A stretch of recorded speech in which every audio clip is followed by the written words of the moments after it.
Hi, hello there. How are you guys doing? And welcome back to Genshin Impact. So in this part we will continue our main quest. From the last part we fought Rerir but not finished yet. After we have been saved by Columbina, a nation that doesn't exist. What does it mean? Is it Khanria? So without further ado, let's get started.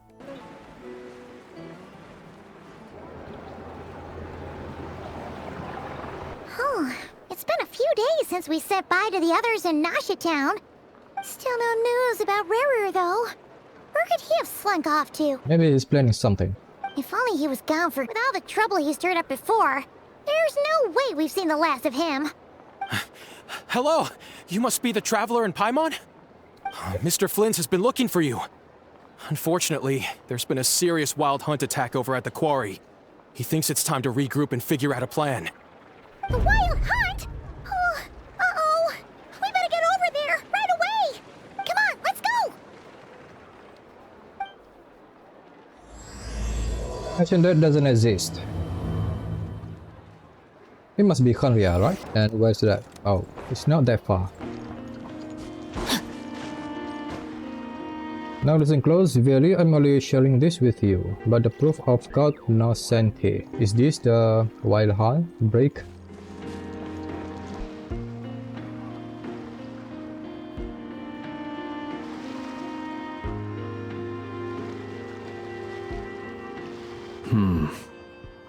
I can barely sense any Kuvaki at all. This whole area feels like a soulless husk. Looks like his appetite truly is insatiable. As if the power of that energy cannon wasn't enough. He's not seriously still getting stronger? What's his endgame here? Ah, everyone's here already. Hey, we made it. So, what's going on?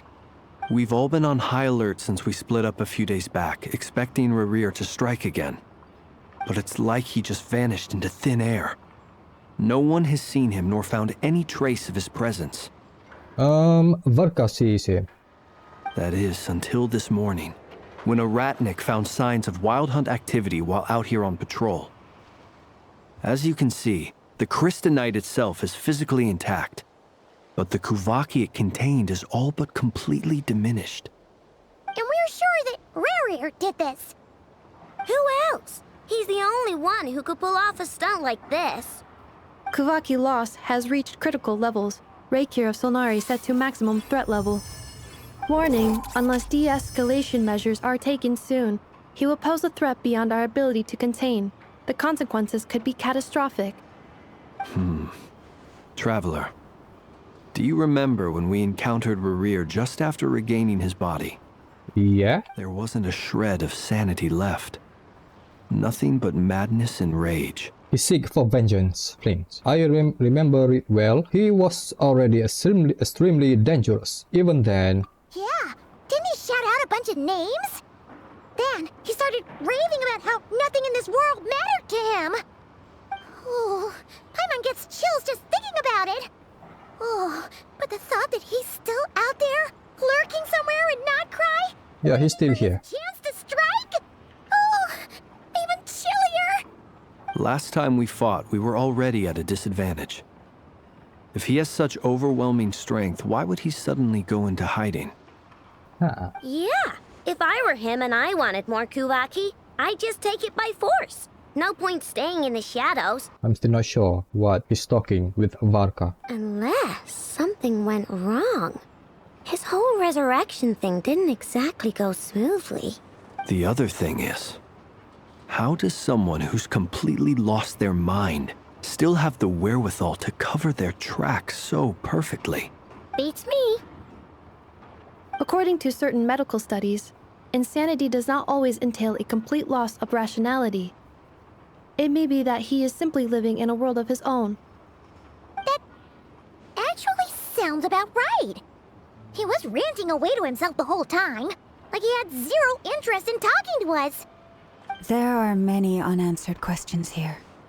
He could be right under our noses, and we'd still be in the dark. Besides his name and title, we know little about him. Certainly nothing about his past or what he might be hoping to achieve. Exactly. And we wouldn't even know where to begin looking.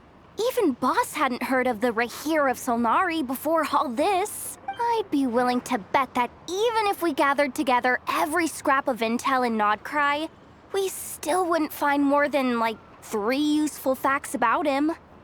So, if we do nothing, he'll just keep getting stronger. But if we want to investigate him, we have no idea where to look. Last time we had Marionette and her big robo-buddy to help us, and we still barely held our ground. If we had to face him alone... Oh, Paimon's head hurts just thinking about it. What are we supposed to do against a threat this big? Are we forgetting someone? I do have a little hunch about his next move. Given that he attacked the quarry, I'd say it's likely he'll target other places rich in Kuvaki. Somewhere like the Eye of Krati, or the Pillar of Embla. One thing's for sure. If we just sit back and let him keep absorbing Kuvaki, we really won't stand a chance against him. A perfectly reasonable hypothesis. However, it is worth noting that these 2 locations are quite far apart. To investigate them both, we'll need to split up. I agree, we should split up. Right now, Rerir's goal seems to be gathering Kuvaki, not fighting us directly. Once we're done, let's regroup on Hisi Island. Gotcha. Wait, why Hisi Island? If I recall correctly, your largest goddess statue was carved from Kuvaki-rich ore, was it not? That's right. Yes, it could well be a potential target of his. I should head back and start evacuating the pilgrims.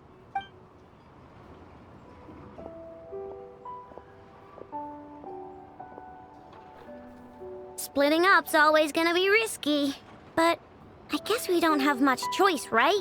We're in a race against time here. And if we do run into Rerir, what then? That's when you follow the 3rd rule of treasure hunting. Run like the wind. Didn't you say the 3rd rule was go with the flow? I don't know. Did I? Anyway, whatever. In this situation, go with the flow means go find backup. Agreed. If anyone finds so much as a trace of Rerir, do not pursue him. Get out of the area and alert the rest of us as soon as possible. We need to put safety first. All right, we'd better get moving. Come on, Nefer, let's go.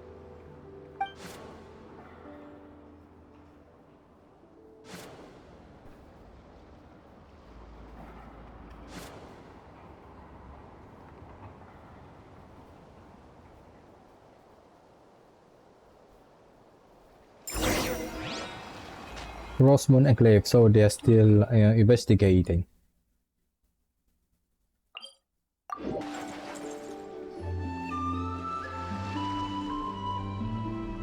Any leads? Nope. Diddly squat. No clues to where he might be hiding. It's like he's a ghost. It's not easy. It feels like we're sitting on a powder keg that could go off at any second. Oh, I hate this feeling. I'd rather face him head on than be left hanging like this. So, you guys didn't find anything either? Not loving the word either. How about you, Flints? I questioned a few Ratniki and eventually narrowed my investigation down to one suspicious individual.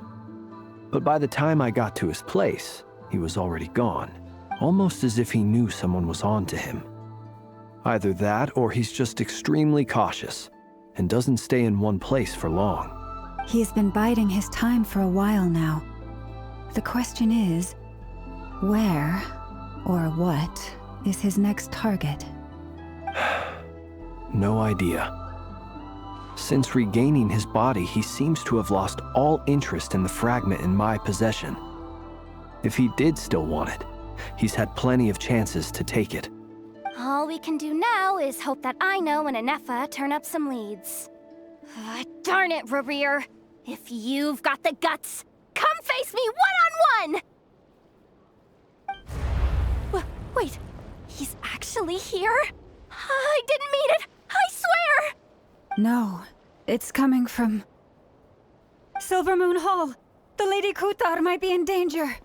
Oh, he's targeting Columbina. Let's get over there, quick! Oh, shit.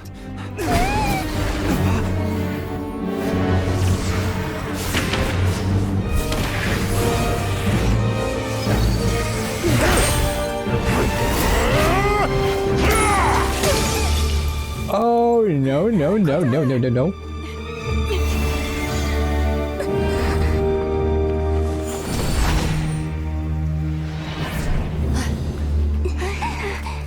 Close. Why is he attacking the damselette? What's going on? No time for questions. Stop him!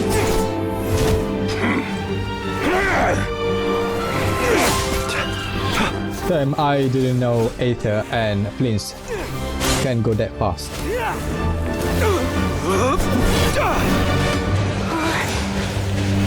This is insane. Yep, Yahoda. Yahoda, get Kutar out of here! On it.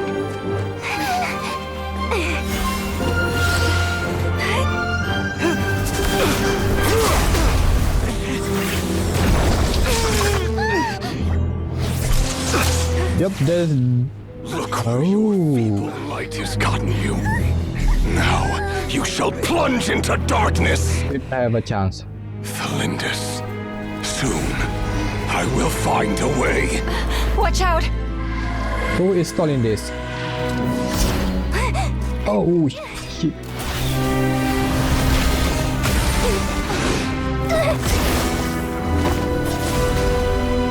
Did you get hit? Oh, only a scratch. That's good. That's great.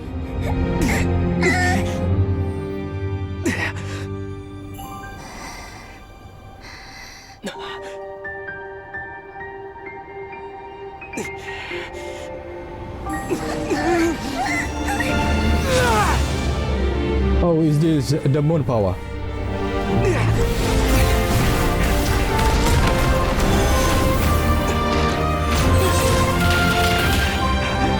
Nice.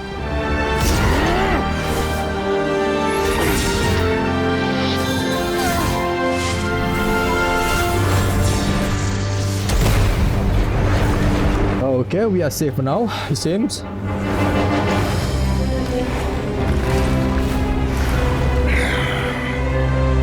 Find them, even if it means turning this place to ashes. Calm down, bro. I still didn't know what was too close. his story. We barely made it out of there alive. What's that guy's deal? How'd he get so crazy strong? He's been collecting Kuvaki powers all this time. He's one of the 5 sinners, yeah, that's true. And that's probably wasn't his full strength, yes. He's a threat to this entire nation. I doubt his strength could even be measured by conventional standards. I have a question. When me and Nefer showed up, we saw him chasing after this lady like he wanted her dead. What was that all about? We weren't there for the whole thing either. They were already duking it out by the time we arrived. Yeah, we didn't see how it all started. It all escalated so quickly, we had no choice but to step in. Kutar, can you shed any light on the situation? Kutar. Cross-checking database. I see. So you're the one that the Frost Moon Scions refer to as the Moon Goddess? Yes, Inefa. Wait, she's the moon goddess? Oh, no wonder she looks just like all those statues. There are many reasons why people might worship the moon, and just as many why they might despise it. I've never met that person before, but there was no mistaking his deep-seated hostility towards me. Why though? Why he holds me in such contempt, I cannot say. But since he hunts the power of the moon, it's no surprise that I am a target. Kutar. There are many potential motives. For instance, you help the traveler escape his grasp. This could be his way of taking revenge. It is also possible that he covets the Kuvaki inside you and seeks to take it for his own. The list goes on. But right now, devising a counter strategy should be our #1 priority. The likelihood of this location being discovered is close to 100%. A counter strategy? But we don't stand a chance against an enemy like this. Surely our only option is to run. He's not gonna chase us to the end of the world, right? So as long as we can sneak out of Nodcry undetected. Come on, Yahoda. Where is your bravery just now? You can do this, girl. I believe in you. No, I can't say that. Come on, Yehoda. This is serious stuff. You can't suggest we all just chicken out. Running is our only option. Huh? You seem surprised. But what other choice do we have? We are facing an enemy we cannot possibly defeat in battle. Well, I mean, yeah, but still. It's not too late.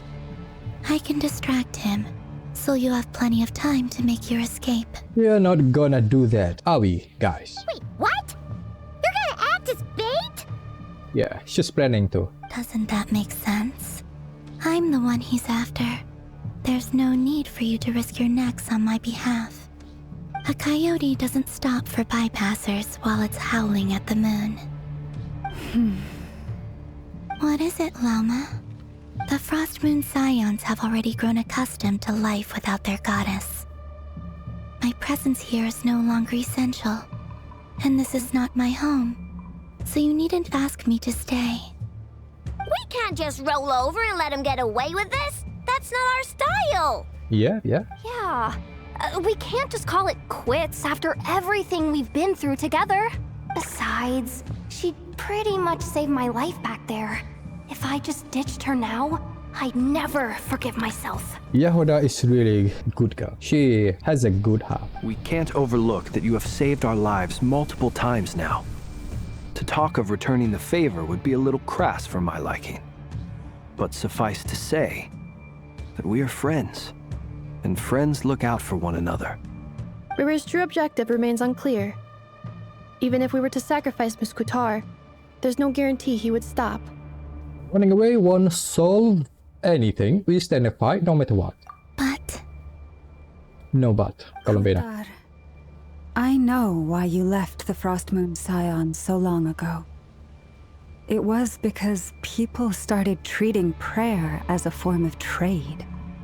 They would make self-centered wishes, force you to accept meaningless offerings in return, and then expect you to perform miracles for them, as if that were their entitlement.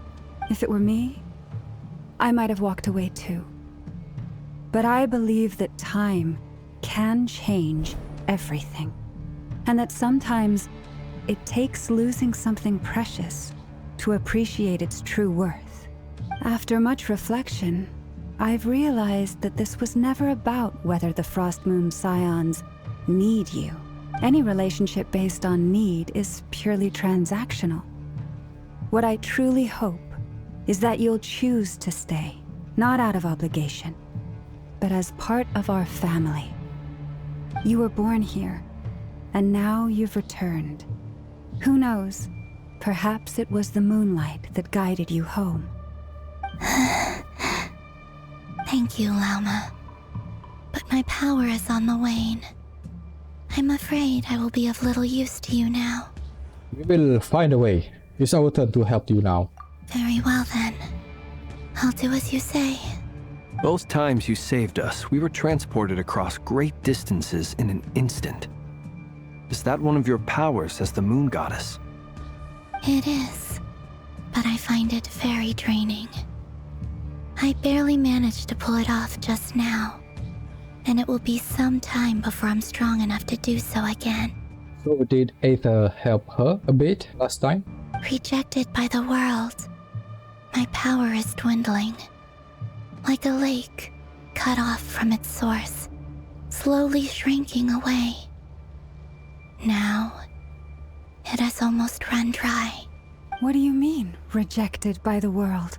The 3 moons belonged to the ancient bygone era in which they came into being. From the moment I was born, The world itself has been steadily sapping away at my strength. That's why we need the moon mirror to borrow the eternal moon's power. The three moons are not one and the same. As the goddess of the frost moon, I cannot wield the powers of the other two. Yet moonlight has a way of blending together. Each can reflect the other's glow. So when our fingers touched, I was able to restore my strength by drawing Kuvaki from the eternal moon's marrow. Oh yeah. So that's when Aether's hand touching hers. But this method of recovery is painfully It's the Wild Hunt! Even faster than we expected. We'll have to finish this conversation later. See how those Wild Hunt creatures are running away from us. They're likely just a scouting party, which means Rerir won't be far behind. Then Yeah. what are we waiting for? Let's get the heck out of here! Now he found us.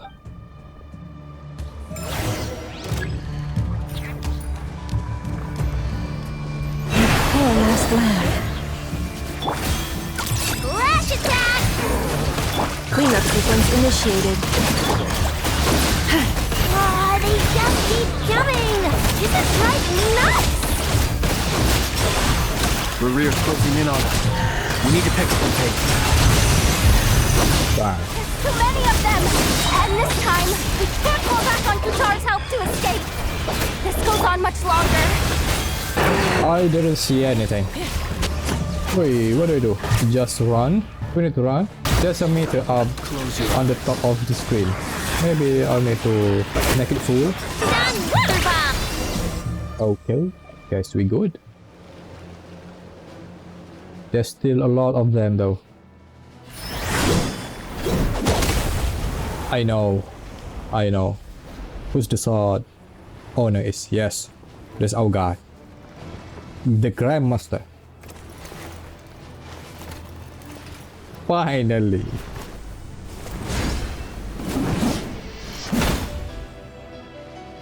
Hell yes. What's the matter? Bit off more than you could chew? With what? Who are you? Uncle Varka! You're back from Amsvartnir? Whoa! You're Varka? Grand Master of the Knights of Favonius? Yep, that he is Paimon. We could save the intros for later. Right now, let's get you all out of this hellhole. Follow me. I know somewhere you'll be safe. Damn, Varka is so cool. Oh, is that where I think it is? That's the one. Come on, move! There's no time to waste. Finally, we met him. Wow! Where are we? Oh, this must be his secret base. Well, that goes without saying. This is the Knights of Favonius' meeting place in Nodcry, and a contact hub for the Northern Intelligence Network. Okay, the Northern Intelligence Network. AKA the black market of intel. No matter what faction you're with, it's the place to buy and sell information. Their headquarters are in Nodcry, but they've got contacts in every nation. As an expeditionary force on foreign soil, working with them has offered us the most effective way of getting our hands on reliable local intel. This is where we meet, so naturally, it's secure. Anyway, where were we? Folks from Nodcry should be pretty familiar with me by now. But I believe this is the first time we've met. Yep, after it's been 5 years. Allow me to introduce myself.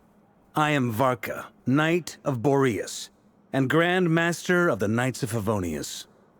We've heard all about you. This meeting's been a long time coming. You look way younger than Paimon expected. But you definitely have that Grand Master vibe. Why are you laughing like that, Paimon? Well, I'm no spring chicken. Just not showing my age yet. Definitely feeling some of that back pain today, though. Rushed back from Amsvartnir without a wink of sleep, only to get right into another fight with that freshly revived maniac. Another? You mean you fought him before? They met. Yep. He wasn't nearly as strong back then, but he was still a formidable foe. I brought some of the knights along to give him a little surprise, but he saw us coming from a mile off. My squad took heavy injuries, and I barely made it out alive myself. We knew it might have been our last chance, so we staked everything on it. But still, it wasn't enough to stop him. I tried tracking him down afterwards, but he didn't leave a trace. Even in his unhinged mental state, he's as cautious as any trained operative. So, I decided to come find you. And as luck would have it, turned up to find you being ambushed by the Wild Hunt. The rest, you already know. Is that why he's been frantically absorbing Kuvaki these past few days? Because he sees you as a threat? Yeah, because he knows Varka is strong. Maybe I'm part of the equation, but even if I weren't, I'm sure he'd still be gathering power. He's clearly working up towards something. Note to self. Uncle Varka's strength rating officially upgraded. He became stronger. Guess it's my turn to ask questions now. So, what exactly has been happening in Nodcry? Why has the Wild Hunt returned in humanoid form? And why is it after you? That's a long story, but I'll try to make it quick. Aino brings Varka up to speed about what happened before. Wow, I had no idea so much had happened. Sounds like you guys have really been through it. Yep. So, the Kutar is actually a Fatui Harbinger. And all this Wild Hunt activity in Nodcry is the work of the Racher of Solnari, one of the 5 sinners. Oh, that's a lot to take in. Need some time to wrap my head around it all. I'm truly sorry, Mr. Varka. You stood with us against the Wild Hunt and did everything you could to stop it from escalating into a full-blown catastrophe. And then, the one time you're away, it all comes to a head and all your hard work gets undone. You've got nothing to apologize for, Miss Moonchanter. You can plan 100 steps ahead and still slip up. That's just life. No one knows what tomorrow holds. You can't predict which way the wind will blow next. And, to be perfectly honest, I can't say I'm surprised. For all the times we've defeated the Wild Hunt in the past, we've never been able to completely wipe it out. Turns out, we were just delaying the inevitable. But now that a new variable has come into play, fate may well take a different course. A new variable? You mean us? Who else? And in a strange way, I think his resurgence might not be an entirely bad thing. The Wild Hunt is like an unrelenting force of nature, but Rerir is an individual with an agenda. He's gotta have a weak spot somewhere. Yeah. That said, while Aino was explaining everything just now, some of the points that Mr. Flint's added caught my attention. You mean about our mystery ally? That's right. From what you've said, not only did they lead you straight to some key files, they also shielded Hisi Island from a lethal Kuvaki blast. I don't know who or what could pull something like that off. Heck, even Miss Columbina doesn't have a clue. I hadn't heard the story about those files. Would you mind repeating their titles for me? Wild Hunt Phenomena Log, a Nodcryan Ratnik's Field Journal, and Kuvaki Survey Log. Oh. No. Still doesn't ring a bell. Another dead end. Guess all we can do now is hope that our mystery ally keeps showing up when we most need them. Our mystery ally. Who? Still, it's safest to assume they won't be intervening again. From here on out, we'll have to resolve this crisis by ourselves. Your intel also explains something else I've been wondering about. The reason I led my team to Amsfarnir was because we'd had reports about a possible source of the Wild Hunt showing up there. But once we looked into it, it turned out to be a red herring. I don't know who was behind it, but clearly, it served its purpose. I doubt it's by chance that he happened to make his comeback while my attention was diverted. And from everything you told me, it sounds like his scheming began well before his return.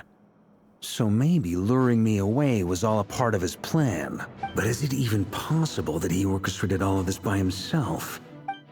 The Moon Maiden and the Racher of Solnari, Nodcry of all places. The way everything is unfolding, it can't be a coincidence. So, what do we do now? Got any ideas? Right now, we've got at least 3 things to consider. Let's go through them one by one. First, We need to figure out how to take down Rerir. If we can't beat him in a straight-up fight, the rest won't even matter. To my knowledge, the bulk of Nodcry's fighting force is already gathered here. But even with everyone united, we're still no match for Rerir in his current state. He's let that alone with powerful. his power still growing. Damn. What if there was a way to tap into a new power of our own? How so? Have you thought of something, Columbina? 3 moons once watched over this world. The Eternal Moon was the largest. The Frost Moon was the brightest. And the Iridescent Moon was the most mysterious. They say that back then, the 3 moon goddesses wielded immense power. Enough to shape the workings of the world itself. I now bear the Frost Moon's power, and the Eternal Moon's marrow resides within the Traveler. So we still have one more, the Mysterious Moon. Hold on. Are you suggesting? The iridescent moon, the last piece in the puzzle. That's right. If we can find the Iridescent Moon's marrow, I will be able to regain my strength much more quickly. Okay, we need to find one more moon, the Mysterious Moon. The 3 moons are said to stir the tides and illuminate all things. Perhaps they hold further secrets beyond our understanding. According to my analysis, the solution is feasible. However, it is subject to one major condition. How do we locate the iridescent moon? Away, but we will need to visit the Fatui's Experimental Design Bureau. We need to go there again. The Experimental Design Bureau? Are you saying we need to involve Marionette? Yep. Yes. I must speak with Sandrone. It's a long way from here to the Experimental Design Bureau. Columbina sister. There's a high chance you'll be spotted. You shouldn't go alone. I will go with her. Then that's settled. Next up, our second priority. Somehow, we need to figure out Rerir's end goal. As you saw for yourselves, when he was still in his wild hunt form, everything he did was for the sake of recovering his body and resurrecting himself. His first act since then, after laying low for a while, was to try and assassinate this young lady. That's what's wrong with him. People's obsessions often reveal their greatest vulnerabilities. There must be a reason why he despises the moon so deeply. Perhaps it sheds some light on his title, the Racher of Solnari. The Wild Hunt has plagued Nodcry for centuries now. If we want to stop it for good, we have to get to the root cause of what's driving it. It's true. We still know very little about him. If Kuthar hadn't given us that lead, we wouldn't even know his name. But where would we even start? I doubt even the Intel Queen of Nodcry has a clue, and she has info coming out of her ears. Oh? That's a rather hasty conclusion for someone who's so painstakingly meticulous when it comes to dealing with machines. She heard me.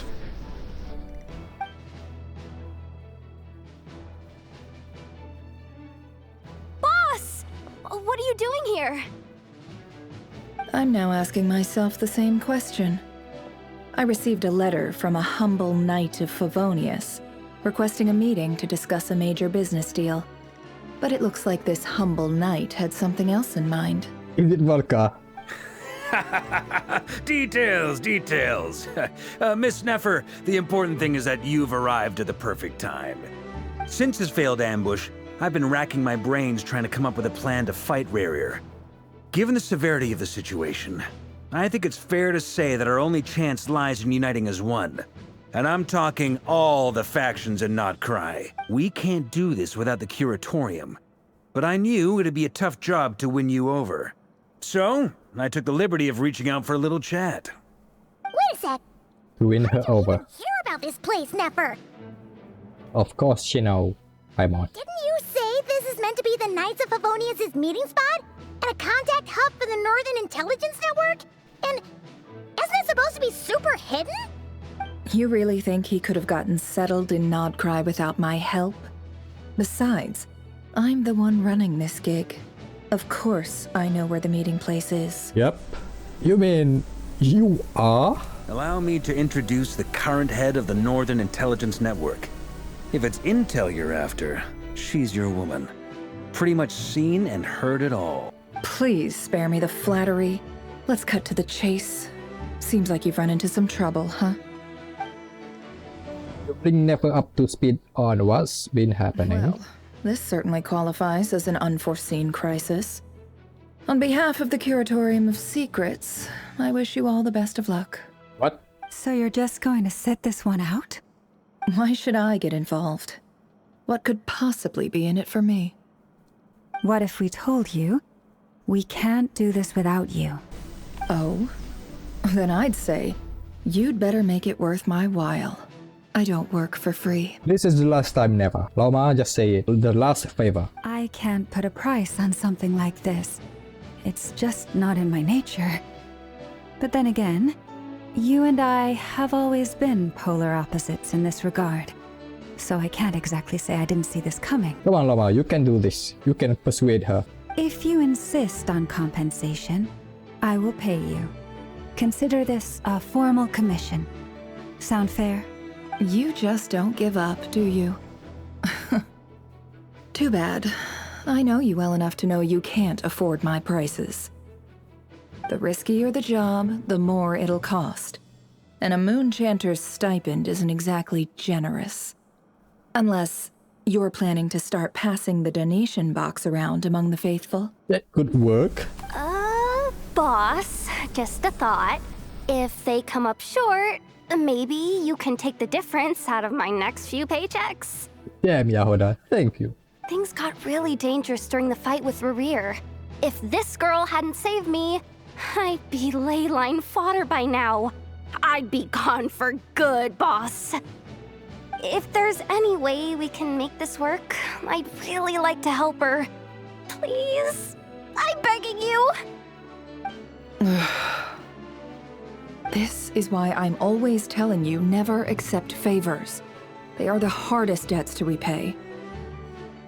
You have to be careful who you get involved with, or you invite all kinds of misfortune. Very well, Yehoda. She will have Yahoda. But just this once. Don't count on this happening again. It will happen again, for sure. Flins, that fragment that Rerir was after, do you still have it on you? Of course. Let me borrow it. I need it to follow up on some leads. Wait, you actually have some leads? Shh. This is top secret information. Paimon, just let her do her job. I get it. We all have things we'd rather keep to ourselves. Plus, I know we can count on you, so we'll leave the intel gathering in your hands. And that brings me to the third and final item. We need to find a way to distract him. We need time to make our move, so someone will have to stall him. I'm in for this part, no matter what. Anyone coming with? Me. Count me in too. Come off it, you two. Quit playing heroes. I'm way ahead of you here. And Nefer did a scan of the Moon Goddess's Kuvaki signature, and we're gonna use it to make some decoys over at the Kramkake craft shop. Anyone who's in, follow me. Once they're ready, we'll deploy the decoys across Nagcry. So as long as the rest of you keep moving, he won't catch on to your scent and won't be able to track you down. I like it. Genius idea. No biggie. All right then, we'll split into 3 teams. Once your team has finished their mission, return here and wait for the others. Dismissed! Yes, sir.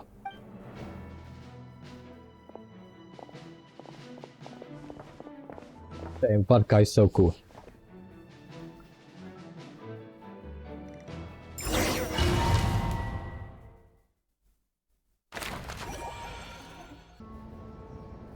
It looks interesting.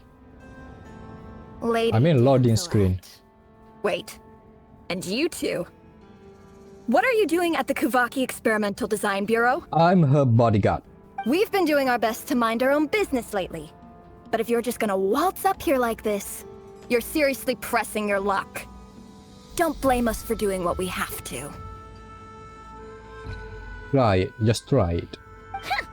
You really think that's gonna scare us off? We're not looking for any trouble. I just want to see Sandrone. Do I need to remind you that you're still a wanted fugitive for deserting us? Shut up, Ozerov. You are just foot soldier. Just get out of here. Out of consideration for our former ties and the crisis we're all up against, we'll let you leave in one piece. But don't even think about trying to get inside. Let them in. But... Are you going to make me repeat that? no, my lady. Sandrone seems to be in a good mood. Must be maintenance day.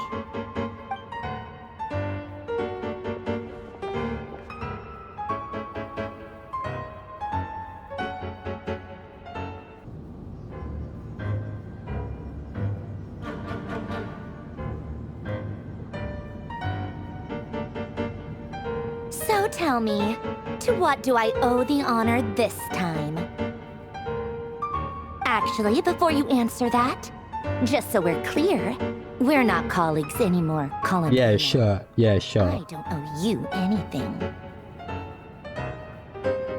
She is just a tsundere. I promise it's nothing big. It seems like you've gotten the wrong idea here. The only reason I let you in was because I was bored. It seemed like a way to kill some time and satisfy my own curiosity. Whatever miscalculations I may or may not have made in the past, I haven't lost the plot enough to even consider sticking my neck out for your sakes. Oh, really? I'd like to speak with Arlecchino. What? Huh? You mean the knave? Oh, she's here. I'd like to speak with Arlecchino. Is she in Nodcry? No, she's not. Once the work on this facility was completed, she went back with the Rooster and Regrator. The only ones in Nodcry are me and... What is it you need to speak to her about anyway? Rerir is hunting me. If I'm going to face him, I must first retrieve the lost moon. Wait, the Crimson Moon with Arlecchino?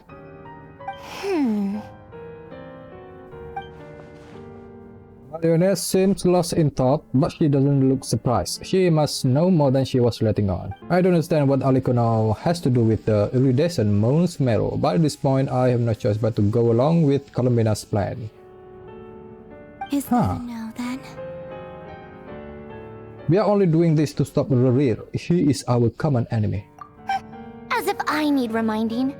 I was this close to settling things with him before someone decided to whisk me away to their weird little garden.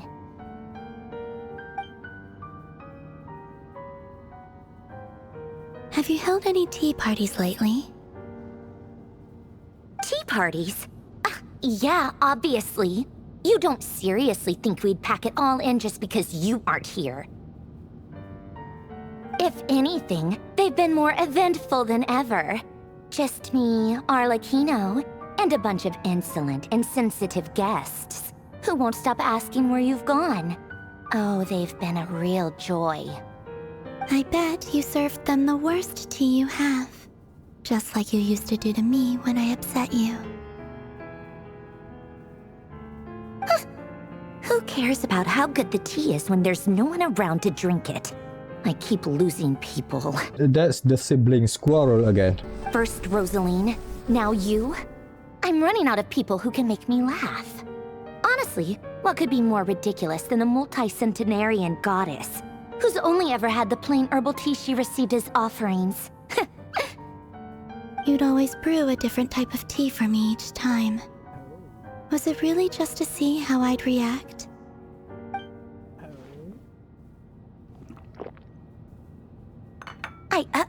Well, duh. Why else? Watching you squirm was practically my only form of entertainment.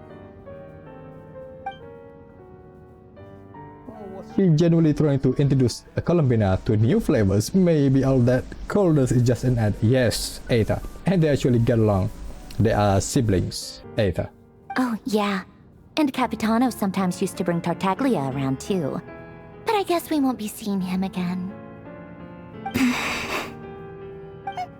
Well, I guess we are overdue for a get-together. Polonia! Have Febronia pass a message to Arlecchino for me. It's time for tea. Will suffice. Pass along a message for me, too, if you would. My body cannot contain the marrow of 2 moons, so I'll be leaving one of them in her care. So it is, having one of the moon's power, moon fragment, moon marrow. Excuse me? Who said you were on the guest list? If my tea meant that much to you, maybe quitting the Fatui wasn't your brightest move. He just miss Columbina. Back when you were under the Tsaritsa's protection, no one would have dared come at you so openly. But that protection didn't come for free. In fact, I paid dearly for it. At the end of the day, it was just another transaction. I just got tired, that's all. I never wanted any part in their grand ambitions, and I've had enough of being treated like a bottomless supply of power. Yep. It brings back memories from the old days, when I was still worshipped as the moon goddess. Centuries on, it may be a different group of people, but I see the same greed in their eyes. I figured you'd leave eventually. You didn't have as much of a reason to stay as I do. The Tsaritsa gave you shelter and protection, but that was it. Nothing more, nothing less. Meanwhile, the Fatui demanded everything from you in return, until it was more than you could bear. I get why you left. And frankly, I have no interest in dragging you back just because the higher-ups told me to. Because she cares for Columbina, Sandrone. But if you keep hanging around with this riffraff, the next time we cross paths, we might be enemies for real. She's not gonna do that. She said that, but she's the one who just caved in and agreed to help Columbina. Yeah, they know. Guess that's our cue to leave. Let's go. We do better not keep Varka and the others waiting. That might be your plan. But it sounds like someone else wants you to stay a little longer. Huh? What do you mean? Listen.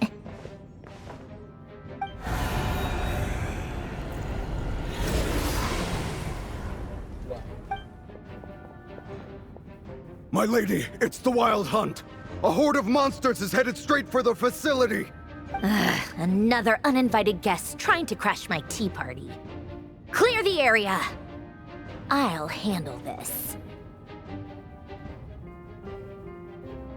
Wait, what? You want us to leave you here by yourself? Huh, you'll be lucky to make it out of this alive. You really think you can afford to worry about me? Go on, get out of here! You may have stopped Polonia from crushing him last time, but I've made sure that won't happen again. The entire Experimental Design Bureau is rigged for war.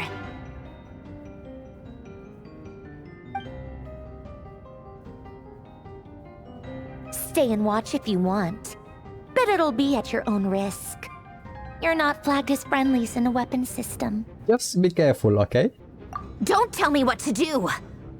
Look, if you're leaving, make it quick. Or you just get in my way. There's a secret passage on the second floor. It'll take you right to the plains out back. Oh, thank you, Sandrone. She really cares about Columbina and us.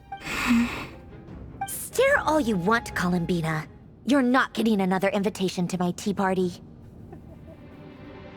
I know. She's so cute. But thank you anyway, Sandrone. This is exactly why you shouldn't hang around with those people. All their melodrama and sentimental nonsense is rubbing off on you. Yeah, sure. Let's go. Come on then, Mr. Rerir. Let's pick up where we left off. It's your Wild Hunt monstrosities versus my beautiful There's a lot. Let's...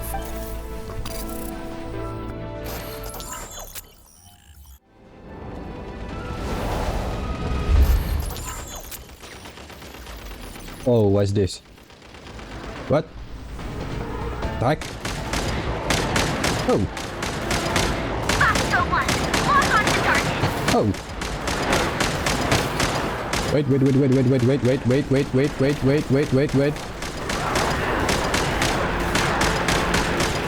This is pretty interesting.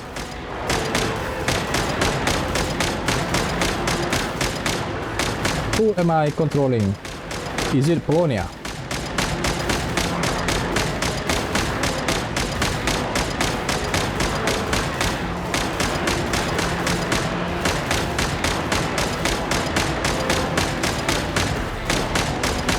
There's a lot of them. Okay. Oh, we are just controlling this small fry bot. Good work, Bosco 1. Bosco 2, prepare to fire!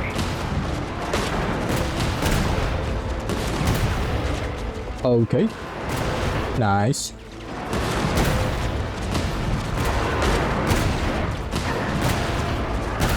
Oh, you are too close. No. Stay away from me.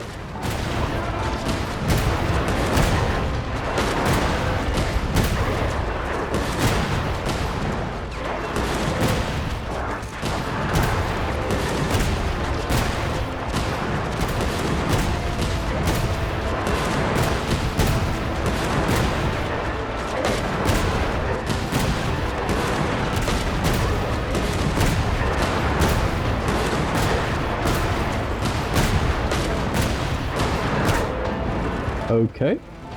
On to the next bot. That's it! Keep them pinned down! Don't let them get near! Oh.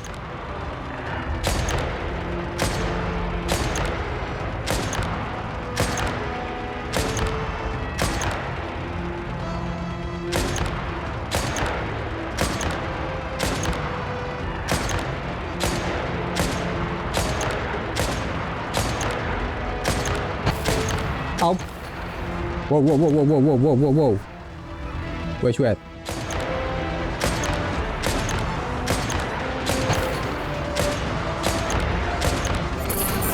Rotate out! Deploy all backup units! Get in there and hold the line!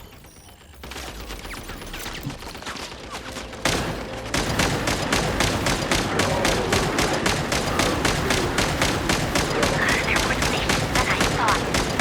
Oh, there's a big one. This is where the real fun begins.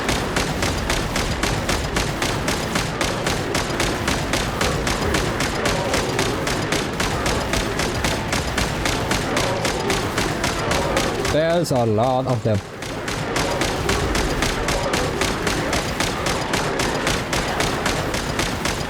Don't worry. Once this is over, Oh no. here again. I promise.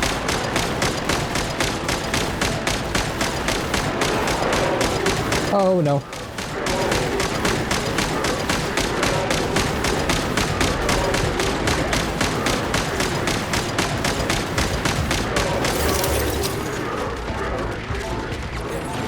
Finally, the Racher himself. Time to... Huh? Where'd he go? Uh-oh.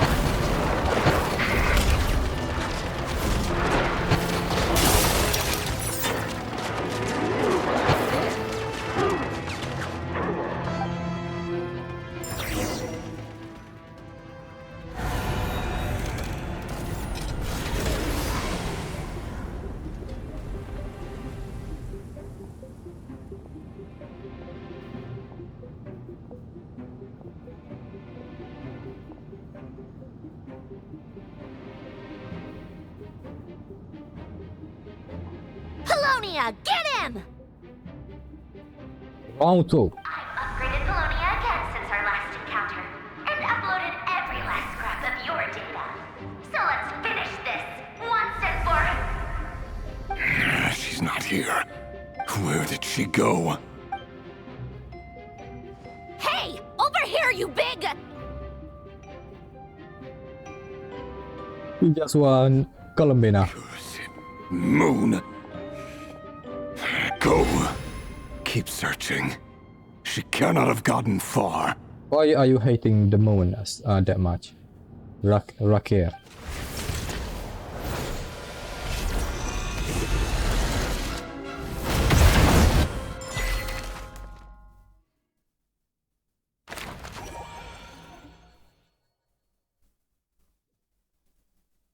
Okay, I guess they are still fighting.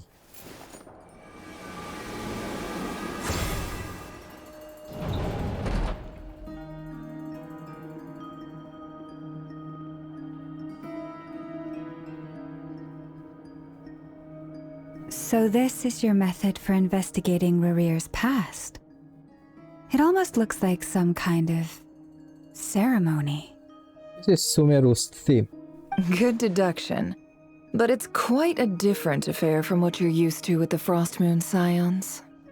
Whoa! First time I've ever been in here. Boss always said it was off limits, so I pictured some kind of creepy dungeon. But it's actually kinda nice. What do you mean by creepy dungeon, Yahoda? Oh, I guess this must be Sumeru decor? Yep. That's where Boss is from. And that nice shopkeeper who sold me my treasure compass. I'm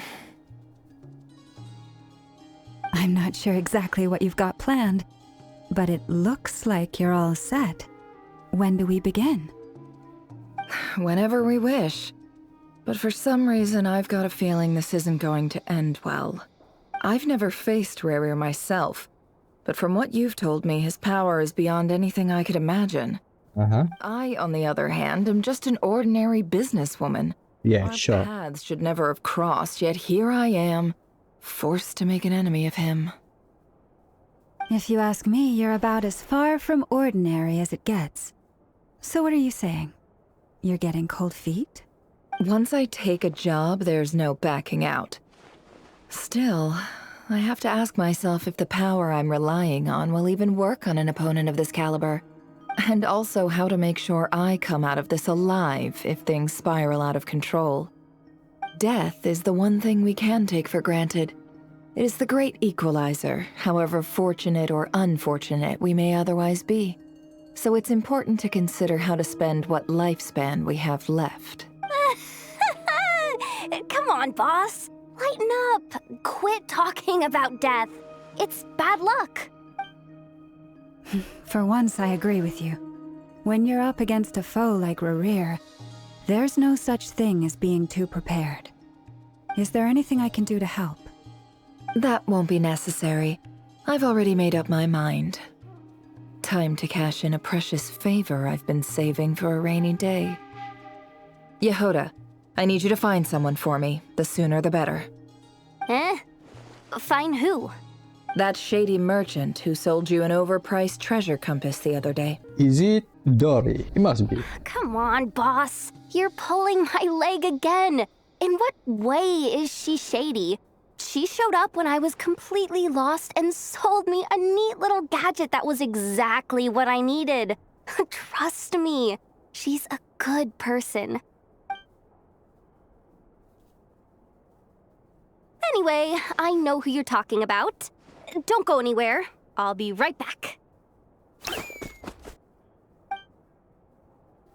few moments later. Quit dragging me. I genuinely can't run any further.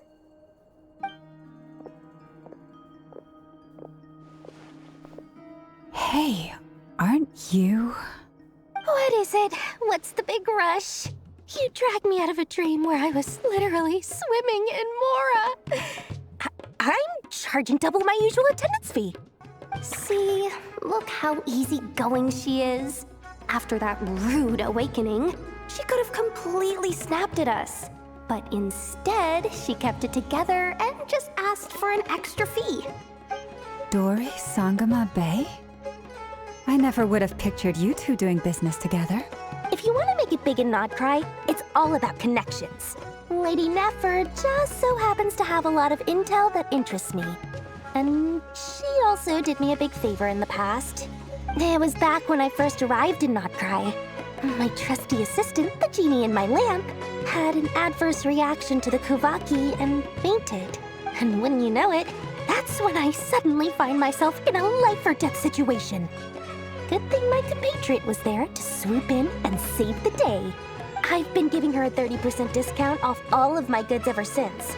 Now, so that no one here feels left out, I'm willing to extend a 20% discount to fellow friends of Boss Nefer. Plus, any other friends you send my way will enjoy 10% off. What can I say? The great Lord Sangama Bay is nothing if not generous. So, let me guess. You've run into some trouble?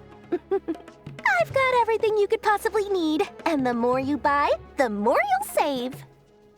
You guessed correctly. What have you got in the way of survival gear?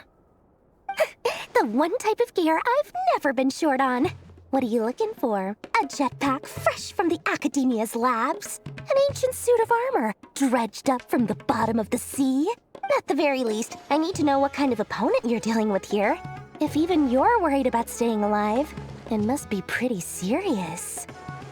What if I told you it's someone with the power to bring a nation to its knees? Is that so?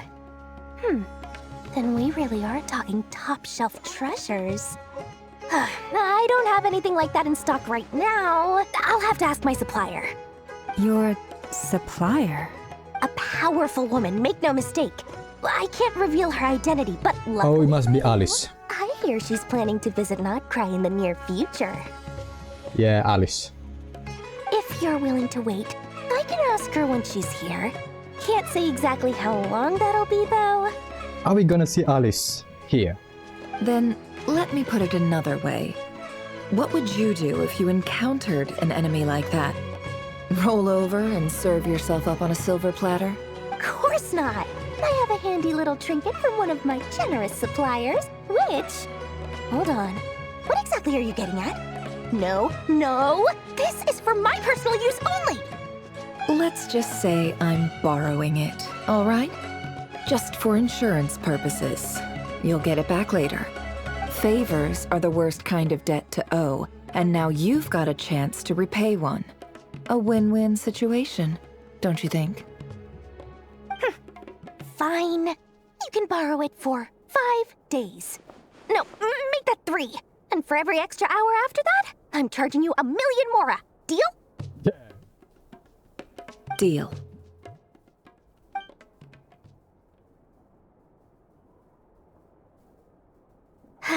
What a way to start the day. What's that thing? Now, was there anything else you wanted? Or can I go back to bed now?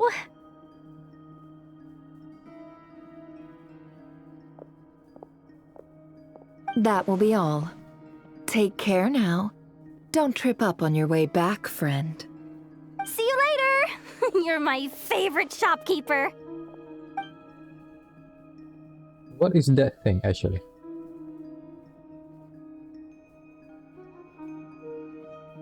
Excellent. Everything is well and truly ready. The ceremony can now begin. After initiating the ceremony, your minds will follow me wherever I go. You will see many strange things in your mind's eye. So remember, don't be frightened, and don't make a sound. After laying down the ground rules for everyone who will be joining the trip. Then, let us peer into the Racher of Solnari's past. Oh yeah, the memories. I made it. What is that? I don't recognize this style of architecture. Must be Conrian. It looks like the same as the building in Enkanomia. Must be Conria. Simple furnishings, table and chairs. It's a more ordinary house than I might have expected. Looks like the fearsome Racher of Solnari came from surprisingly humble beginnings. Unless this passed for luxury in Conria. Unlikely. It was said to be a very prosperous nation in its heyday. Anyway, I'll keep exploring. Where are we now? Are we in Rerir's home? Investigate the note. And where is the door? Is the door? A few storage boxes next to the cabinet. Everything is inside is neatly organized. However, whoever lives here seems to be enjoying a pretty comfortable life. He must have a good life. Rerir. Back? Wait a minute, is that you, Rerir? And you looks good. That's Rerir. It must be him. A handwritten note. Hi, Rerir. Since you're working extra hours tonight, I thought I'd keep myself busy by checking out that new kebab shop. I've heard good things about their menu. Is his wife. I'll test it out, and if it's as good as everyone's saying, let's go back together sometime. P.S. New stash from the Universitas Magistrorum. I brought some goodies home. A few teacups and a pin rack. Hope you like them. They didn't sign their name, but they must have been close, Sounds like they were living together. Yeah, it must be his wife. Right. Rerir's diary.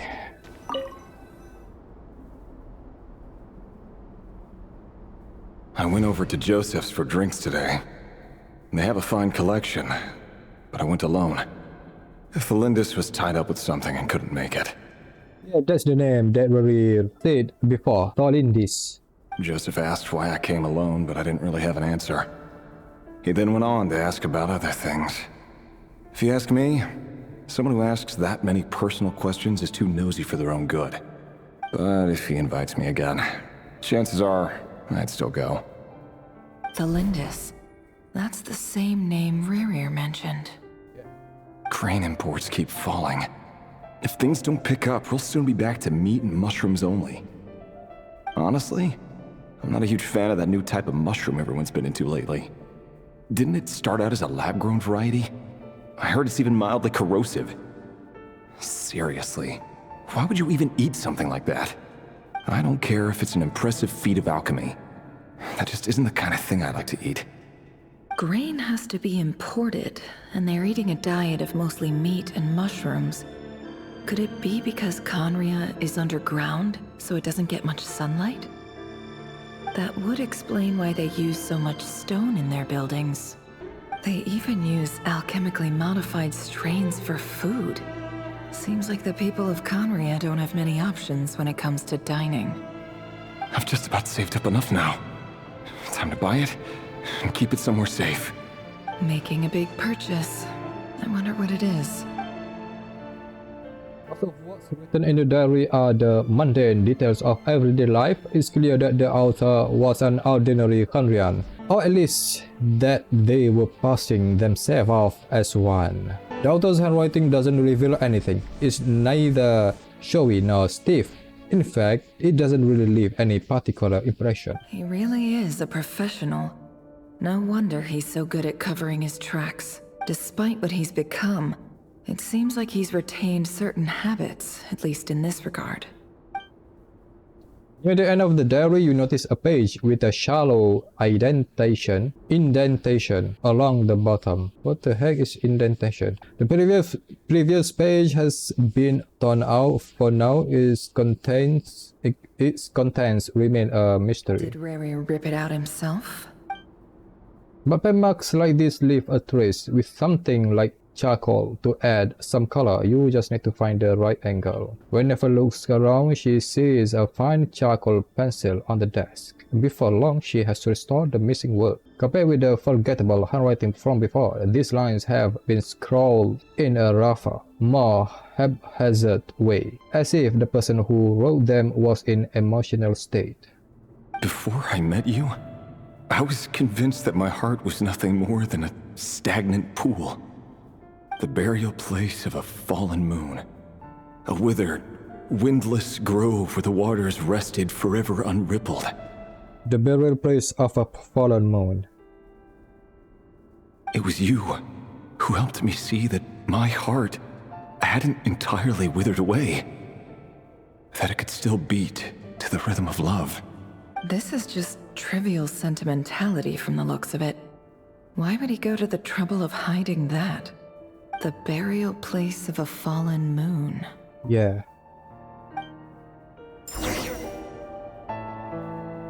Observe Rerir's memories. Is this the door? Rerir, over here. Dine sleeve, yeah.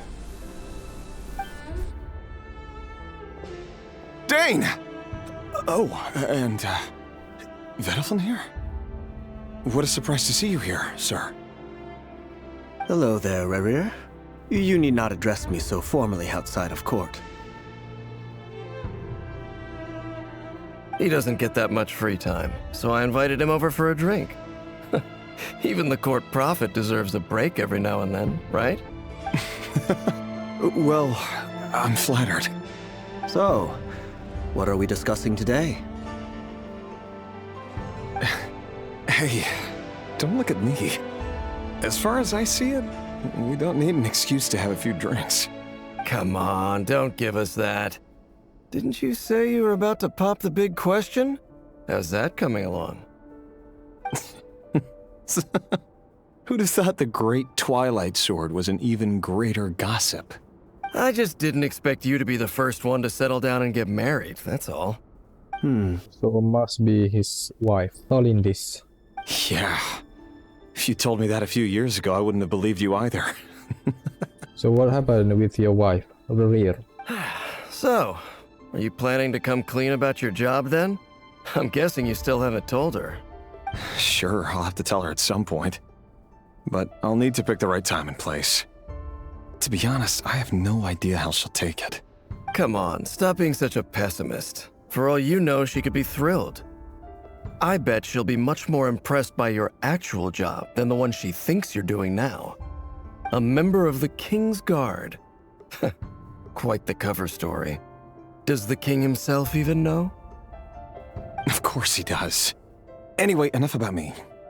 How have you been? Me? Same old, same old. Nothing much to... Huh? What's up, Ved? It's nothing. Vedifulnir, Dainslif's elder brother. Renowned throughout the court of Conria as the Visionary, and said to possess a wisdom far beyond the reach of any ordinary man. Vedifulnir, he is one of those 5 sinners, I think. And yet, despite the gulf between us, he seems to have something to say about me. Does he even know me? Does he see me as a friend of his brother, or just another of the Vinster King's blades? Why did he react so strongly? Was it really to do with what we were talking about? Brown, curly hair and brooding blue eyes. So this is what Rerir looked like back in the day. Yeah. Perfectly normal. No different from anyone else. Yep, a husband. Someone's husband. As frightening as this monster is in the present, there's something even more unsettling about seeing the human he used to be. Happened.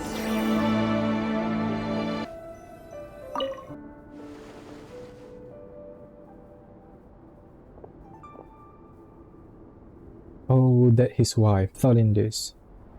Tholindis? You're back early? Our equipment's being serviced today, so I got off earlier than usual. How's your day been?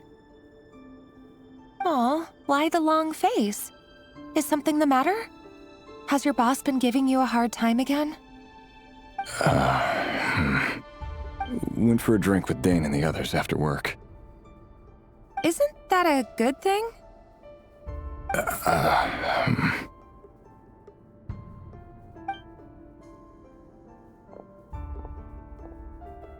Vedifulnir showed up today, too. You know, Dainslif's older brother. Ah, Mr. Vedifulnir. Yes, I've heard of him. They say that everything he says ends up coming true. He overheard Dainslif mention that I'd recently proposed, and seemed to have an issue with it. But when I asked what it was, he kept it to himself. So, you're worried? You can be such a child sometimes, Rerir. We're nobodies. Why would the Visionary be concerned about us?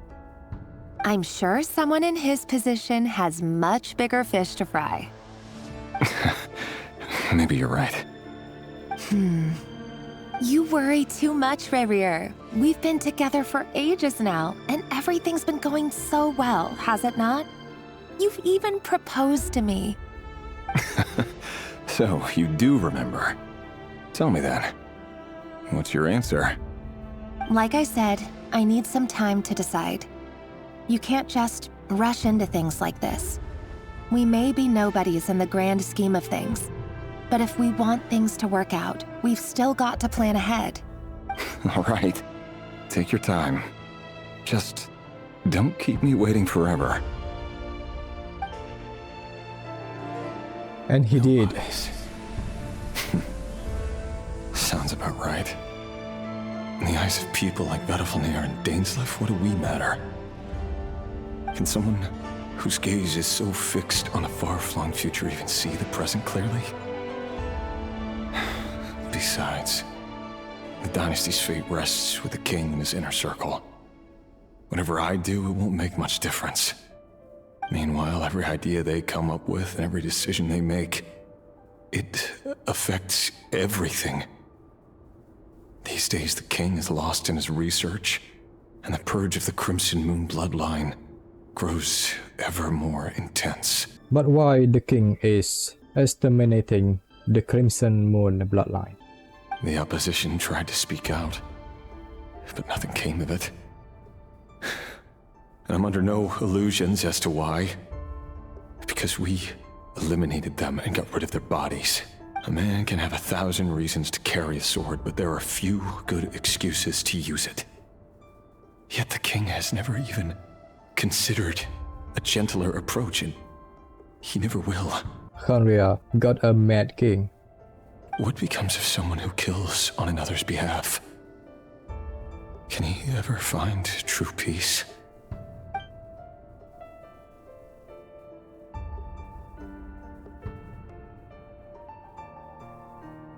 Tholindis?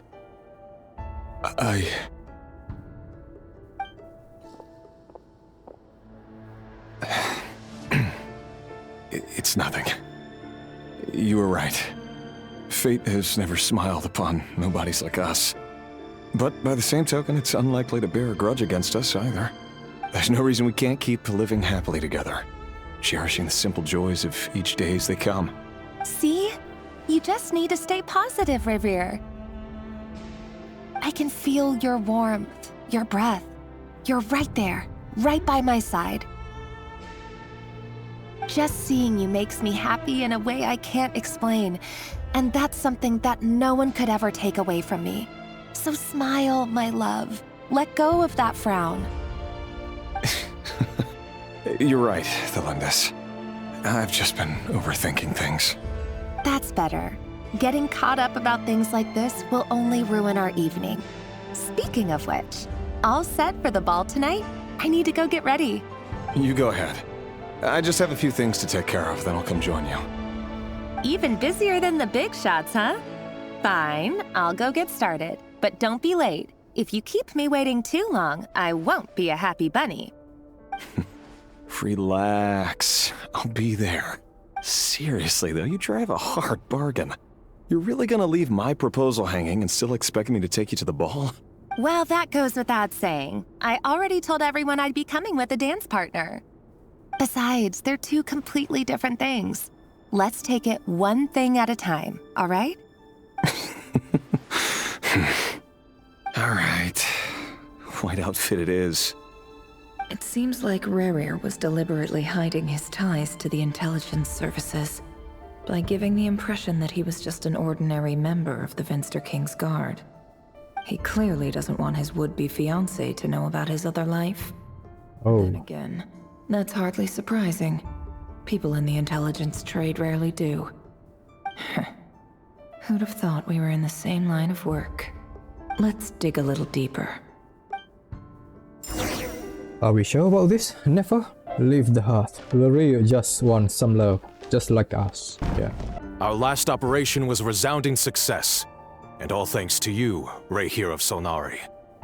In total, we apprehended 32 dregs of the Crimson Moon, and 67 accomplices. After all these years since the dynasty's fall, so many of them still linger on. Indeed, it cannot be denied. Yet it was destiny that the Crimson Moon should be overcome by the eclipse, and that His Majesty, the all-seeing Venster King, now guides our nation on the path to prosperity. Khaenri'ah has no further need for a dead moon. But alas, there will always be those who refuse to see the truth, choosing instead to romanticize the past. That's not entirely true. Much about the Crimson Moon era was worthy of remembrance. And that's exactly why they keep trying to see it restored. Many of its secrets remain unsolved to this day. As it happens, that's precisely the field of study my partner is devoted to. You still haven't told her what you really do for a living. Where would I even start?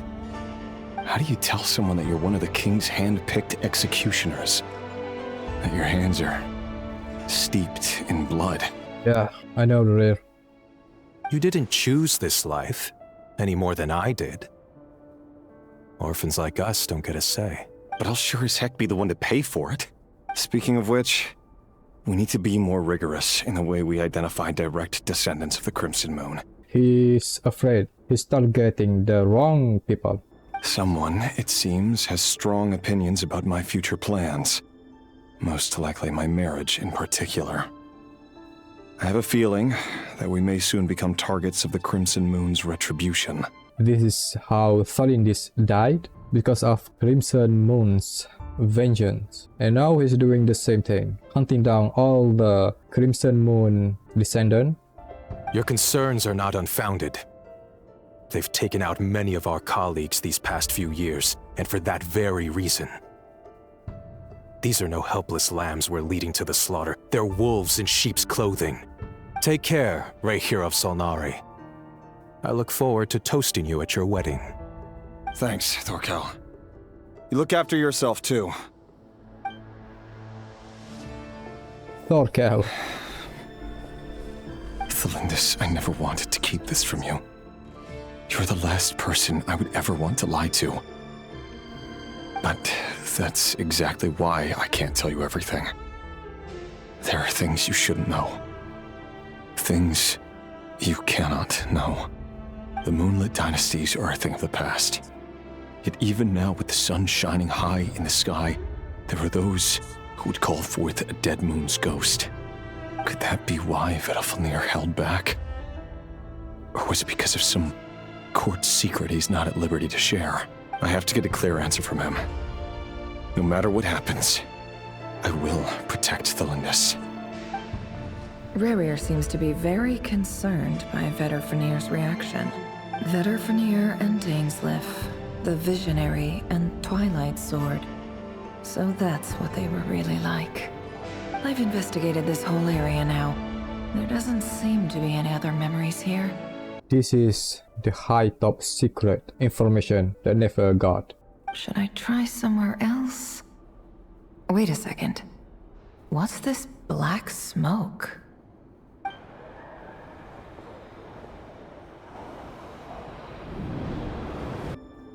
So, he's late after all. Just you wait, Rerir. You're in for it. Big time. Are you waiting for someone, ma'am? Could I tempt you into buying some flowers? Oh, sure. Pick me out a pretty bunch if you would. Thank you. But I'm afraid none of them are as pretty as you. For someone so young, you sure have a way with words, don't you? Why does this look suspicious? I'm only telling the truth. Look me in the eyes. You'll see I'm not lying. So this is the eyes of the descendant of the Crimson Moon, like Alain. May we have a word in private? Who are you? And what do you want? It doesn't matter who I am. Too many of our kind have fallen lately, so I decided to take the risk of reaching out. Not long ago, the Racher of Solnari led an assault on one of our strongholds. We suffered many casualties, and many who came to our aid lost their lives as well. Sorry, I don't know why you're telling me this. And I don't want to get involved. Wait, hear me out. This time we finally got a clear look at his face and learned his true identity. His name is Rerir, and he claims to be one of the King's guards. What did you say? A cruel irony, isn't it? The man you're set to marry leads a double life as a brutal executioner. But surely, you must have caught a whiff of the blood on his hands. Why are you telling me all of this now? Simple. It's because... They wanna break him. Rerir. He was nowhere to be seen in that memory. It clearly belonged to Tholindis. Rerir couldn't possibly know what happened if he wasn't even there. Why would her memories appear in his fragment? The ceremony won't last much longer. I think it's time to call it a day. So what happened next? So that was your doing? Did you just pull us inside Rerir's fragment to spy directly on his memories? Any more questions, and I'll have to start charging. I had no idea you could do that, boss! Seriously, that was amazing! We're not worthy. We're not worthy! I gotta admit though, I'm itching to see what happens next. Yeah. Feels like we barely scratched the surface. I'm just as curious as you are. But the ceremony only allows for limited time inside. That's all we can see for now. Luckily, we managed to learn quite a lot. So far, so good. I just hope the others are doing okay too.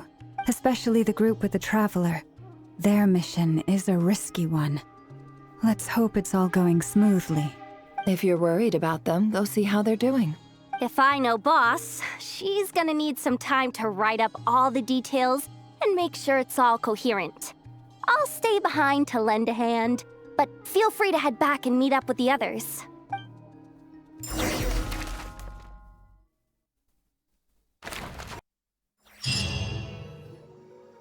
Oh, they've been prowling around for nearly 2 days now. These things just won't quit. Oh, they might not have seen us yet, but them constantly sweeping the area, our way out is completely blocked. We will just have to sneak past, nice and quietly. Oh, that's never gonna work. One little slip up and it's game over. If they spot us, they'll run straight back to Rerir. And once he knows we're here, it won't be long before he's breathing down our necks again. Be that as it may, we still have to try. Guess you're right. All right, time to zip it. Quick, hide! We almost got spotted. Phew, that was a close call. Watch out, he's coming this way. Keep going, we're nearly there. This is the final hurdle. Oh, there's no end to these things. We can't keep going like this. Surely there must be another way out.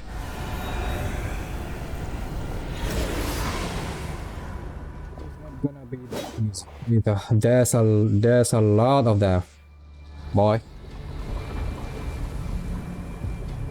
We have been found. Great.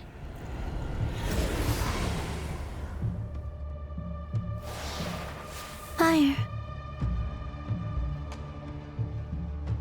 Fire? Wait, what's that smell? Oh no, there's a fire!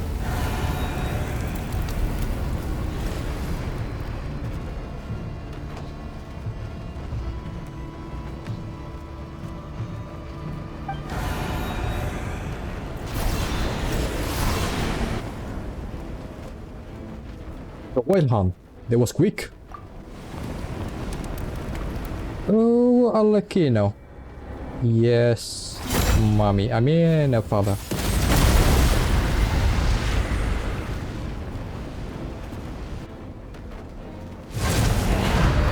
Sandrone was right. You look weak, Columbina. Yeah, she's the descendant of the Crimson Moon. Damn, she looked fine. The old you would never have let such lowly creatures bar your way. Word has it that you did something for the Tsaritsa, and that's why you've lost most of your power. Freedom comes at a heavy price, doesn't it? It's Arlecchino! You came! Hello again, Columbina. And greetings, guests of the House of the Hearth. It's been a while, Arlecchino. Okay. Is it Alekino is the mysterious ally?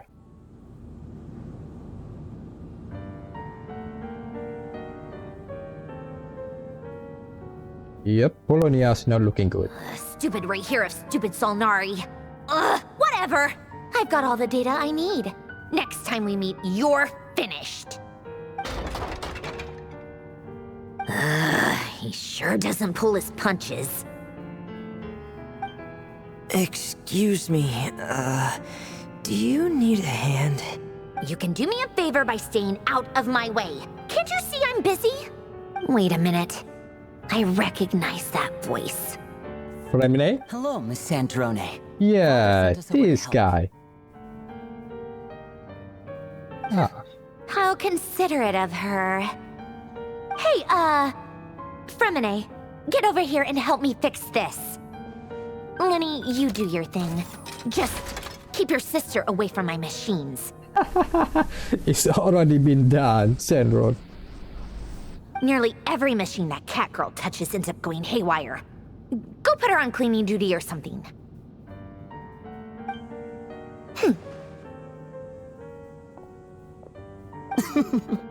Then let's start downstairs. Fremine, we'll leave this place to you. You've got it. Wait a second. Pretty sure there's still some tea in the cupboard. If you want some, you'll have to make it yourselves. That's how she show her hospitality and love.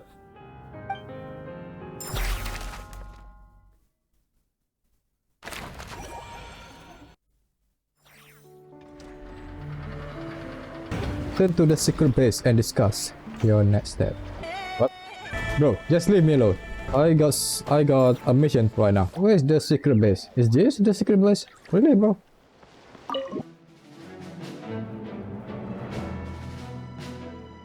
It's a relief to see you all made it back in one piece. Huh? Feels like there's quite a few people missing. Where's Flint's and the others?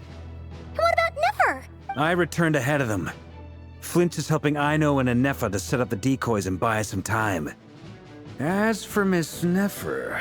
Boss is still wrapping things up on her end. She sent us back to fill you all in on the top secret intel we've been gathering.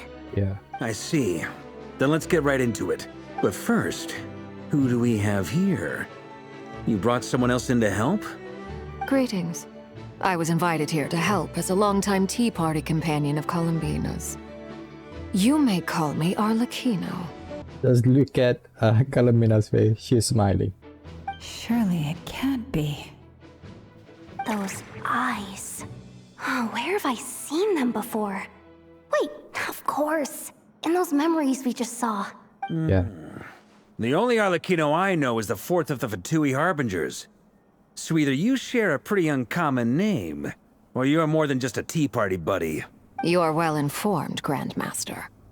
A man from Mondstadt living all the way out here in Nodcry, and yet the people and affairs of Snezhnaya seem to hold a special place in your heart.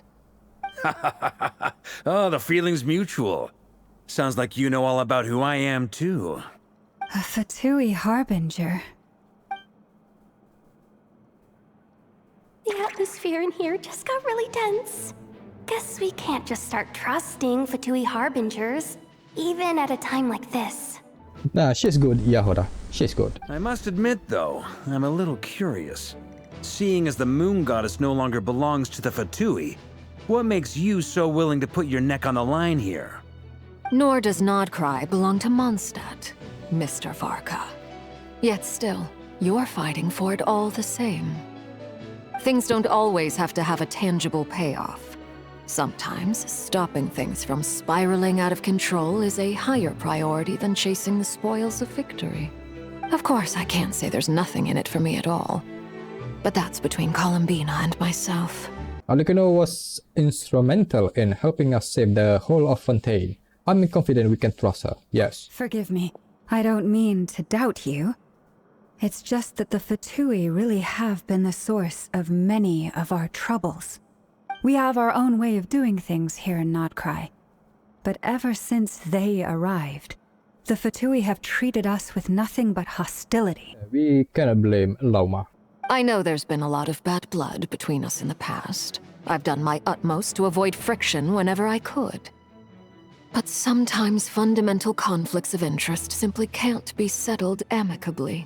That's why I'm here solely in a personal capacity. This has nothing to do with the Fatui. As a gesture of good faith, I'll be frank. I can help Columbina track down the iridescent moon's marrow, which will help her restore more of her power. Yeah, Arlecchino know. Anyway, what else is on the agenda? Let's begin. She says she'll be frank, then completely skips over the details. Looks like she doesn't want to give away too many secrets after all. But she clearly wants to change the subject. It'd be awkward if I tried to bring it up again now. I guess we'll just have to go along with it. She's the fourth of the Fatui Harbingers after all. One look and you can tell she's not someone you'd want to mess with. Yehuda, she's looking at you.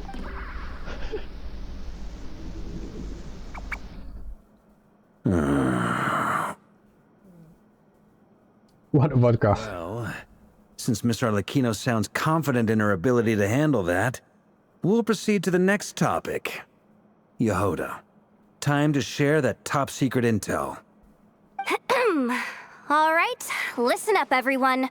First, we now know that Rerir was originally a Conrian secret agent whose primary mission was to hunt down and assassinate the so-called Dregs of the Crimson Moon. The Dregs of the Crimson Moon? Mm-hmm. In the memories, there was a lot of talk about the Crimson Moon and Eclipse, and a whole bunch of other stuff from the time of Conria.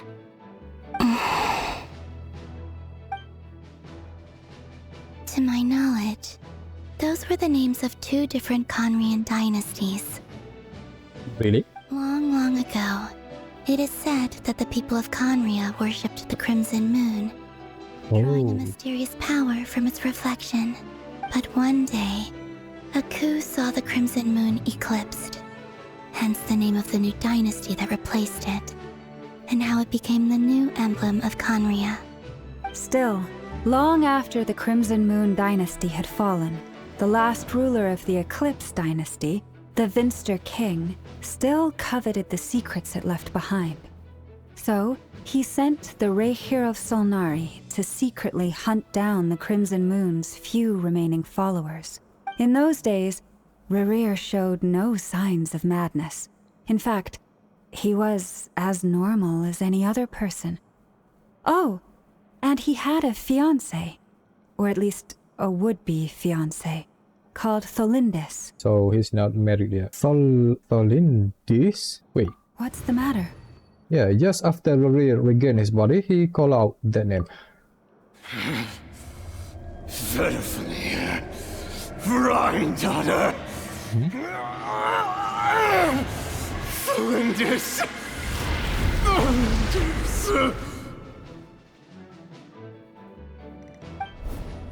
Interesting. Anything else? What about this would-be fiancé of his? Do we know anything about her? Not yet, vodka. Well, she was a researcher at the Universitas Magistrorum, but it felt like she was hiding some kind of secret. Oh, and one more thing. For some reason, Rerir's fragment also contains some of Tholindis' memories, though only a very small portion. Well, no shortage of potential leads, I'll give you that. In any case, it sounds like we can conclude that while Tholindis was still around, Rerir appeared to be lucid and quite normal. Tholindis, it seems, must have been the one thing in this world that he couldn't let go of. Tell me, though, were these pure-blood Conrians we're talking about here? Why do you need to know that? Hold on. If she was a pure Conrian... The curse of immortality. She might still be alive. Oh yeah. Yeah. Just like how it was with the captain. If we could somehow find her, do you think there's any chance Rerir might regain some of his sanity? It's possible, but it would take a miracle. We can't pin all our hopes on that. That merchant... Don't even know where she is, Tholindis, or what happened to her. Maybe we could hire her to look into it. All right, then. Let's keep working in our separate teams. Now we got a new team. Traveler, Paimon, Kutar, and Miss Arlecchino. They're a strong team. Iridescent Moon's marrow. Right. As for the others... On the way over here, I noticed that the Wild Hunt monsters had grown even more frenzied in their search for Kutar. At this rate, the people living here will be in grave danger too. So I'm thinking of gathering together some of our followers to go wipe them out. I'll head back to the curatorium and meet up with the boss. Feels good knowing we've all got something to be getting on with. Given that the Wild Hunt has been a lot more active lately, the Lightkeepers have likely begun their own operations too. If that is the case, someone will need to pass the news on to Flint's. I'll hold the fort for now, then discuss our next move with Flint's, Ino, and Nefa when they get back. All right then. Well, the clock's ticking. If that's everything, we'll be on our way. We'd better get moving too. We'll try to buy you as much time as we can. Relax. Just do your thing. Now, I decided to call in some backup since things are getting so hairy. Our reinforcements should be here any minute now. Stay safe, everyone. Dismissed. And who's the reinforcement? Is it Kaya?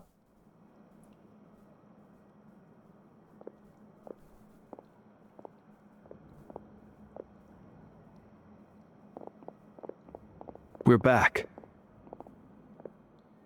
Did we get here a little early? Or a little late? A tad late. The others have already set off. To summarize, our resident moon goddess has found us a new ally, and Boss Nefer has uncovered some promising info. Everything going smoothly on your end? Not great. I don't know how long we can stall them for. The decoys are getting taken out way faster than we imagined. I'm gonna make some more later, but I need a timeout first. I'm so tired right now. Oh, right! Nefer, could you fill in Uncle Varka on what we just discussed with Flint's? Sure. Uncle Varka, you previously told us about how when you went to investigate a source of the Wild Hunt in Is Foretold, you discovered that it was just a diversion. But according to Flint's intel, several outbreaks of the Wild Hunt had already occurred in Nodcry in the period leading up to that. That was before Rerir had regained his body, when he was far from regaining his full strength. In other words, in theory at least, he still lacked the means to act in two places at once. Flint's, with everything that's been happening, the Lightkeepers across Nodcry are rallying to fight back against the Wild Hunt. They're gonna need your help. I know, I'm sure you're capable of coming up with something far more effective than decoys. But for now, you should stay here and get some rest. And Nefer and I will head back over to Amsfartnir to see if there's anything I missed. I told you Uncle Varka would say that, didn't I? A deal's a deal. Not a word about my snack intake for the next week. Database updated. Reliability of Aino's predictions increased. Oh, she's learning. What does that mean? They were betting on how you'd respond after hearing their intel. It's the obvious choice, isn't it? That's hardly worth betting on. We already decided that Nefer should go investigate the situation over at Amsfartnir on her own. You might as well stay here and keep watch. Someone needs to hang back and oversee our strategy meetings. And besides, you still haven't fully recovered from ambushing Rerir. So I've ended up with the easiest assignment. Well, I appreciate it, everyone. See you when you get back. Alright, on to the next mission.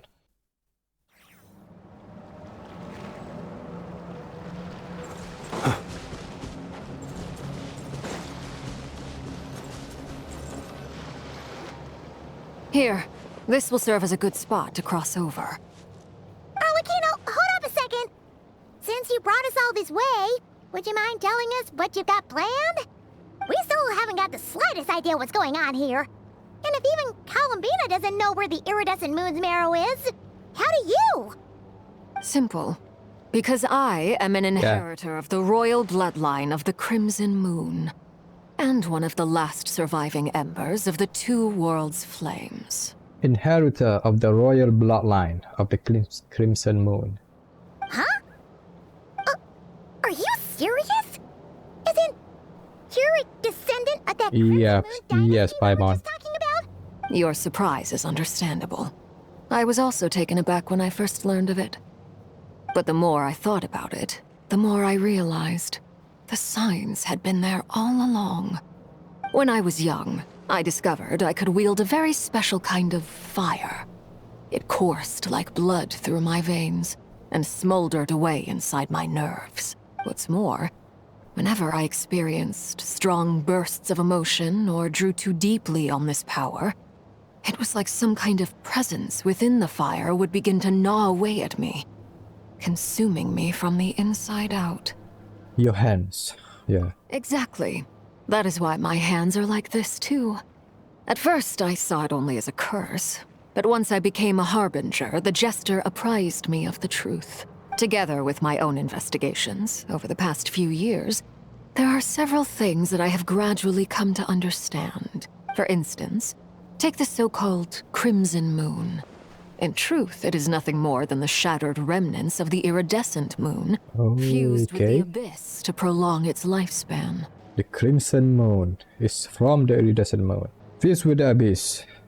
Since this blood flame was bestowed upon me by the Crimson Moon, it is a fusion of the iridescent moon's former power and the corruption of the abyss. Yep. You all understand the nature of the abyss well enough. I draw upon its power, and in return, it hungers for my soul. This strange blackness is the mark of corruption it has left behind. If I recall correctly, you once told me that if the corruption ever made it to your heart, you'd become a completely different person. Yes, and that's the reason I'm always careful not to push my power too far. It's essentially a never-ending tug of war. Oh, it will happen. Oh, sounds intense. Anyway, the rest of my story can wait. Is there anything else about the Crimson Moon or the Iridescent Moon that you're unclear about? No, we now understand a bit. Paimon has a question. So, the Crimson Moon that the Karians used to worship was actually the Iridescent Moon, right? Yes, Paimon. Yes, Paimon. Does that mean that the Karians were to the Crimson Moon as the Frost Moon Scions are to the Frost Moon? So much of that history has been lost. We have no way of knowing exactly what they were like. But I would suspect that the Conrians weren't as devout in their moon worship as it might appear. The iridescent moon's remains simply served as their link to the abyss. Yeah, the Conrians only worshipping the moon, and they hate the Seven. Later on, perhaps someone discovered a way to make direct contact with the abyss. Or maybe there was some kind of ideological divide. Either way, a dissenting faction staged a coup and drove out the royal heirs of the Crimson Moon dynasty. Still, even with the dark sun looming high overhead, the Crimson Moon's glow never truly faded. If you want living proof, it's standing right before you. Yep, and they're looking so fine. The first time we met, I sensed something familiar in your presence. When I looked at you, I felt I could see that mysterious red moon in the corner of my eye.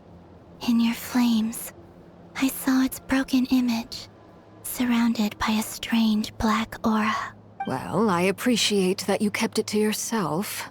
Much about the Crimson Moon is still a mystery, and I'd prefer not to end up as the object of an insane research project. Anyway, time is against us here, so if there's any other questions, they'll have to wait.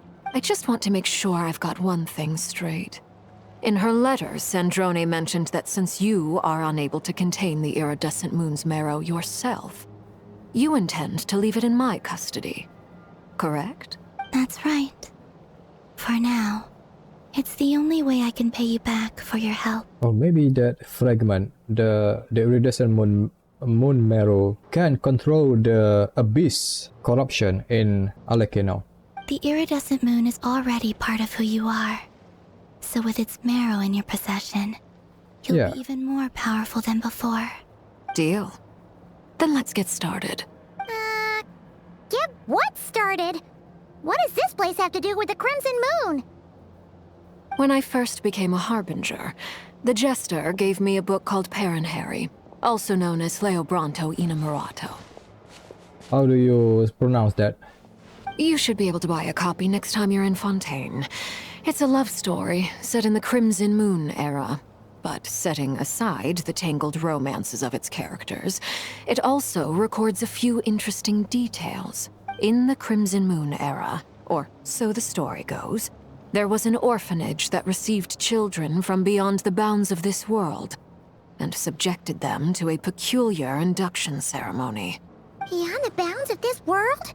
For real? And what kind of induction ceremony? The Crimson Moon sages looked beyond this world for beings with powers that surpassed the gods. But fearing they might lose control, they subjected these children to a process of refinement.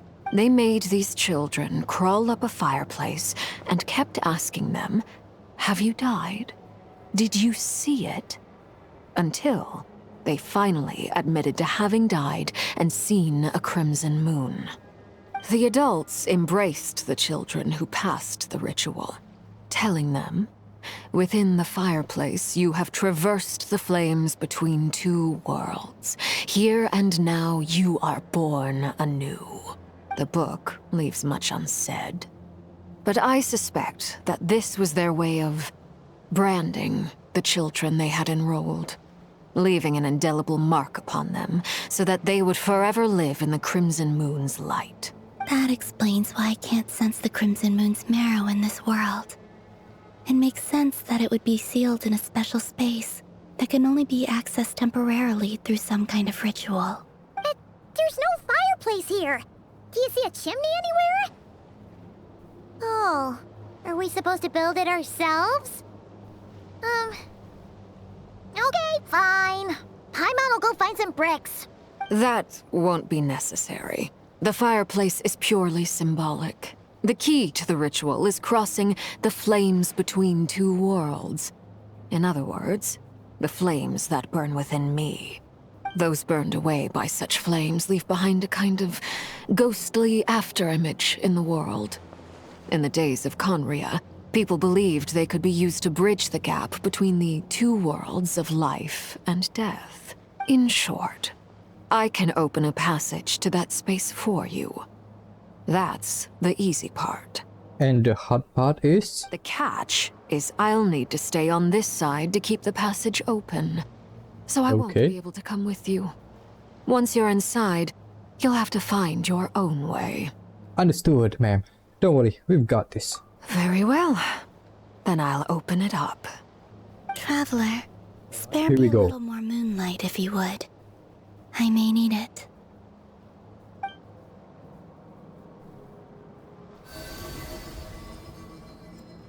Thank you.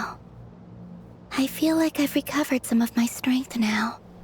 It should be enough to move us across short distances and confront whatever dangers might await. Do you want more, Columbina?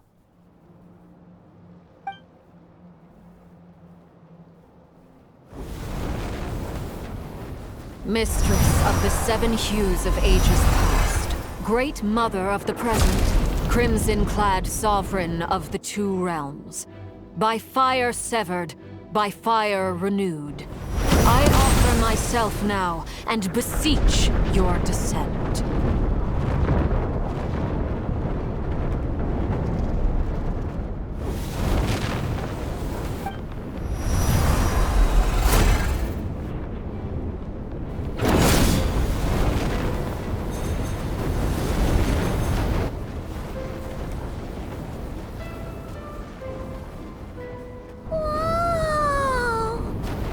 Yeah, Paimon. One word of advice. As you're crossing over, no matter what voices you hear, do not answer. Yes, ma'am. Got it. I sense a sinister gloom inside, but also the familiar light of the moon.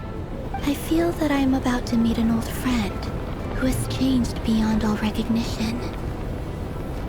All right, let's go. An old friend. Who's this old friend of yours, Columbina?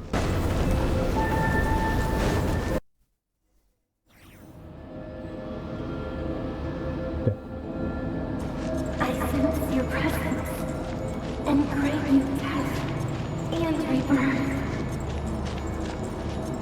Wait, why are you? You have crossed over from another world, transcending itself. I have no right to. Voice from the abyss. Hey, look up at the sky! A red moon! This must be the spot, right?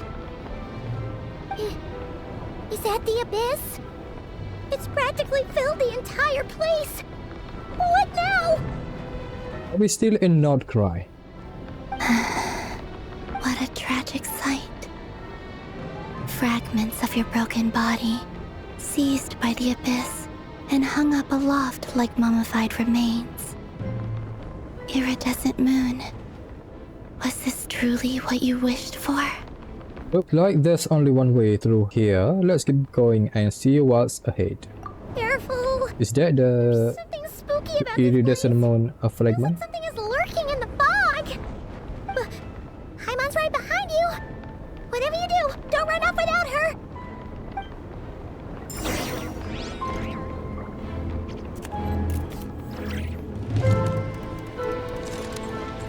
Is that By the way, the iridescent moon? Columbina, didn't you tell us that the iridescent moon had shattered into pieces? The moon up there looks pretty cold, Paimon. Yeah. How is that possible?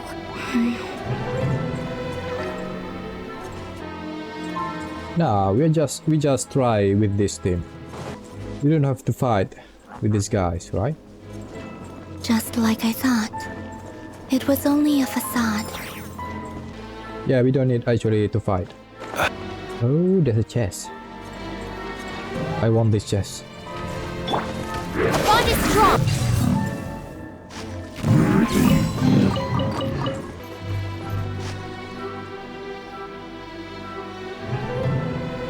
Huh? So the iridescent moon's marrow is up there in the sky? Huh? For real? That's way too high! There's no way we'll be able to reach it! No. I'm not sensing anything up there. It's coming from under the mountain. Oh. Let's see. Ah! There's some kind of weird shadow over the water. Wait, see that?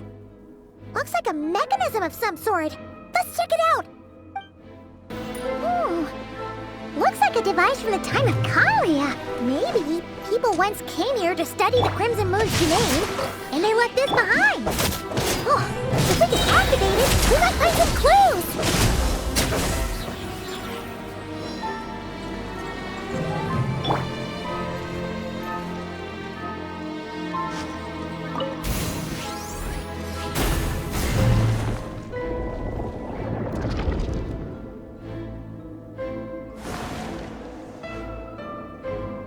One down.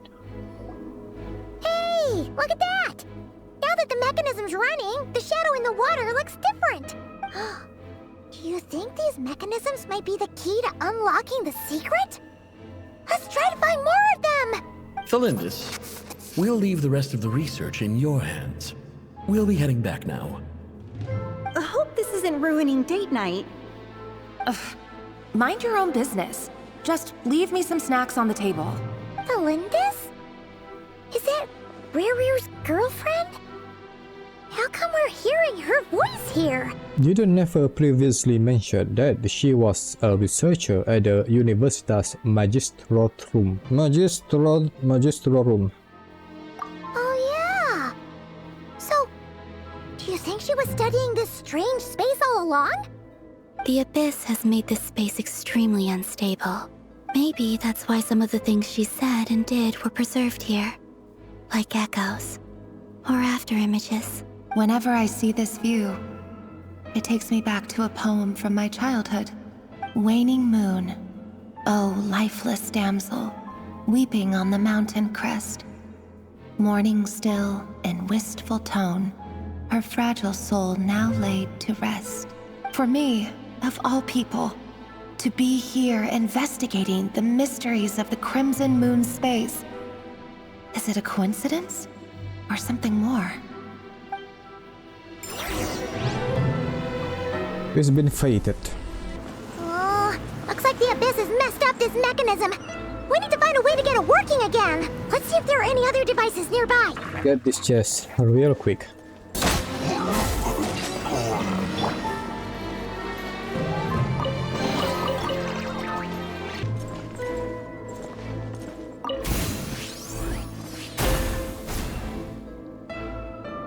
Alright, now we can use that. Number 2 down.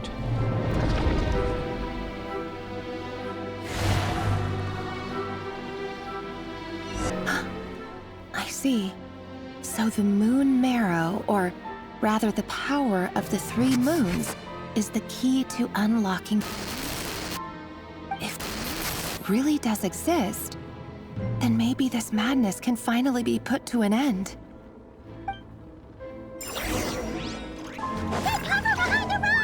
What?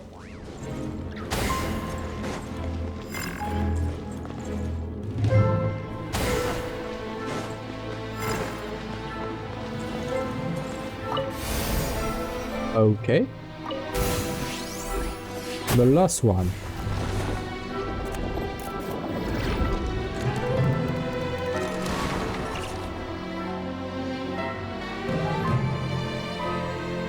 With the Abyss inhibitors in place, I should be able to access the chamber with the moon marrow. Oh, Rerir, with every step you take, you're drifting further from what you truly desire. But you're not the root of the problem. Ever since that outsider set foot in Conria, Is the it Lumin? Finster King has sunken deeper into madness. Outsider. Who is that outsider? If only I could get my hands on that outsider. Who? Is it Lumin? Hey, look! The moon's reflection is back to normal! Tholindis' voice mentioned a chamber with the moon marrow. Do you think maybe it's hidden in the moon's reflection? It must be. For within it, I sense the fragile aura of a dying soul. Then there's no time to lose! Let's go! Enter the everlasting moon.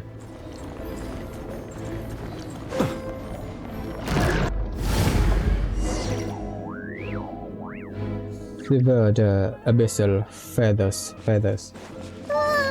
These things are so creepy!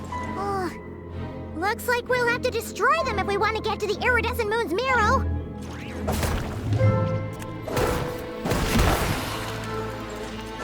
Okay, just a normal attack.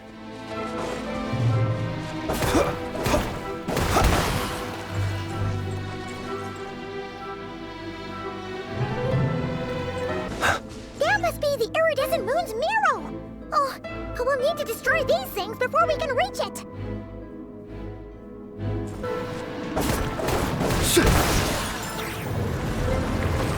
Okay, that's one. We don't actually need to fight. Yeah, come here. Yeah. Ow.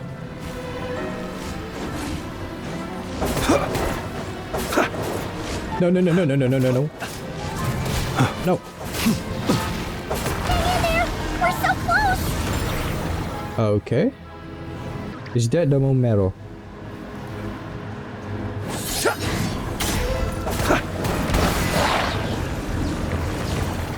Nice.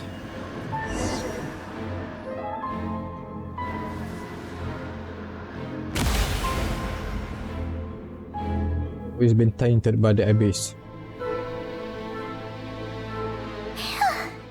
We finally did it! The iridescent moon's marrow, still burning away like an undying flame, yet now contaminated by the abyss. It has taken on a new form entirely. If we can purify the abyssal power within, we should be able to obtain its untainted essence. Yeah, Ether can do that. Leave it to me. Maybe it's not enough? Yeah, I think so.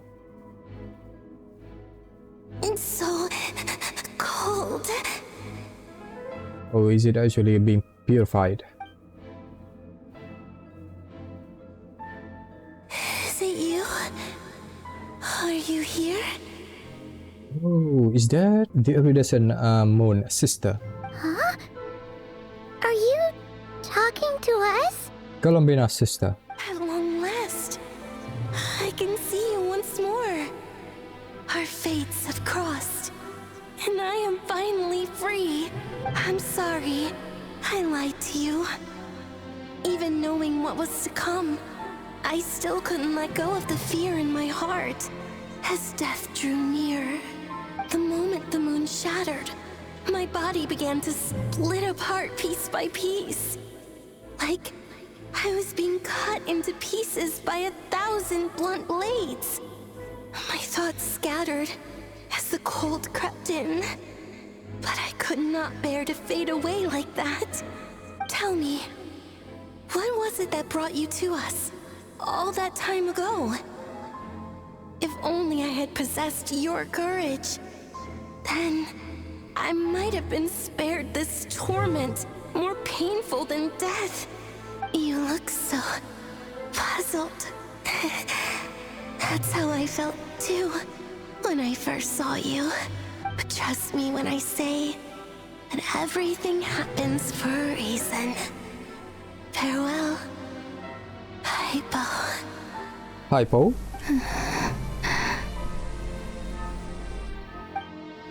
What was that all about? Columbina's real name. Hypo? Hypo what? Moon? It sounded like she was speaking to a long-lost friend. But none of us have ever met her before, right? Perhaps. She took me for the goddess of the frost moon she once knew. For a fading soul like hers, our auras must be too similar to tell apart. But anyway, we've got the iridescent moon's marrow now. That should help you regain your strength, right? Alright, time to leave this place and meet back up with Arlecchino. Let's go! Mission done. That's odd. This place looks different than when we came in. Waning moon, huh? oh lifeless damsel. Oh.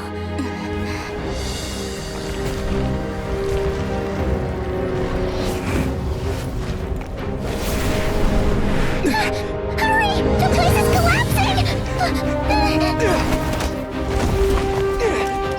It wants to trap us here. Who's it? The Abyss? Now we've taken the moon marrow. All that's left here is a dark will. It will show us no mercy.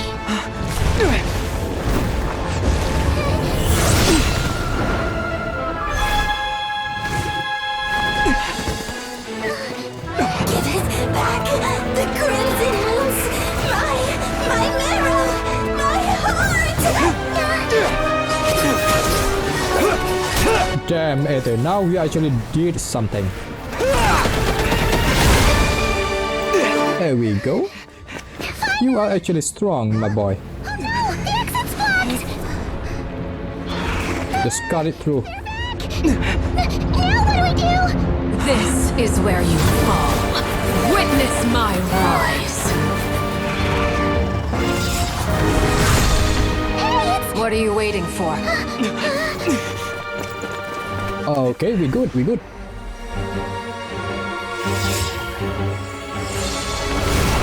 And mission successful. Who's that talking just now? Oh, we made it! Was that you, Arlecchino? Did you save us? Arlecchino, what happened to your arms? Are you good? Wait, your hands! They're... Oh, this? Don't worry. It's a small price to pay. What do you mean small? The Abyss wanted to trap you inside, and I defied its will by bringing you out. No wonder it's a little angry. Is there anything I can do in return? If I can purify the abyssal power, then maybe. No. I have paid the price, albeit a small one, and it cannot be undone. My hands have already fused with the Abyss. Purification would simply destroy whatever's left of them. But surely... Oh... We're so sorry. If we try to purify them, I can't believe you'd make a sacrifice the arms will gone. As much as I'd like to call it a favor, the truth is I was simply holding up my end of the deal. Well, Columbina. Yeah, we got the thing. Yes, you did your part. And as promised, I will leave the iridescent moon's marrow in your care. From this day forth, may the two worlds' flames burn ever more brightly.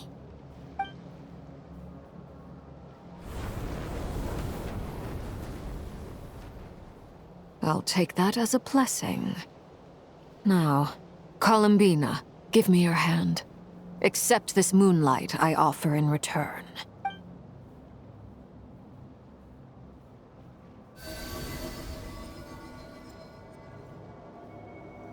Okay, everyone is buffing. That's good.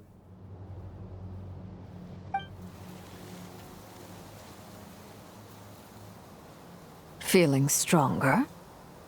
Yeah. Maybe too much? You okay? Hey, Columbina, are you okay? I'm fine. Our powers are a little at odds, that's all. By the Frost Moon's authority alone, wielding the power of the other moons was always going to be a stretch. Still, I think it's fair to say that your strength has returned, at least to the level it was at as Third Harbinger. It's still not enough. There's no way I can hope to challenge Rerir like this. Just one more ray of moonlight, if you would. Please, Columbina, don't push yourself too hard. It's okay. I can take it.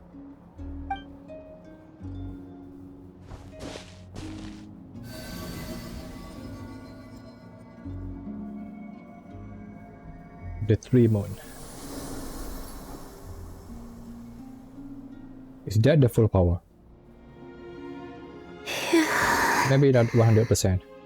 How about now? Fighting fit? At the very least, I won't have to stay hidden like before. I want to see him gone from Not Cry. The Racher of Solnari and his wild hunt must be sent back where they belong. Well, it's good to have something to aim for. You certainly seem more alive now than you did earlier. When I first met you, you didn't strike me as a ray of moonlight. More like a wisp of fog drifting in from who knows where, ready to scatter at the first sign of a breeze. But now, you're full of vitality. Just like the Frost Moon, once the brightest of them all. May you keep shining, Columbina. This is who you are. Thank you. Look after yourself too, Arlecchino. I know you have plans of your own, and that's why you're always seeking to grow stronger. But whatever you're after, don't let the Abyss take a hold of you. I do not wish to see you go down the same path as Rerir. Yeah. I appreciate the concern, Columbina. Although perhaps it's time you took a new name. A new name? Kutar, the Moon Maiden, Columbina. They're nothing more than code names. Yeah. They describe who she is and the roles she's played, but they're not her real name. We often use code names in the House of the Hearth, too. But it's knowing your real name that keeps you grounded. Up till now, you've been living a wandering life, so you've probably never really cared. All I'll say is this. Once you've defeated Rerir, give it some thought. All right, that's it from me. I'll get you back safely first, then go meet up with Sandrone. You're the best! Let us know next time you need a hand. We will be sure to return the favor. I appreciate the gesture. It speaks to your good character. Anyway, let's get going. There are more urgent things to do right now than trade compliments. Okay. Then with the Act 3. We got the iridescent moon's marrow and restored Columbina's strength. And that's all that matters. In other words, mission accomplished. Paimon wonders how everyone else is doing. Oh, do you think the others are making good progress? Hope it's all going smoothly. Oh, hey look! They made it back as well! Flintz! Lama! How did it all go? All is well, thank you. Nefer and Yehoda had to stay at the curatorium to wrap things up, so they won't be joining us for now. I ran into Miss Nefer and Miss Aino on the way back. Their work is still in progress, so I suspect they won't be back for a while either. You seem rather cheerful today, Mr. Flintz. I certainly am. I achieved what I set out to do and came away with more than I bargained for. More than you bargained for? Fighting alone can get quite tedious, but I had the Albedo and Durin. of brave young warriors. Damn, there's a lot of new characters here. We meet again. How have you been? Albedo! What are you doing here? It's been too long. I'm guessing you are here for see Vodka? Thankfully, tracking you down turned out to be a lot simpler than we envisaged. These two courageously lent me a hand while I was fighting the Wild Hunt. When they told me they were Servarka's colleagues, it all made sense. And given how people of outstanding talent tend to cross paths, it's no wonder you're already acquainted. So, who's your travel buddy, Albedo? Why don't you come and introduce yourself? You know him, Paimon.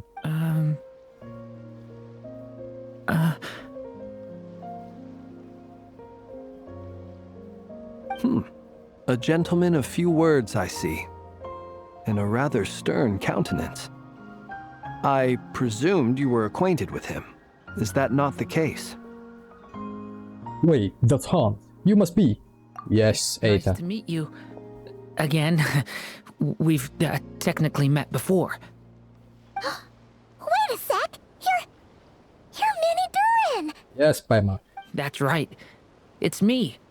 I'm glad to see you again. By the way, he says it's okay if you drop the mini. Yeah, I'm not as mini as I used to be. I know, Durin. Interesting, isn't it? The first step towards blending into human society appears to be reflecting on whether one's name really reflects who they are. Wow! You look so different! In a good way, of course.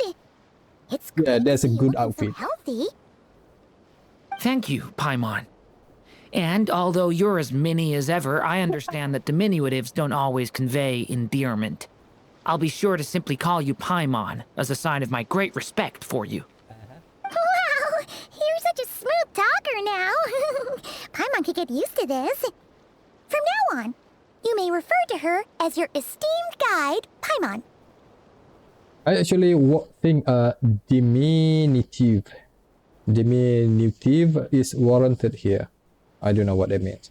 Little Paimon is pretty tiny after all. Personally, I think our little Paimon is the perfect size. When people call her Little Paimon, it's just because she's so adorable that they can't help themselves. If that's not a sign of endearment, what is? You're absolutely right, Miss Lauma. My brother still has a long road ahead of him when it comes to understanding human relationships. My brother. Anyway. Albedo got many Didn't Kutar, siblings by now. Columbina, leave with you? How come she isn't back yet? She's been catching up with old friends. Wouldn't be surprised if she stopped for a cup of tea or 10 on the way back. Uh-oh. People are talking about me. Hope it's nothing negative.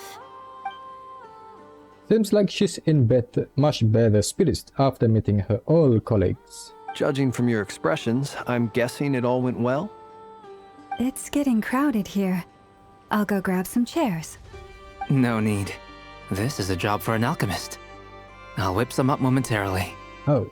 Thank you for your hospitality, ladies and gentlemen, but I was merely escorting my friends back. I'll be meeting Sandrone shortly, as we still have some things to discuss. It's been a pleasure, everyone. But this is where I'll say goodbye. We really appreciate your help. Yeah, thanks for standing by us. Oh, come on. Spare the formalities. I'm just glad I could help out some true friends. Oh. I understand. Well, True friends. bye for now, Harlequino. Oh, this place is hopping. It's probably a good thing one of us left. Otherwise, we might not fit all these people in. Are you saying we're about to run out of chairs? As a matter of fact, I am. Come on in and see for yourself. Act 4. We might as well just start the Act 4.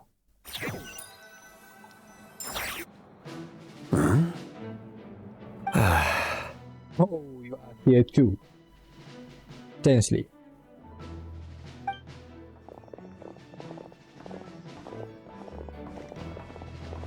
I overheard your little chit-chat outside, by the way. With Miss Columbina's colleague gone, we should be back to the original crew plus the other colleagues I brought in. Though, it looks like we have another new face. Someone else managed to rope in a colleague too? Sorry, he's probably here for us. Frankly, you and Paimon are the only people I know here. Yeah, Dainsley. This here is Dainsleif, colleague of Teyvat's greatest guide, Paimon, and greatest adventurer, the Traveler. Well, not exactly colleagues, more sort of friends. When someone else jumps in to do the announcing, you know you're speaking to someone important. Let's hear what he has to say. Yes, Flynn. Note to self. Once Paimon knows your name, the rest of the world will soon follow. When he comes looking for us, it's usually something important. Paimon's guessing you've heard about the Wild Hunt, then. From the looks of it, you're about to hold a meeting. If I were to say that the Wild Hunt is our mutual enemy, would that earn me a seat at the table? As the saying goes, the enemy of my enemy is my friend. Mr. Dainsleif, there's a seat with your name on it. Though, I can't promise the same for everyone else. Hey, Albedo, think you can rustle up a couple more chairs? After all this time apart, Grandmaster Varka's first order is to rustle up a couple more chairs. I've missed this. Is he being sarcastic? No, Durin. Hey, he's your brother. Why are you asking us? I've still got a lot to learn about the nuances of human conversation. Trying to decipher Albedo's way of speaking has been like jumping in at the deep end. Yeah, Durin is still innocent, little boy. Oh, good point. Paimon gets you now. Don't sweat it. There are people who go their whole lives without getting the hang of it. You're ahead of the game already. Look at you, Paimon, expert in the art of encouragement. A big sister. I wonder what's taking Nefer so long. Perhaps you should go and check in with her. If anyone can hurry her along, it's you. I just got back from the curatorium. Besides, aren't you curious to see what's taking her so long? Miss Nefer doesn't strike me as the type to share secrets. And since gathering intel is her specialty, I'm guessing she'd prefer to keep her methods confidential. Under such circumstances, would it not be tactless for me to impose? Oh, but it's fine for me to impose. What can I say? You have an unrivaled ability to garner people's affection, Miss Moonchanter. Besides, you have far more in common with her than I do. All right then. Impressive. Time to persuade Nefer again. I admire your powers of persuasion, my friend. As I'm sure Miss Lauma will realize soon enough, the trick in life is to always pitch in with other people's responsibilities so that you can be selective with your own. Another trick is to simply hide in the background. Spoken like a true sage. A bunch of polite guys speaking. Anyway, looks like we've got some time to kill before the meeting. Let's take a little breather, folks. And feel free to chat amongst yourselves. We'll get down to business once the other two arrive. Alright. Oh, this is the small bunch. You're both awfully quiet. Why don't I start us off with an icebreaker? Much obliged. Are you being the wingman, Albedo? Have either of you ever had your portrait painted? If not, I'd be glad to help. That sounds like a lovely idea. You know how to paint, then? I dabble occasionally. He's an excellent painter. Tables, chairs, people, dragons, you name it. He'll paint it for you. I'm flattered. If I ever get the chance, I'd like to give it a try myself. I'll bear that in mind. Anyway, how about you, Durin? What sort of portrait would you prefer? Oh, I'd be fine with anything. Whatever style feels best to you. Very well. Then I'll play it by ear. You can replicate any style I want? I can try. If you show me a sample, I'll do my best to match it. Thank you. In that case, I'll dig up some reference material for you. So, Dice, where have you been all this time? Is there something you'd like to say to me? There's a lot. Yeah. For starters, why'd you just show up here without even giving us a heads up? Yeah.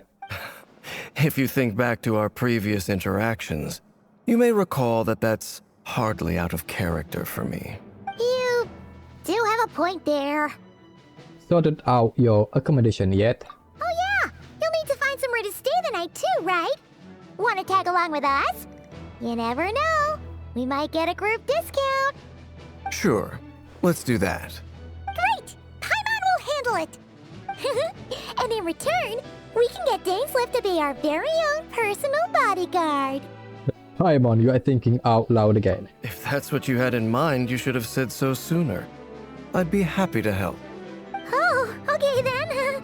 Paimon was only kidding, but good to know. Anyway, since we're all here together, we might as well watch each other's backs. That's just what friends do, right? Indeed. Thank you. Truth be told, I can't remember the last time I was in a meeting with so many people. You're not alone there, my friend. The Lightkeepers also struggle to bring everyone together for a serious discussion. I don't doubt that.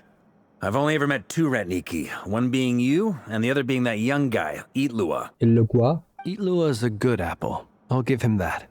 He's kind, honest, and regularly delivers supplies to my lighthouse. A true Ratnik to the core. In that sense, he puts me to shame. So you're what? A fake Ratnik? That's what it sounds like you're saying. But I get the feeling that's not quite what you meant.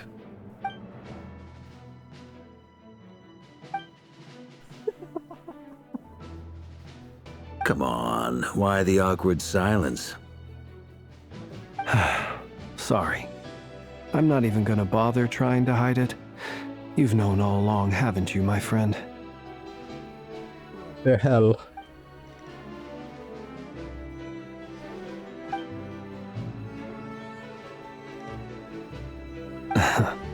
Now that was an awkward silence.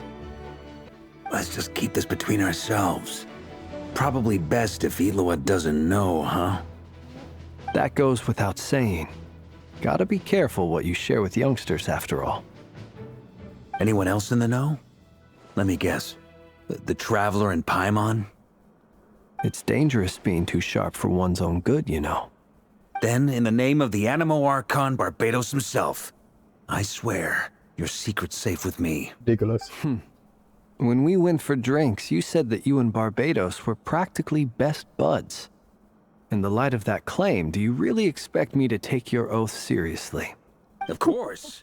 Just as long as you don't go spreading around the fact that I'm close with Barbados, all right? Fair enough, then. Nothing like a bit of mutual leverage to seal the bonds of friendship. They both have their own secrets to keep. Not long after. Yeah, Nefer. There's a lot of people here.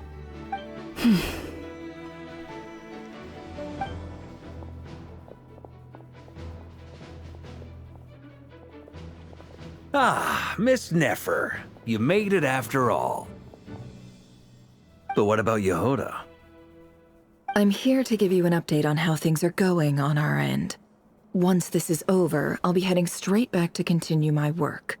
I left Yehuda back at the Curatorium to watch over things while I'm gone. Huh. So much for just this once. Shh! Not so loud! We're on a roll here. What if she remembers and suddenly decides to back out? What the hell, Vodka? Come on, man. Did you say something? He's not amused by that. Nope. I didn't say anything. Right, Flints? Must have been a frog. They get so noisy around here at nighttime. Yeah. It's like they're putting on a concert in the background. They are in the same wavelength, Flints and Vodka. Anyway, before we begin, there's a few introductions to make. Let me start by saying that it's an honor to be speaking before so many distinguished colleagues and collaborators. First up, we have Miss Lauma. As Moon Chanter, she's the leader of the Frost Moon Scions, a local religious community in Nodcry. Then there's Miss Nefer, boss of the Curatorium of Secrets, an intel gatherer extraordinaire. Nefer is leading the investigation into Rerir's background, assisted by Yehoda and Lauma. From the little I've heard, they're making some great progress. Over here, we have Mr. Flintz, a Ratnik and guardian of the abandoned English lighthouse. Ratnik. In our last operation, he courageously distracted the Wild Hunt to buy time for the rest of us. For those of you who've never met, this is Mr. Albedo, a renowned alchemist and captain of the Knights of Favonius investigation team. By his side is a new face for us all, myself included, Mr. Durin, who has come to lend his aid. Next up, we have the Moon Maiden and former Fatui Harbinger, Miss Columbina. Then we have the Traveler, who's earned more titles than I could possibly hope to list out, so I'll spare you the rundown. And Paimon, the ultimate travel companion and quite possibly the best guide in all of Tevat. Quite possibly. Wow! That's a lot of people! Great turnout! Miss Nefer, it looks like you might have another job coming your way, so, congratulations on the booming business, I guess. You think I haven't got enough on my hands as it is? Who's looking for me now? That would be me, Miss Nefer.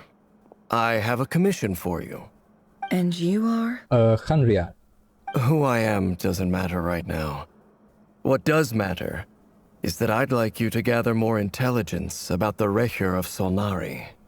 Oh, Nefer knows about intensely. Well, it's not as if we never take on anonymous commissions. But in your case, I'll have to decline. I'm gonna take a wild guess and say your job's probably more hassle than it's worth. Something about you seems like bad news. Yeah. It's my eyes, isn't it? Conrian, I assume. Yeah, she knows. What's with the mask? Are you trying to hide your identity?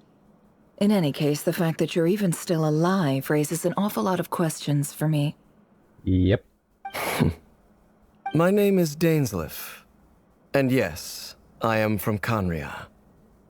As I'm sure you're aware, the Racher of Solnari's real name is Rerir. He was once an acquaintance of mine. Really? Then you must have been quite an influential figure yourself. You flatter me, but none of that matters anymore.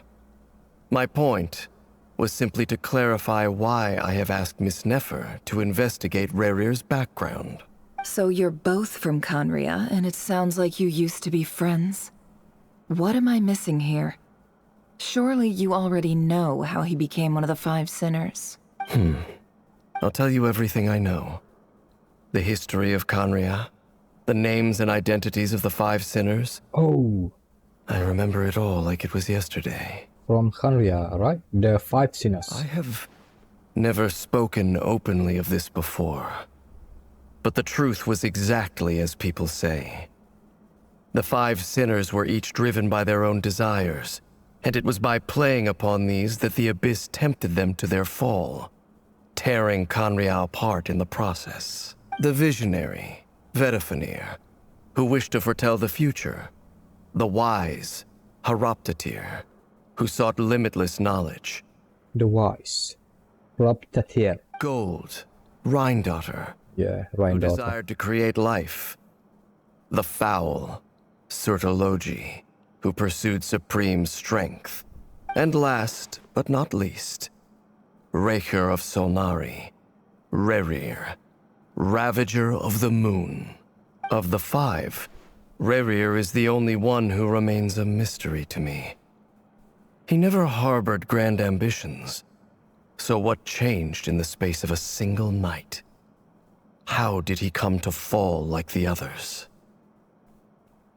In other words, you're saying that his change came as a shock to you, and you have no idea what actually happened?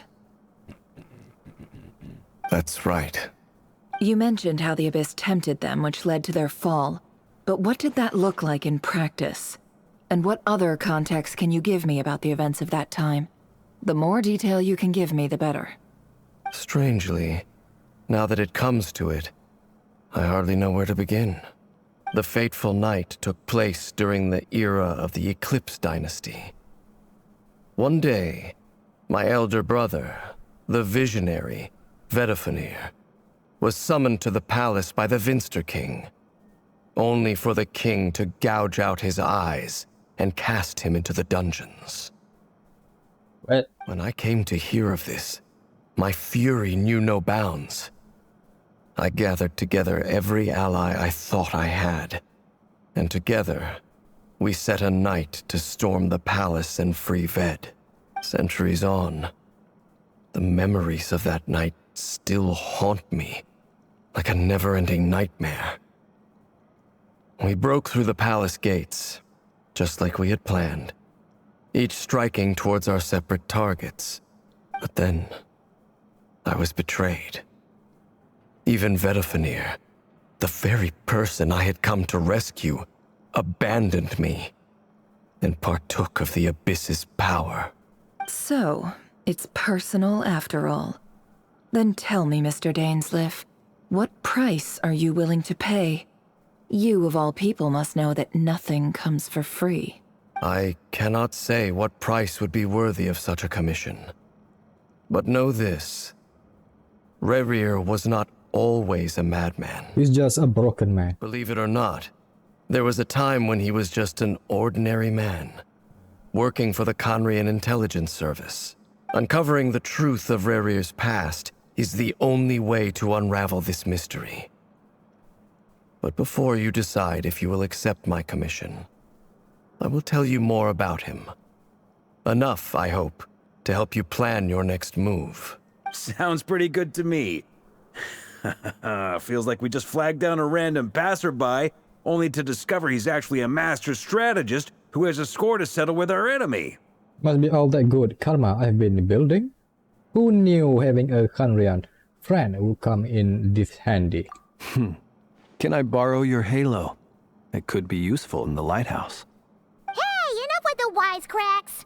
Besides, isn't that lamp of yours bright enough already? Relax. It was meant to be a compliment. If that was a little over the top for your liking, I'll make sure to tone it down next time. I'll give your proposal some serious thought, Mr. Dainsleif. Let's speak in private once the meeting is over. Before that, there's a few things I'd like to share. You recall meeting the Knave and how the iridescent moon's marrow was retrieved from the Crimson Moon space.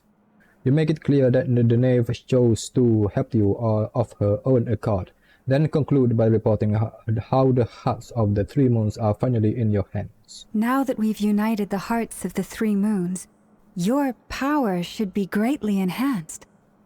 But it seems like that hasn't happened yet? Yeah, I knew it. It's not like 100%. I believe it will take a little longer. You've done so much for me, so I want to be completely honest with you all. Even though I'm doing a lot better now, the truth is, my recovery will likely be an ongoing process. From the moment I was born, my power has been slowly ebbing away. And that is because Tevat has never accepted me. Even with the moons united as one, it seems my rejection cannot be undone. So far, I have yet to find a solution. It may turn out to be a problem that will plague me until the day I finally leave this place behind. Even so, I will do everything in my power to help you drive out the Racher of Solnari. As Arlecchino put it, this is not about chasing the spoils of victory. It's just a gesture of heartfelt gratitude. Kutar. She seems a lot more energetic and positive than she did when we first met. Defeating the Racher of Solnari will be no easy task. While my strength slowly recovers, we'll also need to gather more intel. Naturally. We should take all the help we can get if we hope to defeat him. We've considered several viable plans now, but our choice hinges on the answers to a few key questions. Is it even possible to kill Rerir? What experiences shaped the person or monster he became? And what's he really after? Given Albedo's expertise in alchemy, I think we should leave him to try and answer the first of these questions. Understood. As for the other two, I'm afraid we'll have to count on you again, Miss Nefer. Believe me when I say it's not my wish to burden you. But right now, relying on your skills is our only option. So you're placing all your hopes on me, huh? We can't thank you enough for agreeing to help us. Honestly, I can hardly believe how lucky we are. Yes. You sure have a talent for changing your tune, Miss Moonchanter. Timid like Yehoda one moment, then flinches insincere flattery the next. Ladies, please. I must object to your portrayal of me. Oh my god. That's all. Please. Feel free to keep bickering. Just pretend I'm not here. I almost don't want to leave this room. I'm curious to see how this plays out. I have faith in you, Miss Nefer. Something tells me you'll stand by us until the very end. Oh? And what makes you so sure of that? What if I suddenly decide that my compensation is insufficient? This isn't about the money. I can sense that you've got a deep-seated distaste for Rerir. And knowing you, that alone is motive enough. Look at them getting along so well. Like two peas in a pod. And I'm the one they accuse of insincere flattery. There is no justice. Oh, poor guy. Miss Lauma, you have to understand something. Unlike you, I don't actually enjoy having everyone's hopes on my shoulders. Is that right? Well, maybe the fact that I'm willing to put my hopes in other people says more about me than you. But the fact is, I also trust you. And that's because I know that you're someone we can count on. Anyway, we've got our plan, so let's get moving. Mr. Dainsleif, let's talk. And Traveler, once we're finished, if you've nothing else planned, I'd like you to come with me. Yes, ma'am. This whole experience is teaching me a lot. For instance, I now know that when other issues come up in the future, I'll have far more luck getting Lauma to convince Miss Nefer than trying to do it myself.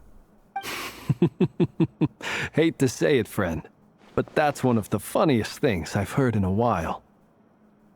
Why? You think I've got it wrong? Quite the opposite. But what makes it so hilarious is how long it's taken you to realize. Nefer and Dainsleif converse intently for quite some time.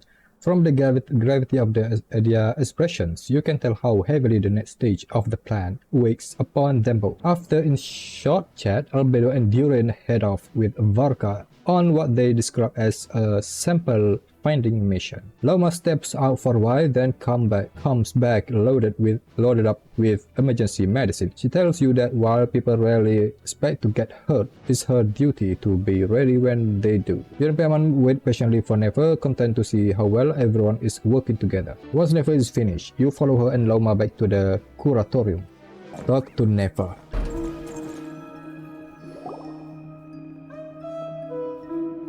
Thank you for waiting.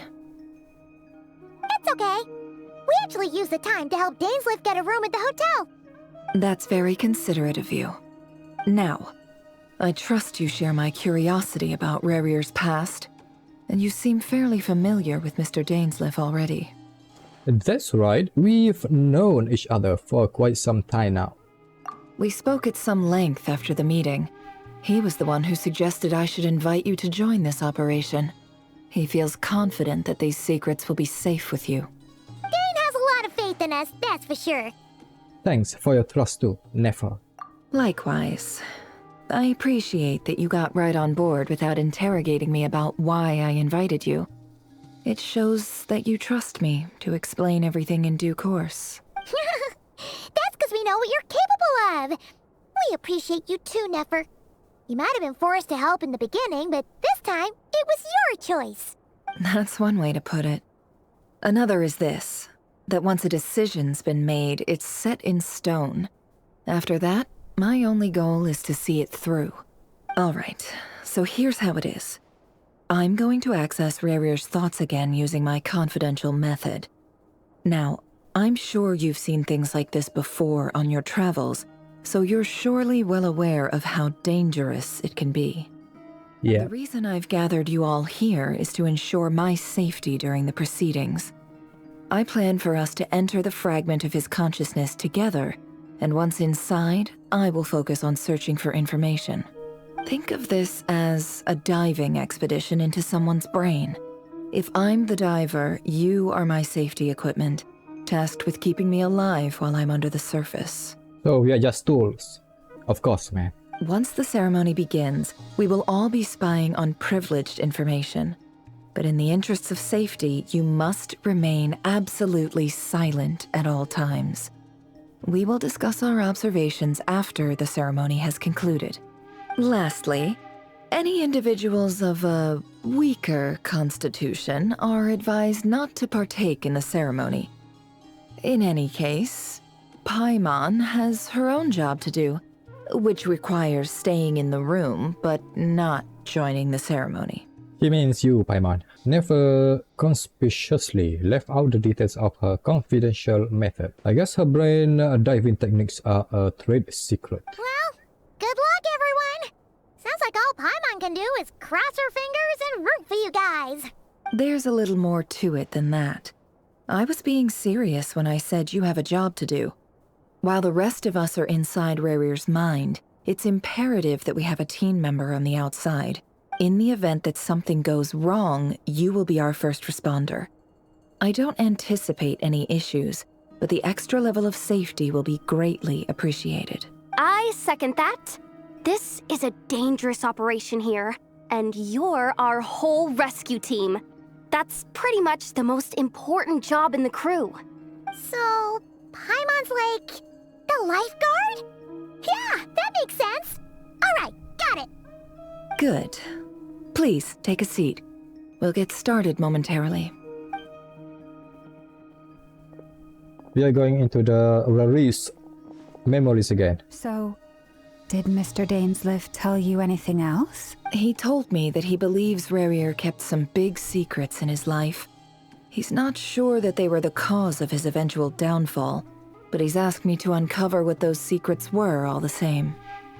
But surely you're not planning to go through with this, no matter the cost. If you think that, you'd be overestimating me. I'm a businesswoman, not a mercenary.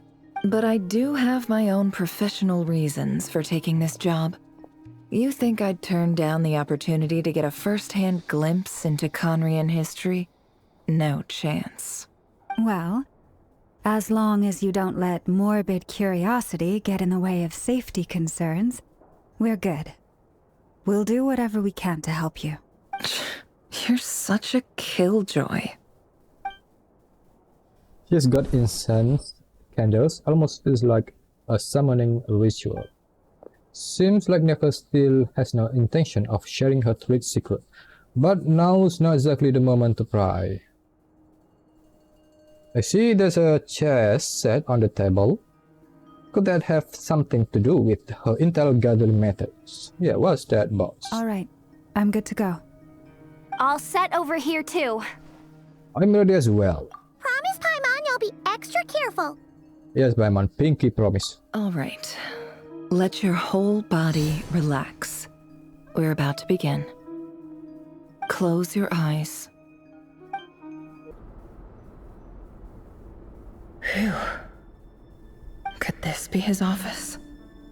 Pretty standard setup. Bookshelves, paperwork, files. According to Dainsleif, Rerir used to be an intelligence operative. Chances are there's plenty of top-secret intel stashed away in this room. Is this where you keep your secrets, Rerir? Can't say I'm not looking forward to this. There's someone picture over there. A file tucked inside a folder. The title reads, Dear Breakfast Shop Owner. It's a list of names, but at this stage I have no idea who any of them even are. Maybe after this. There's something here? No. Nothing. He looks even gloomier than last time. I wonder what's changed.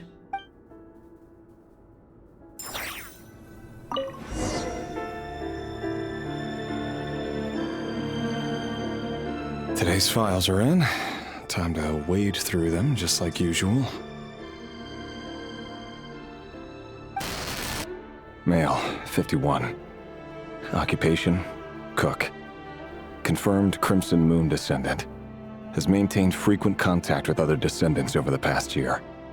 Poses a threat to the dynasty. Neutralized.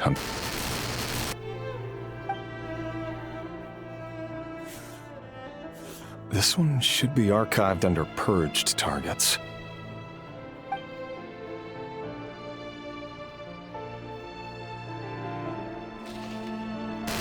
Female, 23. Occupation, office clerk. Confirmed Crimson Moon descendant. Has maintained frequent contact with other descendants over the past year. Poses a threat to the dynasty. Is this his all target? Neutralized.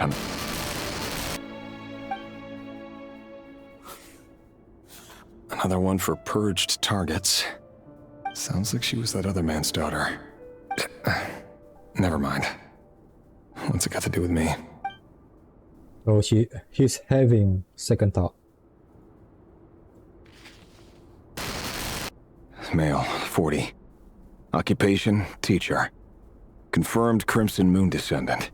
Has been observed making contact with other descendants during the past year. Poses a threat to the dynasty. Neutralized on...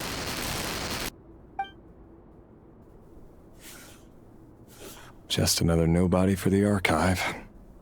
Come to think of it, I remember surveilling this man. A case like his never would have been considered a priority in the past. Huh.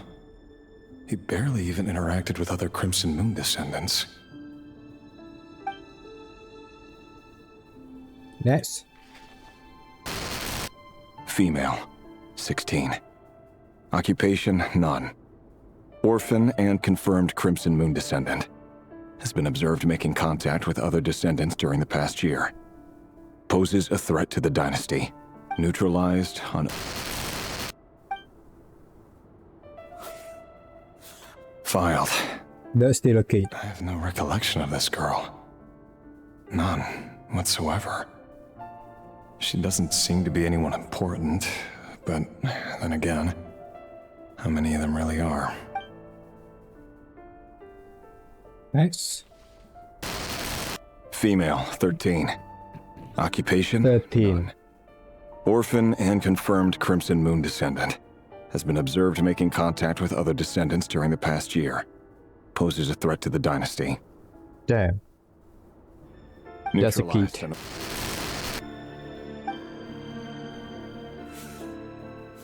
Filed. What did you do, Rerir?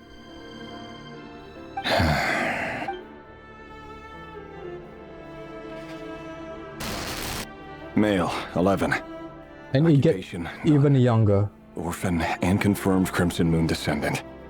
Has not been observed making any contact with other descendants during the past year. Poses a threat to the dynasty. Neutralized and...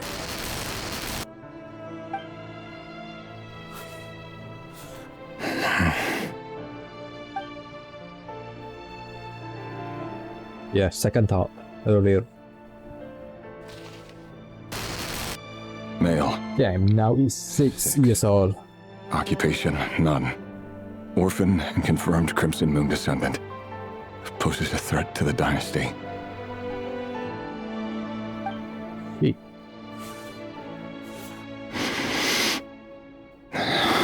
Yep, he's starting to break. It's funny, isn't it?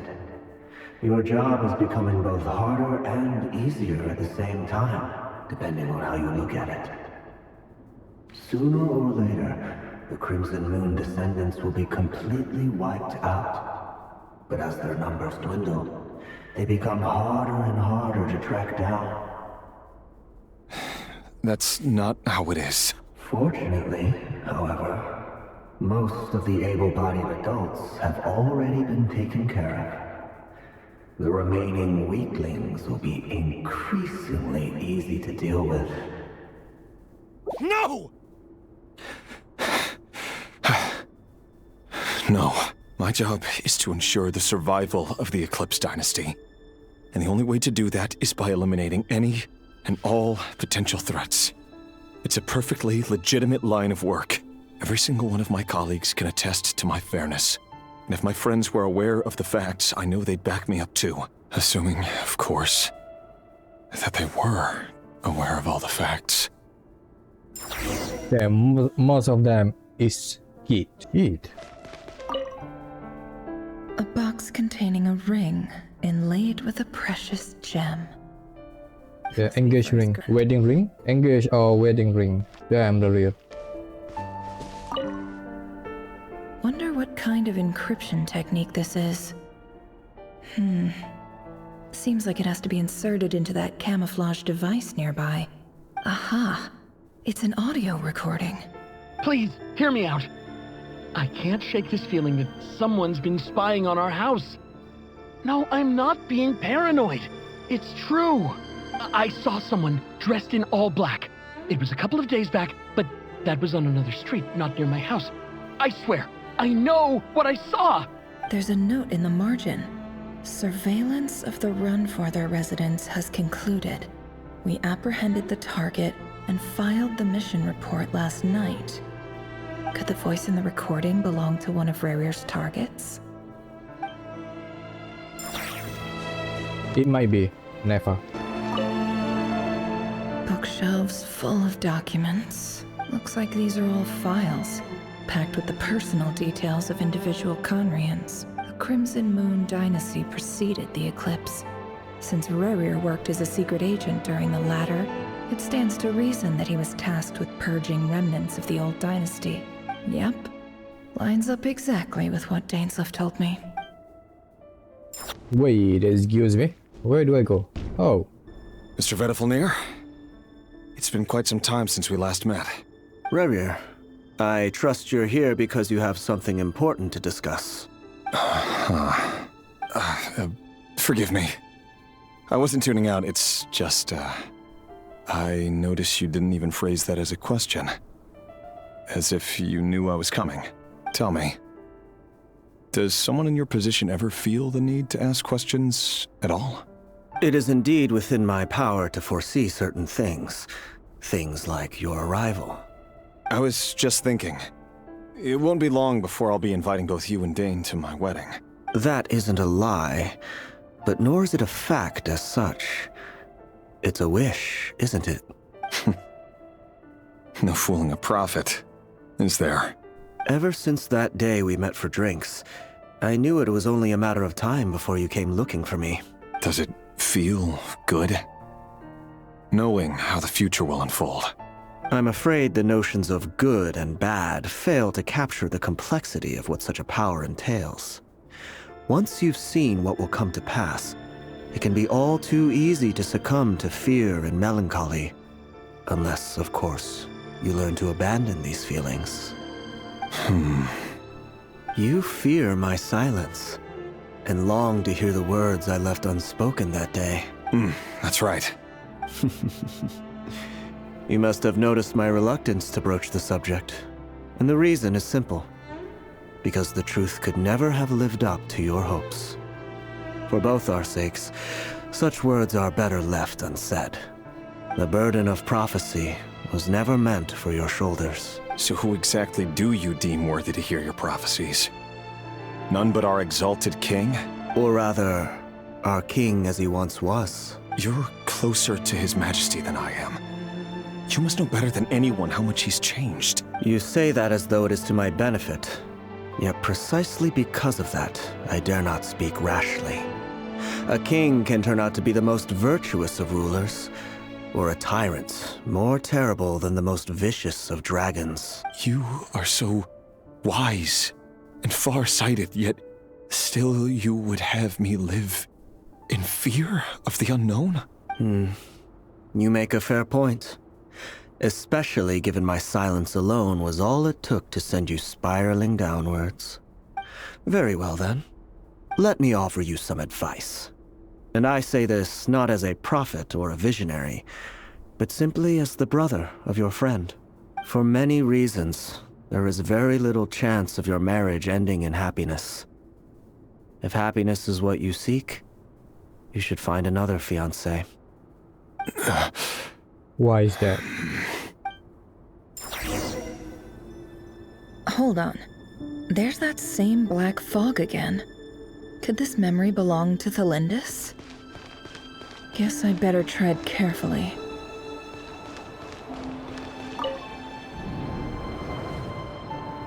Wait. Hear me out. This time we finally got a clear look at his face and learned his true identity. His name is Rerir, and he claims to be one of the king's guards. What did you say? A cruel irony, isn't it? The man you're set to marry leads a double life as a brutal executioner. Why are you telling me all of this now? Simple. It's because I want you to kill him. You are the only person he would never suspect. No, absolutely not. I would never dream of doing such a despicable thing. So you'll just stand by and watch him slaughter us to the last? Do not forget that the blood of the Crimson Moon flows in your veins too. Shit. Damn, Rerir. The blood of the Crimson Moon? What does that matter now? The dynasty has long been dead and gone. You think that alone is reason enough for me to throw away everything I have? Why wouldn't it be? You two were once a child of the Crimson Moon, just like me. Don't tell me you've never felt so much as a flicker of fury for the way we were trampled into the dust. As long as you promise to abandon this pipe dream of restoring your dynasty, I can try to persuade him. Or have him persuade the Vinster King. Persuade the Vinster King?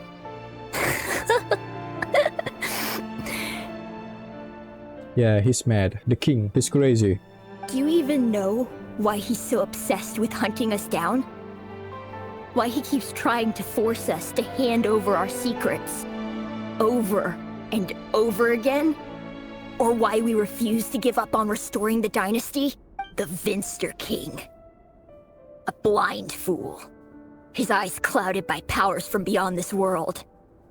A petty little man with a miser's heart. And he dares to sit upon the throne? Mark my words. Sooner or later, Conria will fall. And it will be his doing.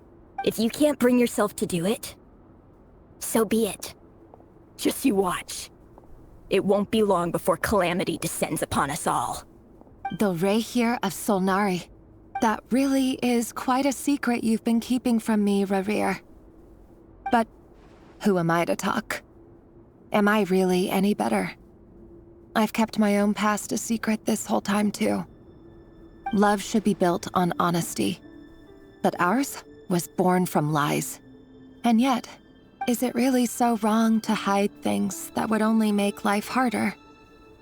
If we don't cover up the parts that no one else should see, how can we go on pretending to be normal? Vedifulnir must have known all this. And that's why he made his prophecy. In the end, nothing stays hidden forever. Yeah, that's right. But I won't just sit by and watch this disaster unfold. I'll do everything in my power to protect what I cannot afford to lose, no matter who I have to face.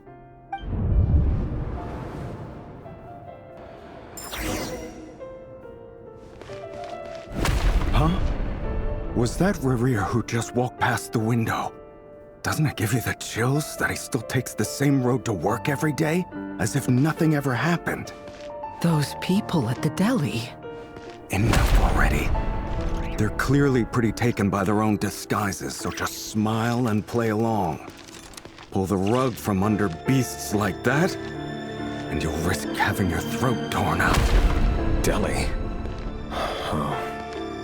They're talking about those people from the opposition. Right. I'd almost forgotten they used to run a deli. People of no consequence always vanish so easily. And no one even remembers them.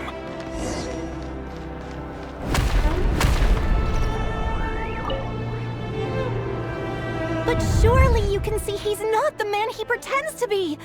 So many have died already, and they say that the king's madness grows with each passing day. We're not going to survive this, are we? But why does it have to be this way? Do we really deserve to die just because of the blood that runs through our veins? Tholindis! Are you even listening? Sorry, Freether. My mind was off wandering. I heard you, though. You're talking about what Rerir said. He's just following the king's orders. He's a secret agent, and it's his job to hunt down rebels and dissidents. By the time you first met him, he'd already taken lives. Maybe he was using you from the very beginning. No. Rerir has no idea I have anything to do with the Crimson Moon. My family are only distant relatives of the main lineage, and besides, my eyes are perfectly ordinary. Truth be told, apart from my teacher, pretty much no one knows I have any connection to any of it. It's been a long time since my family severed ties. But as Orlog said, who could possibly talk sense into that raving lunatic of a king? No one. I'll work something out. Trust me, I'm with you all. But for now, you need to keep yourselves hidden. Don't let anyone find you, anyone at all. Don't forget that Rerir is an Eclipse operative. You need to be extra careful when he's around. And when I am too. For now, don't come looking for me. And if anything happens to me, just act like we've never met. If even you can't escape this, what hope do the rest of us have? But after all this time together, surely he wouldn't lay a hand on you. I won't speak in his defense, nor can I give you a clear answer to that question. But I'll do everything I can to put an end to this. Here, hold on to this. If an opportunity to escape presents itself, take it. You'll be glad you took some spare change. You call that change? But what about you? I've got a job, and there's still money coming in. But you can't go anywhere right now. Please think about yourself for once. Go to the training room. So are they killing each other? Another day, another round of assassination training. Training ground is just beyond this hidden passageway. When you kill a person, doesn't it bother you when you end up covered in their blood? Why would it? Aren't we all just walking blood bags? But not everyone is accustomed to hunting down others like prey. You've been a hunter for so long now, you seem to have forgotten that most people don't just go around killing one another. Leave me alone.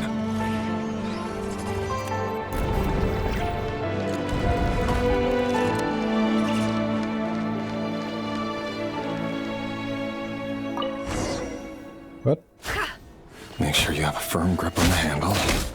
Then choose your angle well. Keep your movements light and brisk. And the prey won't sense a thing. I doubt that. I'll bet no one's ever died a quiet death at your hands. I work clean. No traces.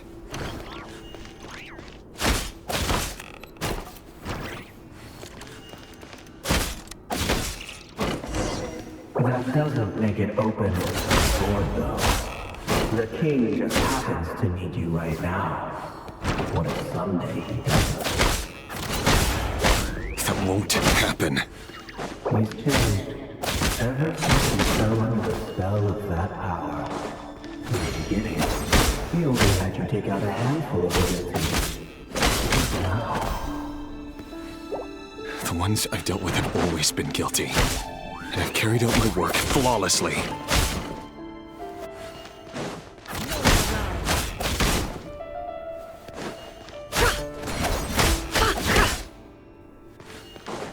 It all adds up.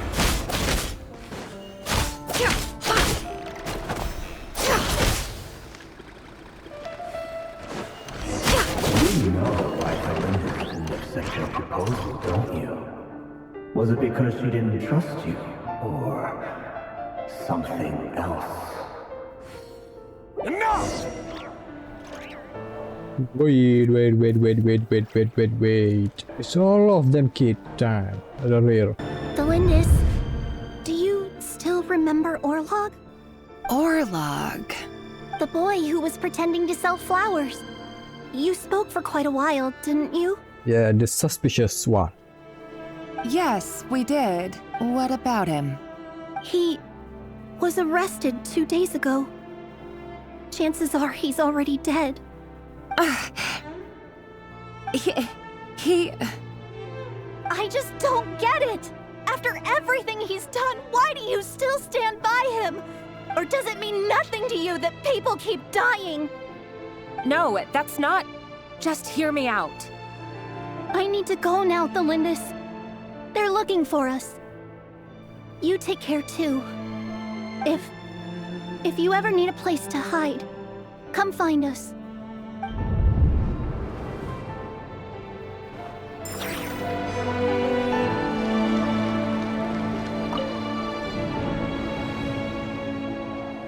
Author Tholindis.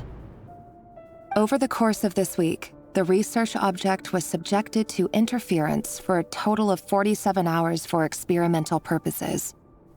The results are as follows. All subjects of observation that were sent inside have now... The situation within is proving more problematic than anticipated. No progress whatsoever. What now? Won't you give me even a glimmer of hope? Things are getting worse by the day. I have to find a way or we'll all be in danger. But I...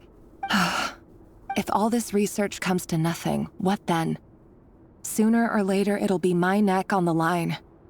But could he really bring himself to kill me? No. Surely he wouldn't have the heart. I don't know about that, Tholindis.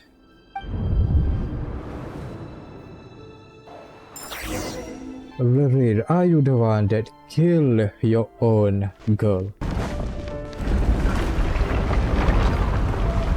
Why won't you just let us go? We don't even know each other. All we want is to live ordinary, peaceful lives. You want... to live?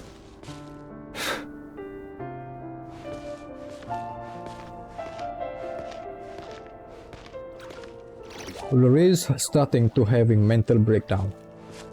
Yes. I just want to go on living. Is that really such an unforgivable crime?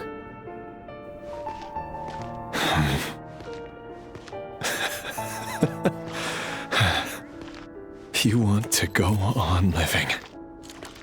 I want to keep living too. To keep living forever. That's why I have no choice but to continue on the path I'm on. If only some savior would suddenly swoop down and change the way the world is. Too bad that's not going to happen.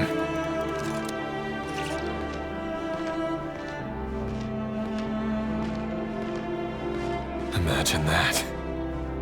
If there really were such a person, you and I wouldn't be standing here like this, would we?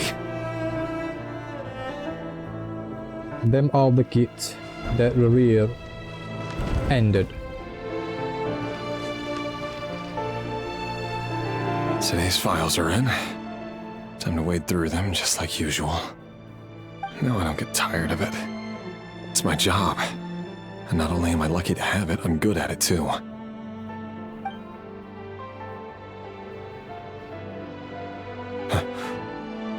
Wait.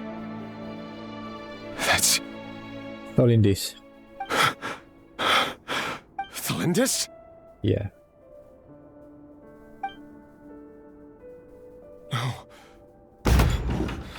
No. No! Why? But you bear no mark of the Crimson Moon. How could you possibly have anything to do with them? It cannot be! A diluted bloodline. Carefully concealed. I see it now. You've been living in the shadows just like me. What a fool I've been. Numbing myself with talk of justice. Even imagining my friends would back me up. But in the end, Irminsul. Finster King! Irminsul. How far are you going to take this? From the direct bloodline to secondary offshoots? And then what? Today it's the descendants of the Crimson Moon. Who will it be tomorrow? Will you not rest until everyone down here is dead? No. This cannot go on. This is where it ends.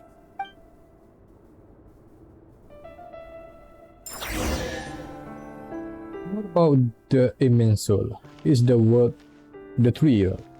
Is the tree? You're really letting me go? I am. As long as you can guarantee that no one will find you. Don't worry, I'll be extra careful. No one will know I was here.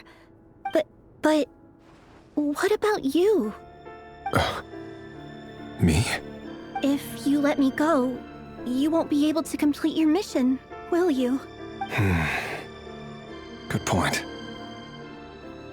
In that case, maybe you should stay. No, please! I just want to see the outside world again. To... Go on living? Yes. I know you're a man of your word. So please, just let me go. Come on, Rerir, that's a kid. If I let you leave, what would become of me? Yeah. Just kidding. Go, now. But remember, don't let anyone know you were caught. We'll be seeing each other again very soon if you do.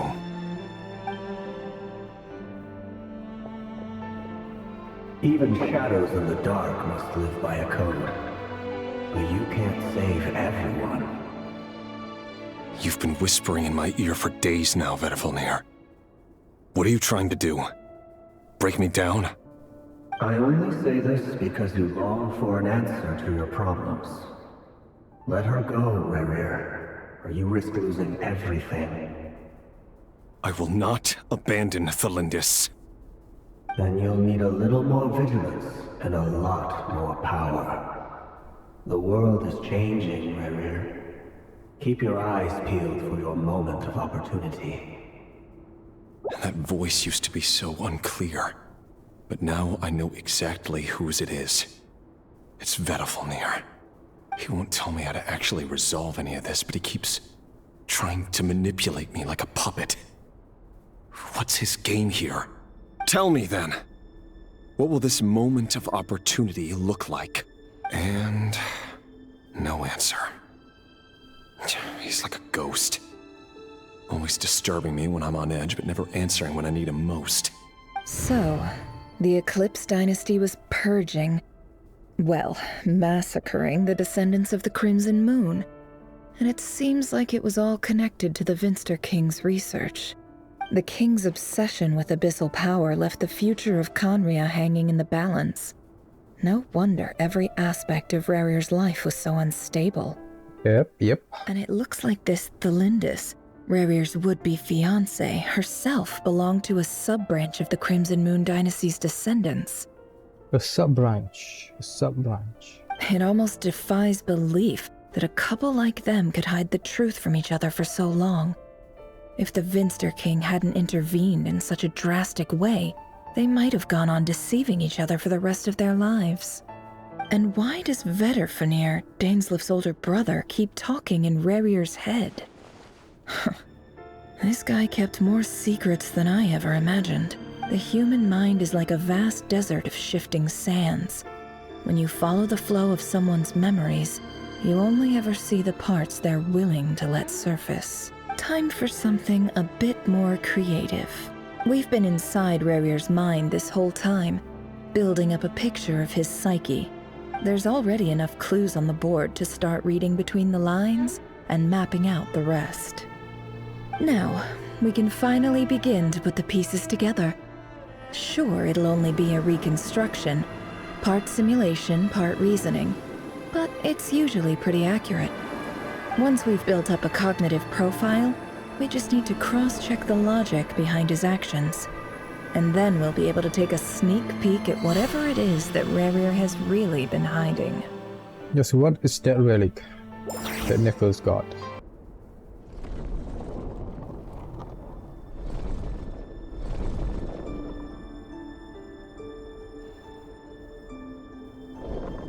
Rerir, are you there?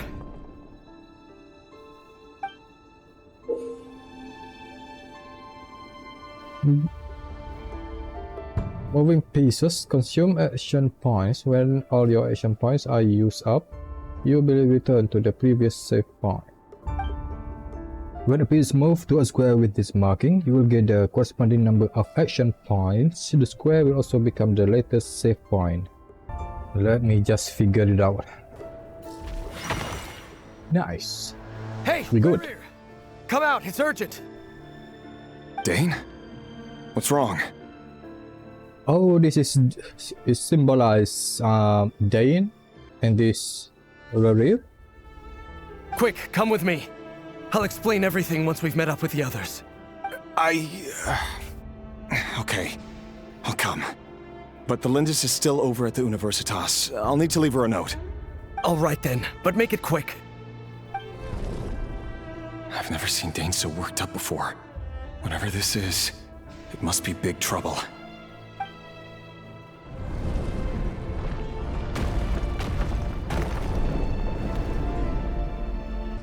There's more of this. Oh man, make use of movement squares to move this in the market directions. Moving this way does not consume action point. Oh, nice.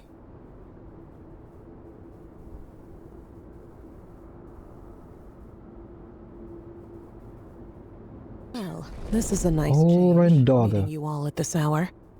When men and women of ambition can speak she's a Conria too. Broad daylight, I say that's a big step forward for our dear Conria. Don't be ridiculous. We do not fear the day. Why would we seek refuge in the night? You might ask your blade that same question. I'm told it prefers the cover of darkness. The word on the street is that Sertologi only strikes when he has an unfair advantage. But that is patently false. I see you're missing an arm and a leg. Surely only a fair fight could explain that. If this is your way of offering me replacement limbs, believe me, I'll take them. Oh, we can certainly discuss that. With bioalchemy, anything is possible. Assuming I have your full support in my research. Lunatic. Robtatir. What brings you here? Why, Dainsleif, of course. He invited me. Please, cast aside your apprehensions, Miss Rhine-daughter. Whatever the rumors may say, I am but a humble servant of the king, and I can assure you he affords me no greater convenience than he does you. Well, the Universitas Magistrorum won't stop fawning over you. So at least some of the rumors must be true. You're clearly doing well for yourself, so drop the humble servant act. It endears you to no one. So how did Rhine-daughter become one of the four shades? You're president of the Universitas Magistrorum, the chief royal mage known as the Wise by royal appointment, and by far the most favored among the four pillars of Conria. Vice President Veit doesn't even try to hide his envy when he sees you. My success is the product of hard work and good luck. It's as simple as that. Were the king not such an extremist, I hardly think I would have received a senior post at my age. Of course, no job is without its gripes. Serving a king like ours can be a challenging task, as I'm sure you can imagine. And as for Veit, in missing out on the presidency, he's dodged a mountain of stress. Like everything else in life, it comes with pros and cons. You're all here. I apologize for the short notice, but it was an emergency.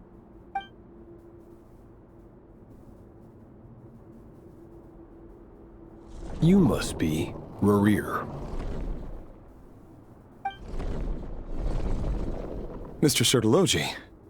Yes, I handled your case file during your sentencing.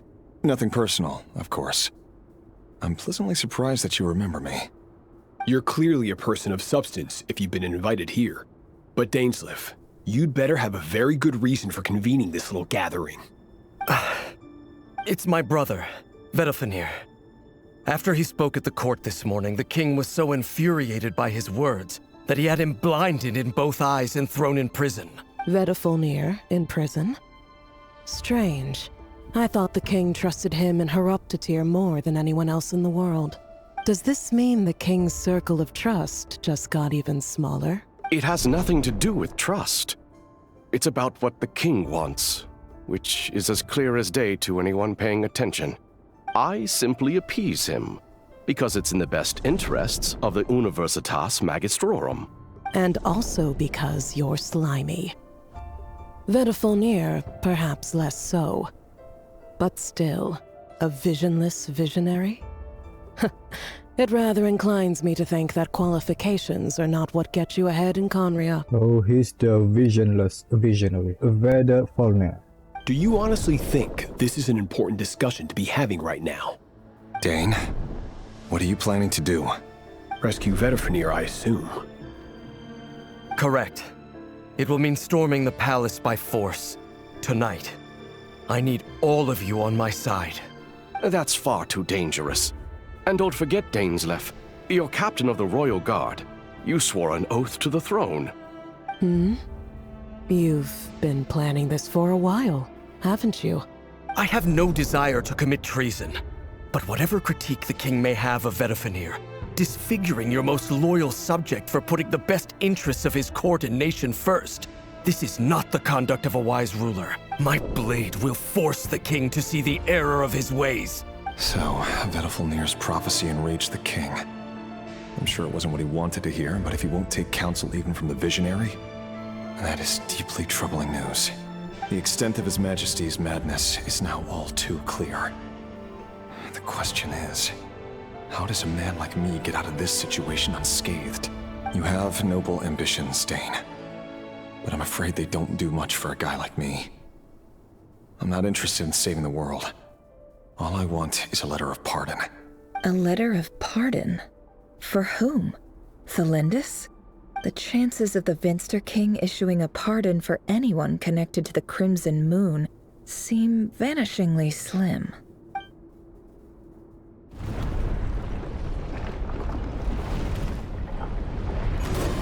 And more of this. This black fog over the board must have some connection to Tholindis. But why is it taking this form? Does it have something to do with Rerir's past? Another mystery I'll need to unravel. Never, why don't you just play it by yourself at this thing? Consume the mark number of action points to defeat your opponent's piece. Your pieces will only attack when they have more action points than need to defeat the opponent's piece. Oh.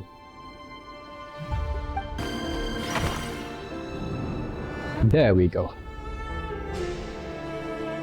Author Tholindis. Over the course of this week, the research object was subjected to interference for a total of 60 hours for experimental purposes. The results are as follows. Research dating back to the Crimson Moon Dynasty has established 2 points regarding moon marrow. Firstly, its origins have something to do with a god's power. Secondly, it serves as a portal to an as-yet indeterminate location. Moon marrow can thus be defined as a spatial gateway. However, there are a number of hurdles to overcome before we can answer the question of where it leads to. To start with, opening the gateway requires a specific power source, which the relevant literature indicates. An enormous amount of power is then required to keep the gate open. Currently, the total power output of our instruments remains in the single digits. To make matters worse, I am now the only staff member remaining in the Moon Marrow lab. The Universitas Magistrorum recently decided to move most of its personnel into abyssal energy research, which has stymied all Crimson Moon-related projects. Damn, they are start researching the abyss. This is not a wise move. I have always maintained that placing all our hopes in a single source of power is risky, especially one as poorly understood as this. As well as making ourselves overly reliant on a single resource, we are neglecting other promising technologies. I apologize if this comes across as disrespectful. But as a moon marrow researcher, I desperately want to see the world beyond the gateway. If we really made it there one day, what would we find? And how would we go about taming the unknown? My imagination is endlessly fueled by questions such as these.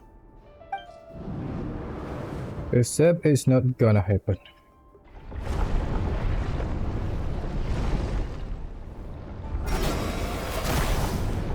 There's more of this. Really, bro.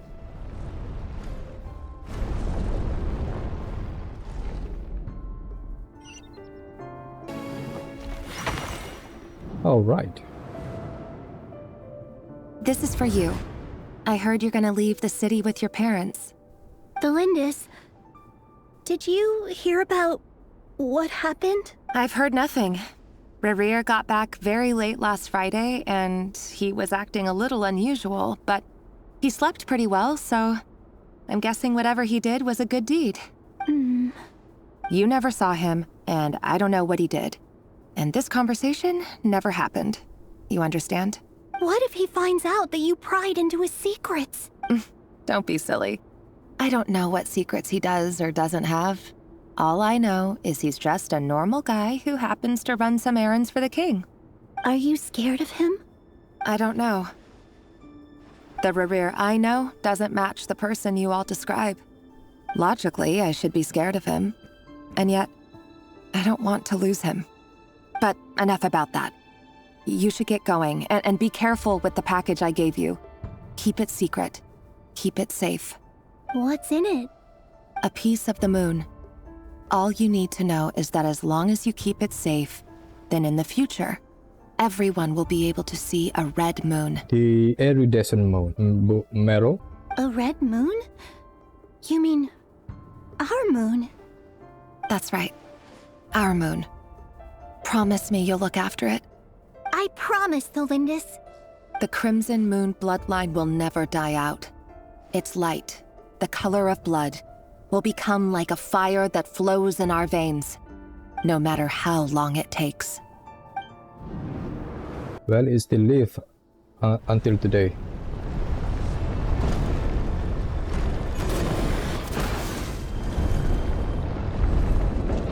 There's more of this thing. Oh. Eat.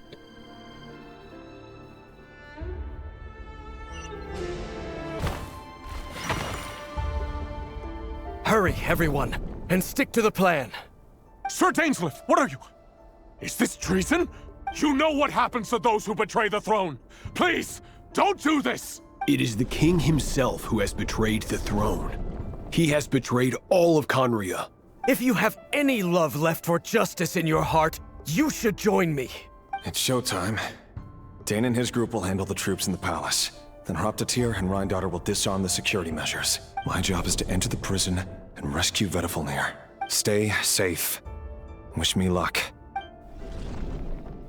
Look after my brother. Draw your blade. It is time for justice to prevail.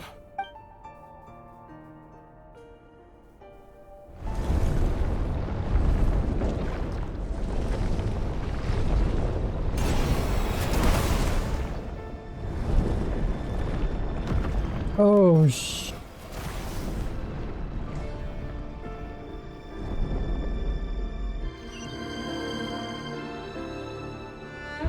Oh, I hate this game.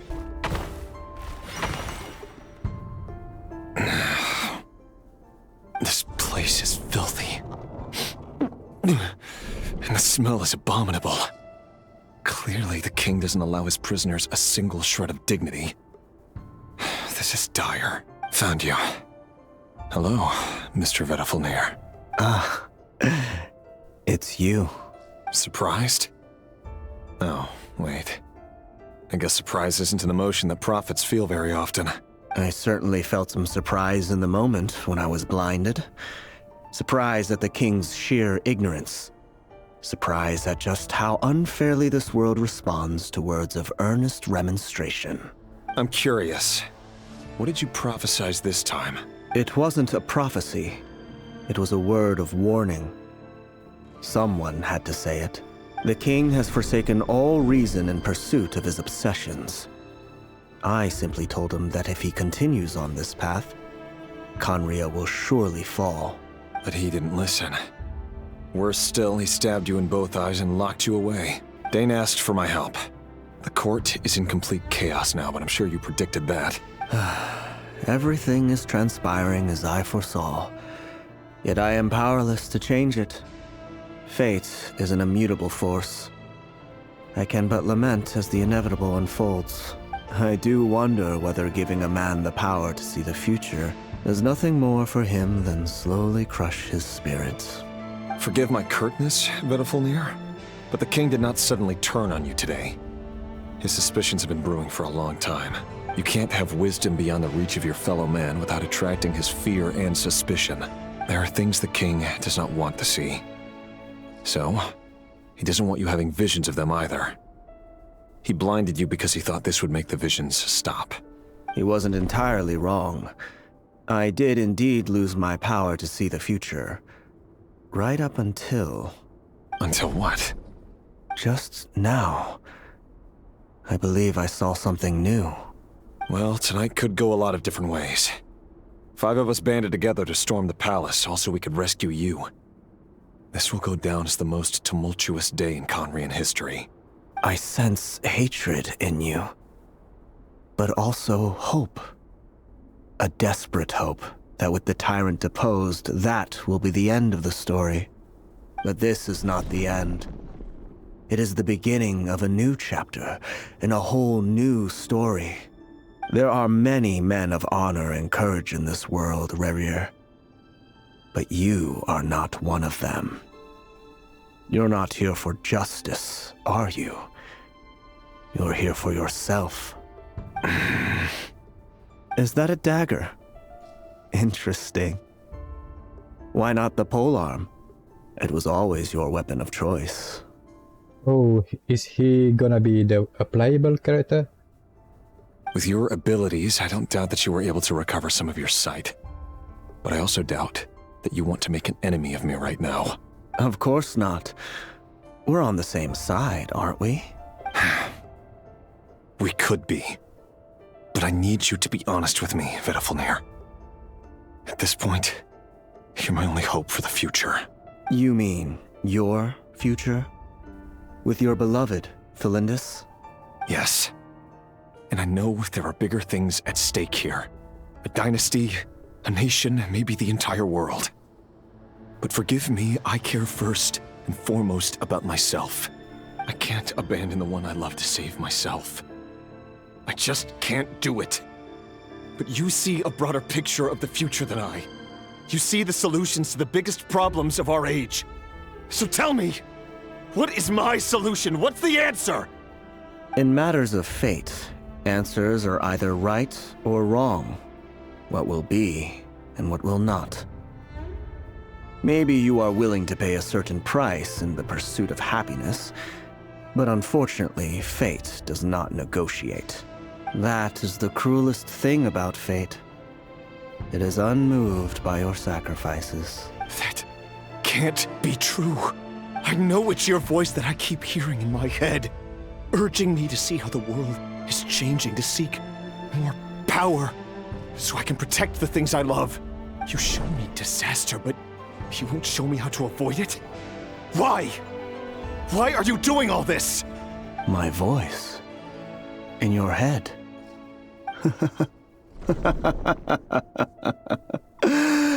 So, you hear it too? Oh, it must be the abyss. That steals your mind, gains your trust, and drives you crazy. It turns out that we are not so different, you and I. Vedafulnir just broke into the strangest smile I've ever seen in my life, as if he'd discovered some monumental secret. But then he suddenly switched to looking extremely weary. Very well then. My advice to you is as follows. You must persevere. Whatever trials and tribulations you may face, be steadfast in the belief that they are your path to the future.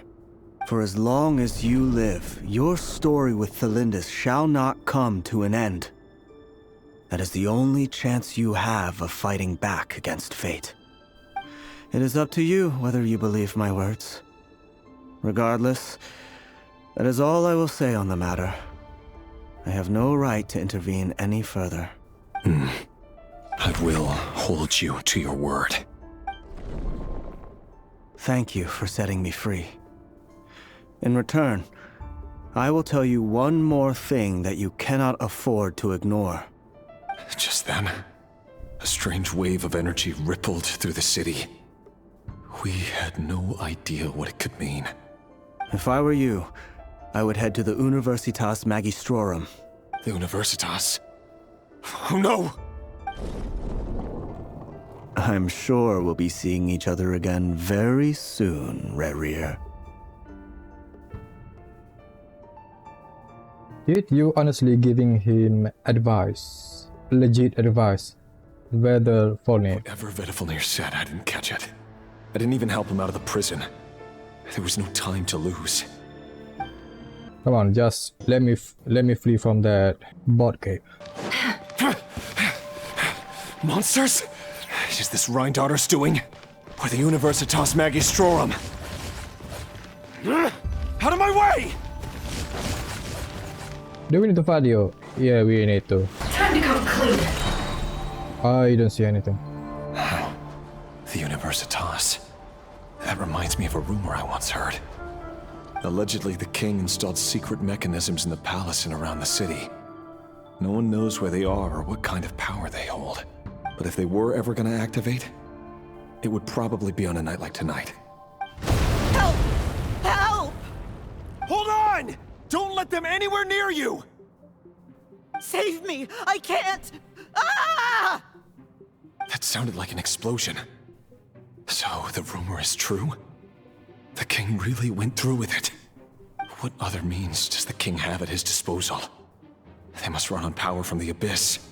And given it's a major center of Abyss research, anyone over at the Universitas will be in grave danger. I have to hurry! Defeat the monsters. Ooh, this is the Universitas. Okay. That's more of them. Oh shit.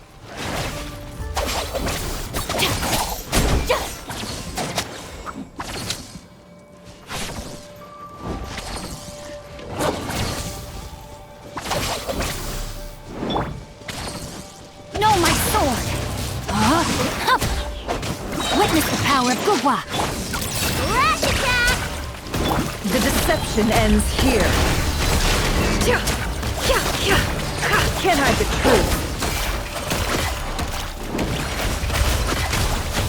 Time to come clean. No more lies.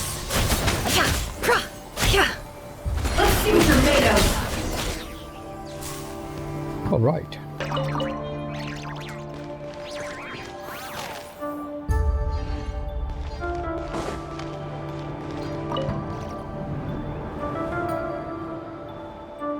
Monsters at the Universitas Magistrorum?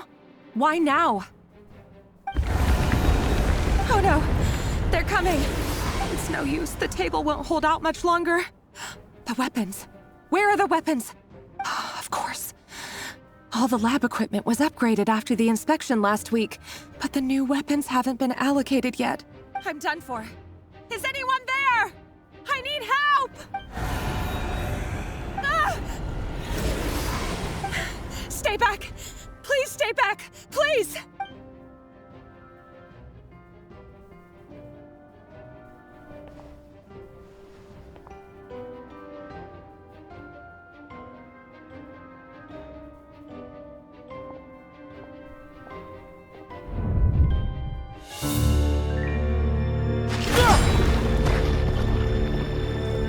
What's that?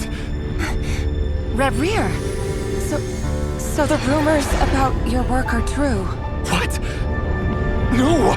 Listen, something happened at the palace tonight. We have to leave! You don't need to lie to me anymore. What do you mean? I know why you're worried, and I will respect the decision you've made.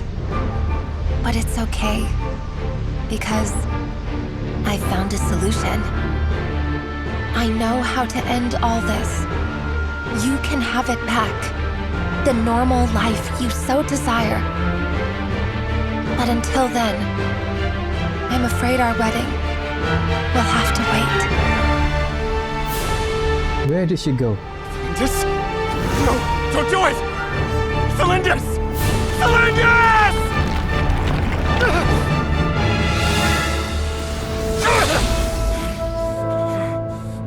I told you, Rerir. Let her go. You will find someone better. No, I won't do it! I have to save her! By what means exactly? A lowly pawn. You lack the power and the strength of will. Do you know a way? Tell me! Come to the palace. Join us.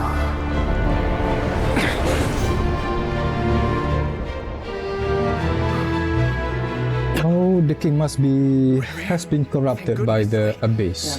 Forth and take your share. You made it. Not you too.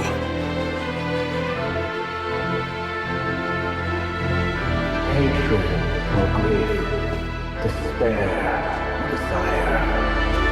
We all have our own.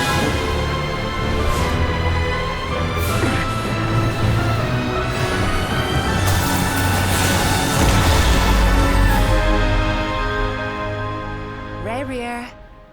Rerir. Is that how all of them? Were you daydreaming?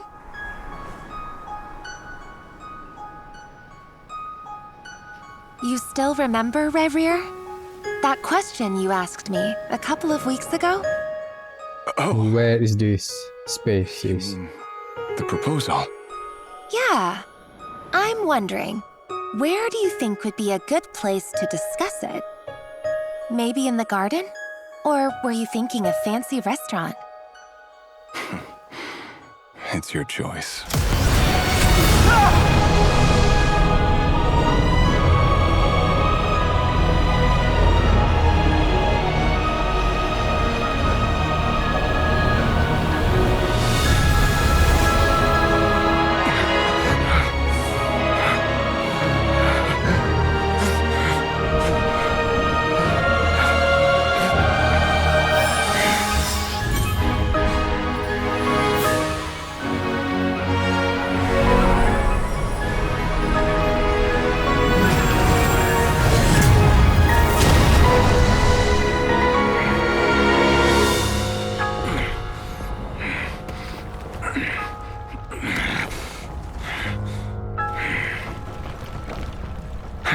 Find you. And then you can give me your answer. Well, he's using the abyss power.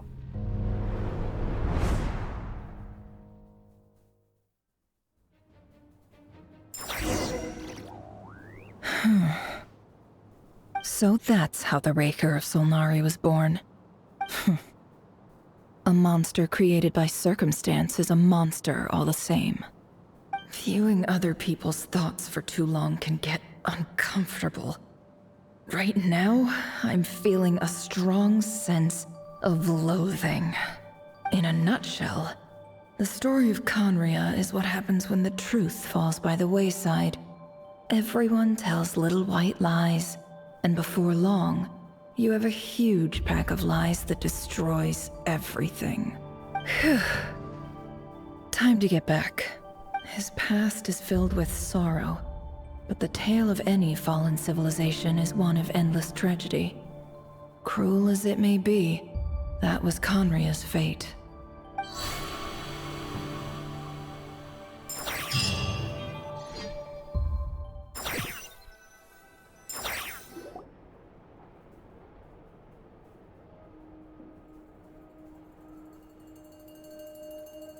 Everyone, I'm back. Can I get a standing ovation? Nefer! How are you holding up? Feeling okay? She's fine. Boss is a pro. Yes, I'm fine. Really, Nefer? You will have seen the events of Rerir's life through my thoughts. It's now clear that he is just a regular nobody, driven by personal tragedy, as he said himself. I mostly agree. There's only so much we can know about him from his memories alone, but they did give us a clear glimpse into his life in Conria. However, I would not consider Rerir to be a nobody. He was deeply involved in the events of that era. Yet, when the catastrophe of a generation strikes, nobody is safe. Sounds to me like you're speaking in riddles again. Is this you urging me not to abandon the people of Nodcry in their hour of need? That's not what I meant. Although I do hope you choose to remain a part of the plan. Without you, the mission ahead will be all but impossible. Then try to remember that I respond better to the carrot than the stick. And I don't appreciate being bossed around. Now, as for you, Missy, you were excellent. You stuck to the rules of the ceremony and kept your mouth shut the entire time. Bravo. Cool. So, can you fill me in on the deets now? Most of what I saw went right over my head. Patience. You'll hear the whole story, don't you worry. But let's meet up with the others first. It will save me narrating it twice. It's too much of a hassle. Yehoda? Yes, boss! Let me get that door for ya. That's more like it. For a moment there, I was worried you'd forgotten about the first clause of your employment contract. Forgive my curiosity, but what does the first clause say? It says I gotta do the annoying stuff that boss is too lazy to do for herself. Like opening the door, pouring the tea, yada yada. What, really? I mean, doing the chores. So Yehoda became a maid for Nefer. Is that right? If something is in the contract, it's because she willingly agreed to it. Rest assured that the Curatorium abides by the very strictest of labor policies.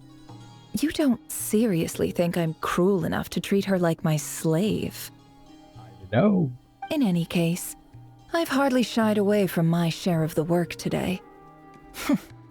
Hope I don't catch Flintz and Varka lounging about in their chairs, enjoying a leisurely cup of tea. Just imagine. There's nothing I dislike more than other people enjoying themselves while I'm hard at work.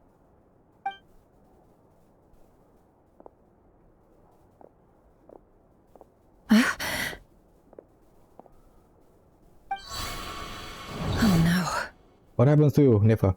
Sorry to disturb you, but we seem to have run into some trouble. Why are we in Sumeru? Evidently so. Don't worry, I'm not about to leave you to fend for yourselves. I'm not that kind of boss. And it would go against the Curatorium's labor policy. I'm sorry? What did you hear me say? I wasn't talking about labor policy. Wait. How long have I been standing here? Not long. You just appeared by the door a moment ago.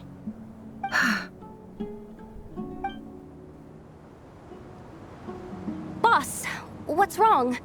You look like you've seen a ghost. We've been tricked.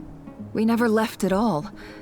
Somehow I hallucinated that whole scene back inside the office. Oh, okay. Hallucinated? But how?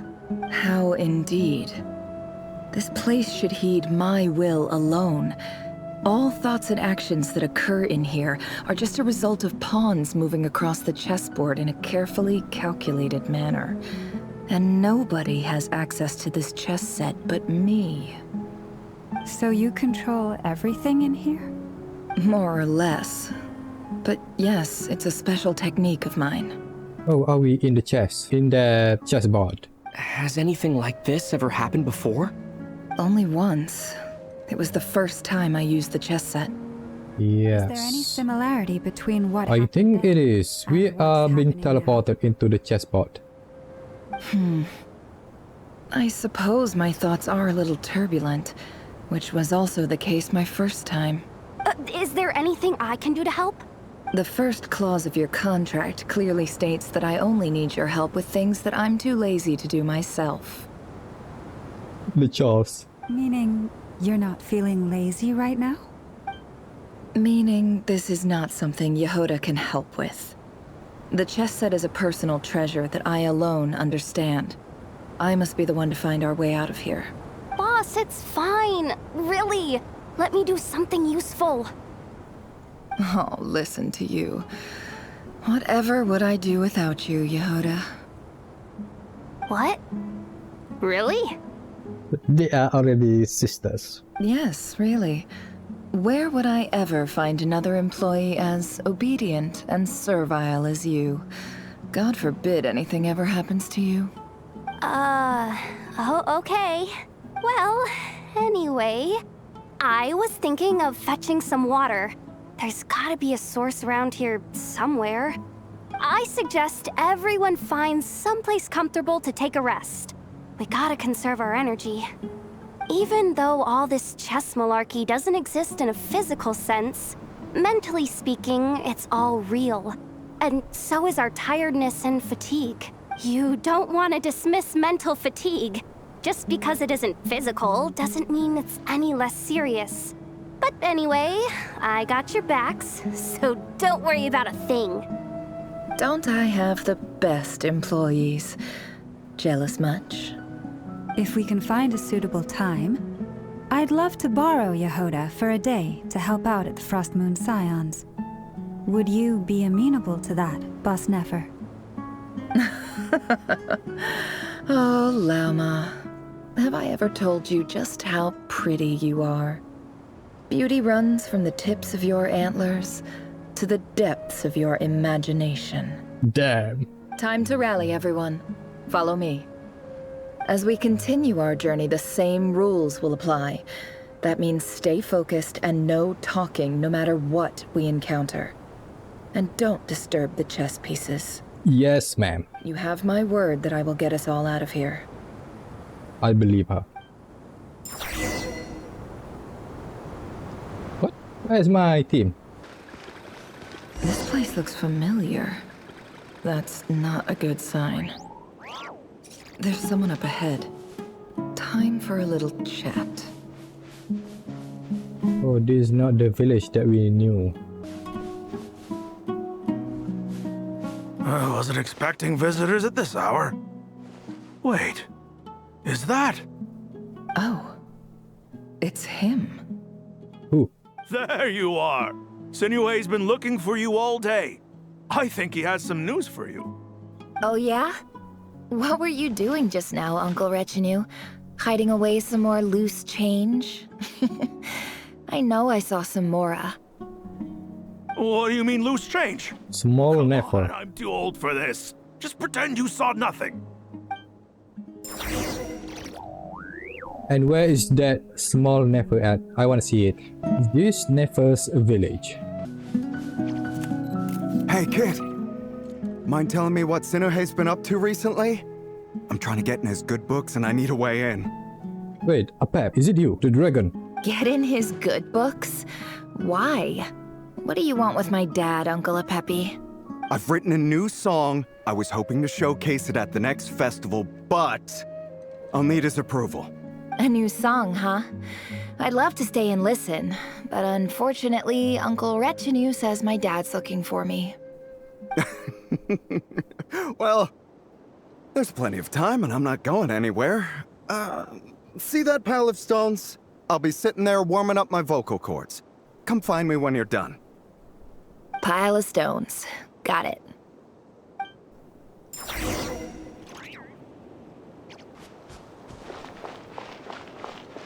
Hi, Dad. Uncle Retinue said you were looking for me. Ah, there's my little princess. If you'd gotten back just a little sooner, you could have shared the spoils of war with me. Spoils of war? Who were you fighting against, Dad? It was just a figure of speech.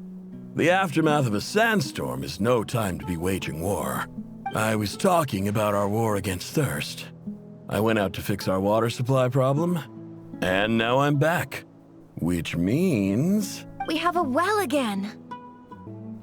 That's right. I found a new one and brought back as much water as I could carry. It should last us for a good while. If it wasn't for these blasted sandstorms, our wells wouldn't be caving in. You wouldn't be spending all your time out searching for new water sources.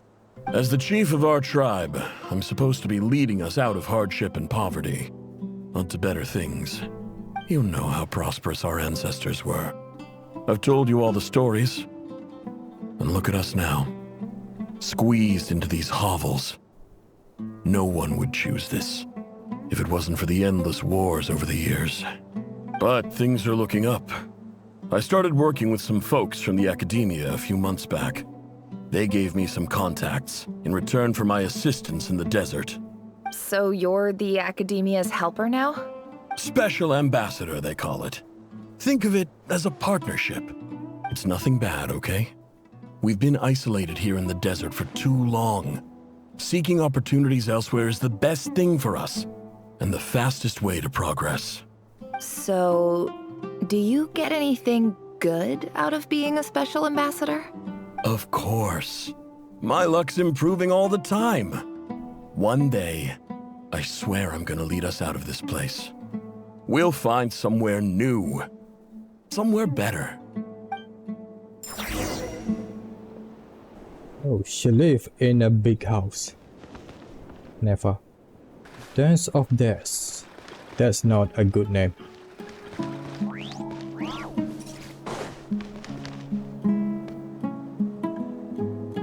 That's our well, and you know it. You stole from us. Well, you've gone from chief to thief, and now you have to face the consequences. Did you really think you could take our water without permission and get away with it? You're either brave, stupid, or both. And that special ambassador act? Yeah, nice try. We spoke to the academia. They said it was all news to them. You're a liar and a cheat!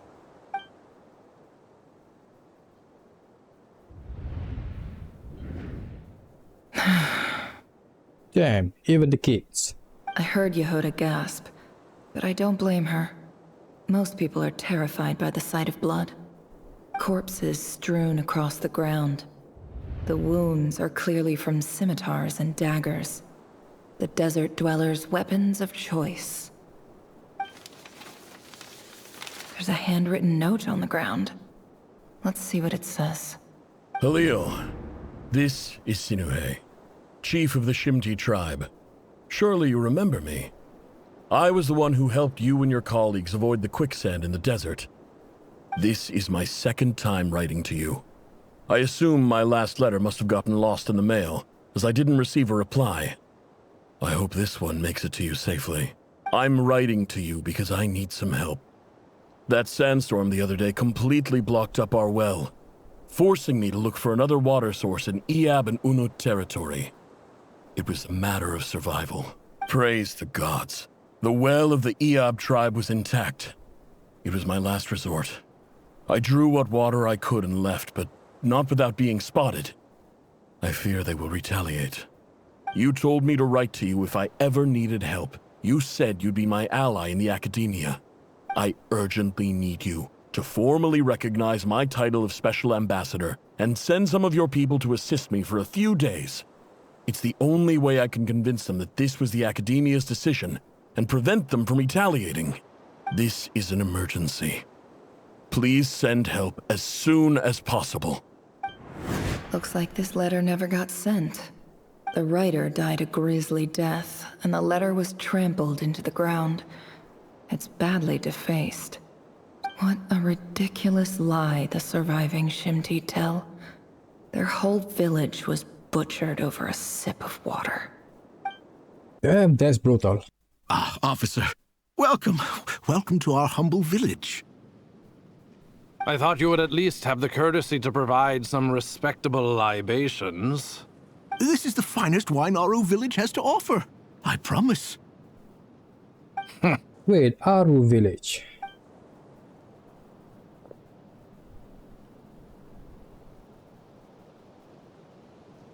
The Academia has agreed to reserve a single space for a candidate from your village. But I remain skeptical of this entire endeavor. I highly doubt anyone in this desert possesses serious academic potential. Please, have faith. If not in us, then in our god. The child we found shows great promise. I beg you, take her away from this place. Give her a chance. Don't let her talent go to waste. I don't recognize her. New arrival? She showed up here a few days ago and we took her in. She's a really bright kid. Please help. I'm begging you. So, where are you from? Is this Nefer? So her village is been raided. Nowhere special. Just a sand dune. Oh. What about the rest of your family? How many of you are there? Just the one. Yes. It's only you? She ran away. Correct. So, no brothers, no sisters, no mother or father? All of them gone. Any who have slept on a bed of sand, I call my brothers and my sisters. Apart from that, I have no family. All right. Get over here. Sign your name on the form. And she's going into the academia. Never? You're rather fair-skinned for a desert dweller. Yep, and she's enrolled into the academia. So you must know Faruzan. Lady Faruzan. Nefer, this term's assignments have been issued already. Please read through the materials thoroughly, conduct your own additional research, and then write an essay on the topic. Yes, Professor, I'm aware. I just had a couple more questions I wanted to get your perspective on. Oh? Please ask away. Well, I saw the other students' problem sheets, and I couldn't help but notice that my assignment is much easier than theirs. Do you really think I'm a weak student? A weak student? Goodness, no. Quite the opposite. You have a sharp mind. Almost too sharp. I think what you're saying is, a weak student wouldn't have noticed the discrepancy. And if they did, they certainly wouldn't complain about the lighter workload. You see, sharp as they come. You see things the way they are. And I'm sure you know why they're like that. Because of where I come from. Because I'm different. I'm sorry, Nefer. I don't like it any more than you do. It's just... Anyway, you said you had a couple of questions? What's the other one? I wanted to check. If someone sent me a letter to the academia, where do I go to collect it? Ah, your family wrote to you. Well, as long as they put your name on the envelope, someone should hand it right to you. Not exactly. It's not even a recent letter. I was just curious where the mail would end up if no one collects it. The House of Dana, I expect. I know there's a box for unclaimed mail somewhere in there, probably sitting on a shelf. Whatever you're looking for, that'd be the place to start. Okay, got it. Thank you, Professor. Oh, don't mention it. Honestly, I feel like I failed you. I'm supposed to be your teacher, but I haven't taught you anything. Hey, don't say that. You're a great teacher, and you do your best for all your students. But the rules are the rules. You're not allowed to teach students like me. It's not just the academia either. The whole world bends over backwards for the successful, and leaves the losers to suffer and die. Oh, my dear child. Don't tell me you've given up on life already. I haven't. I just think that if you want to make it in this world, you have to find a way to become successful.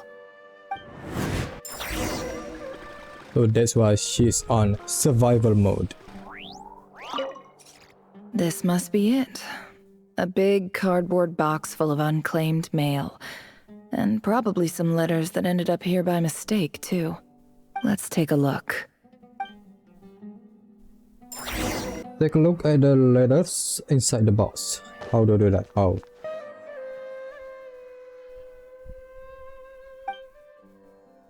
A dilapidation survey from Port Ormos. Looks like it's from a Core of 30 representative. What a strange thought. A bunch of mercs losing sleep over rundown buildings. This one was never even opened. I guess the recipient didn't care what the Core of 30 had to say about anything. Who was it addressed to? I don't recognize the name, but it must have been a Ksharawar professor. This one is addressed to the Immorta Sage. The title is Changes Observed in Satyavada Life Symptoms. Why do all these letters read like full-blown dissertations? Guided by the incense, we became lost somewhere in the forest. All the barriers between levels of consciousness disappeared as our minds soared around in circles, looking for a branch to seek refuge on.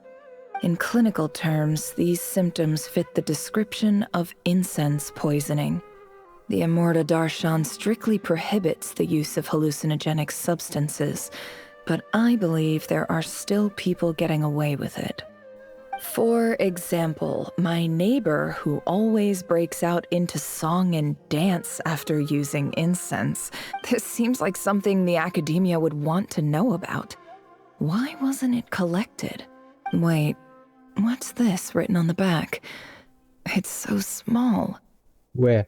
The note says, the sender authored this letter while under the influence of mushrooms.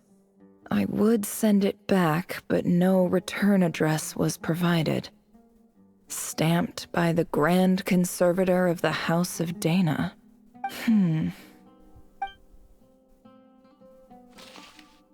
This next one is addressed to Grand Sage Azar. A few words of protest regarding recent changes in Sumeru's educational policy. In recent years, the academia has taken on a small number of students from the desert region, as per the policy to this effect. However, it appears to me that these students have not, in fact, been provided with educational opportunities that are, in any meaningful sense, equal to those enjoyed by their peers. As well as receiving dumbed-down assignments and perfunctory tutoring, they do not even have full access to the Akasha system. Education is the fundamental purpose of this institution, which should go without saying in a nation whose founding virtues are knowledge and wisdom. I ask you, is the lip service we pay to the policy of education for desert students truly the standard of pedagogy to which the academia aspires? As Grand Sage, policy decisions are your prerogative, but do not forget your roots. You and I were once students too, as was everyone else in this institution. Do we need to know all of this? I do hope you will give some serious attention to this matter. I encourage you to discuss issues like this with myself and others, and listen to some alternative opinions. Because goddamn, there's a lot of yapping. Great letter. Shame it didn't get to where it needed to go. And the sender is... Huh? Sage Cyrus of Spontamod. I didn't realize anyone else even knew how bad students like me have it in this place. So this is where letters from the Sage of Spontamod end up? Nice one, Grand Sage. Really enlightened leadership. Whatever. This isn't what I came here for. Moving on. I'm not really exactly holding out hope that a letter sent from the desert would even make it here. But if it did, where else would it end up if not in this box? I can't believe how much discarded mail there is. Must have been years since someone last went through it all. And this is just one box. The whole House of Dana is boxes on shelves. I don't believe for 1 second that any human being has sat down and read through all the documents in this place. Who has that much free time on their hands? Wait, could this be it? This fancy envelope in the box written on crude quality paper. And of course it will be right at the bottom of the pile. Clearly no one gave this letter so much as a first glance, let alone a second. The handwriting on the envelope looks very familiar. Greetings, Halil. My name is Sinuhe, chief of the Shimti tribe. I was the one who came to you and your colleague's aid when you ran into trouble in the Great Red Sand. I don't know how well you remember it now, but I brought you to safety and gave you some water and other supplies. You seemed very pleased and told me your name. In my tribe, learning a person's true name is serious business, and I therefore see you all as friends. You were kind enough to leave your contact details so we could stay in touch. The Shimti tribe lives a harsh, nomadic existence in the desert. You were sympathetic towards my plight, promising to make me a special ambassador of the academia and help us find a way to make a better living. This brings me to my reason for writing. Our tribe has fallen on particularly hard times, and I would like to ask for your assistance. There was a terrible sandstorm a few days ago, which blocked up the well in our land. To ensure my people's survival, I had no choice but to venture into Iyab and Unut territory in search of an alternate water source. The Iyab and Unut are descended from the Thamudians, while we trace our ancestry to Tulatala. We worship the Lord of Flowers and have had relatively good relations with our fellow tribes up until now. Is it Rekadevata? Rekadevata? I found a well belonging to the Iyab tribe. They declined to help us, but I really had no other option. So I took some water to keep me and my tribe alive. My actions are certain to incur their wrath. When we met, you assured me that you would be my ally in the academia. I would like to take you up on that offer, because I really need your help. I wonder if you could send an academia representative to meet with me. That aside, the last time you were here, you mentioned that the academia had started accepting students from the desert, and I told you a little about my daughter, Nefer. We have next to no resources here in the desert, and my power and influence are limited. Would you consider enrolling my daughter at the academia? She is a smart girl. I know she won't disappoint you. From the outset, the academia never took you seriously. Those things they promised were just empty words. I doubt they even remember the name Sinuhe. And you were so emphatic that your luck had finally changed for the better. You swore you'd lead us to a better place one day. You spoke with such conviction, like you were the most powerful chief in the whole desert. You liar. You lied about everything. You promised the world and delivered on none of it. And who fell for it? Just me, by the looks of it. Despite your best efforts. Which makes you a pathetic liar. You weren't even any good at it. I think I'll take over from here. Let me show you how it's done.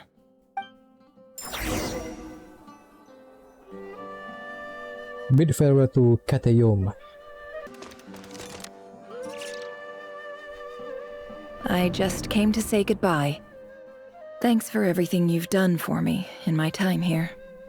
Nefer? You packed your bags. Where are you going? I'm quitting. Something's come up in my hometown. Gonna head back and deal with it. Huh? But this was a hard-won opportunity for you. You know that better than I do. It was, but it doesn't matter. I have more important things to deal with and they can't wait. Oh, and I didn't want to overfill my bags, so I left some incense on your desk. What's wrong? I thought you liked incense. Although, I did read somewhere in the House of Dana that it has hallucinogenic effects. Don't use it all at once, all right? Isn't this the stuff you brought from your hometown?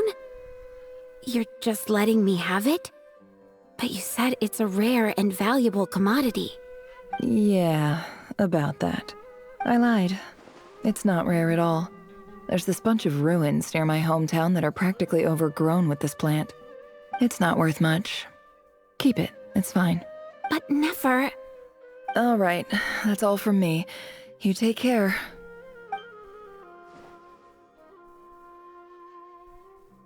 And she didn't even finish her study. Don't forget me, okay?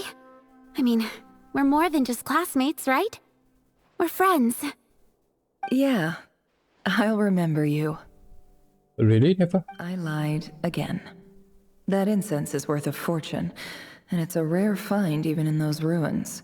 And as for remembering her, I have far too much to do when I get back. No time to reminisce. I'll be lucky if I even make it through this alive. But either way, I expect I'll forget you pretty quickly.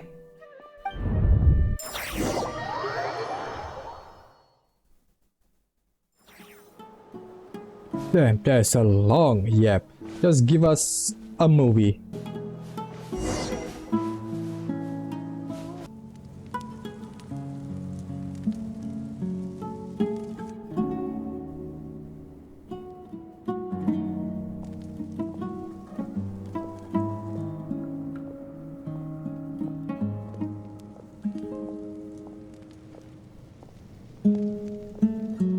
It's a pleasure to meet you, Mr. Arif. So, what does the Academia want? Since they've sent their special ambassador, I assume there's a big business deal to be made. If not, I'd be very disappointed. Please, sir, lower your blade. You're lucky I'm the one they sent. Not all special ambassadors share my admiration for the Iab people. The ever-shifting balance of power in the desert reduced the once great civilizations of this region to rubble and sand. But the story of the Iab has a very different trajectory. Others grew weak, but you grew strong, beginning in obscurity and moving to prosperity. You're the only ones who defied the trend. Huh. So, you do know who you're dealing with? This well is the perfect symbol of your strength, is it not? It used to belong to the Unut, but it looks like you have control over it now. You're not wrong. But I'm sure you didn't come all this way just to flatter us. Of course not. I came to bring you some very good news. Some information that recently came to light, which might just be your ticket to freedom. Records uncovered by the Vahumana Darshan show that a certain well currently under Iab control is built on top of some ancient ruins. These ruins are of great archaeological interest to the Academia. I checked the map carefully on my way over here, and I'm confident that this is the well in question. The Academia is offering 50 million mora in return for excavation rights. 50 million? No, wait. If these ruins are as important as you say, 50 million's a little low, don't you think? Don't get greedy, Iab. We know far more than you think. We know that you seized this well by force. Wasn't that the first step in your rise to power? To drive away the Unut and steal their water supply? So what if it was? Oh, do you want to fight me? Don't worry. As unscrupulous as it was, it's something we're willing to overlook. The Academia is only interested in dealing with the de facto power holders in the region. I hope I am making myself clear. And I hope your words are the truth. If I find out the Academia is trying to play me, I'll hunt down every one of your people and make you watch as I cut their heads off one by one. I assure you, Chief, that would not be in your long-term interests. You don't want to make an enemy of the Academia. You see how I'm dressed, don't you? I appreciate that you've never been to the rainforest, but surely even you recognize an ambassador's attire when you see it. And what does a barbarian like you have to lose anyway? You really think the Sumeru Academia would bother to come all this way just to lie to you? We have more important things to worry about. All right, I take your point. The Academia is the highest authority in the land. I'm sure you're trustworthy people. In that case, we have a deal. We will sell you the excavation rights. I'd like to thank you, Ambassador. This is good news indeed. Excellent news. In fact, it calls for a celebration. Would you do us the honor of staying a while and enjoying some Iab hospitality? Gladly. I am partial to wine myself, and I trust you are as well. So let's indulge in a few drinks together, in celebration of this momentous occasion. Related, the Iab dream the night away the prospect of their new wealth by when the new dawn brings some shocking news. Chief! Chief, it's an emergency! It's the Unut. They've taken the well. What? Well, don't just stand there. Take it back. Yes, Chief.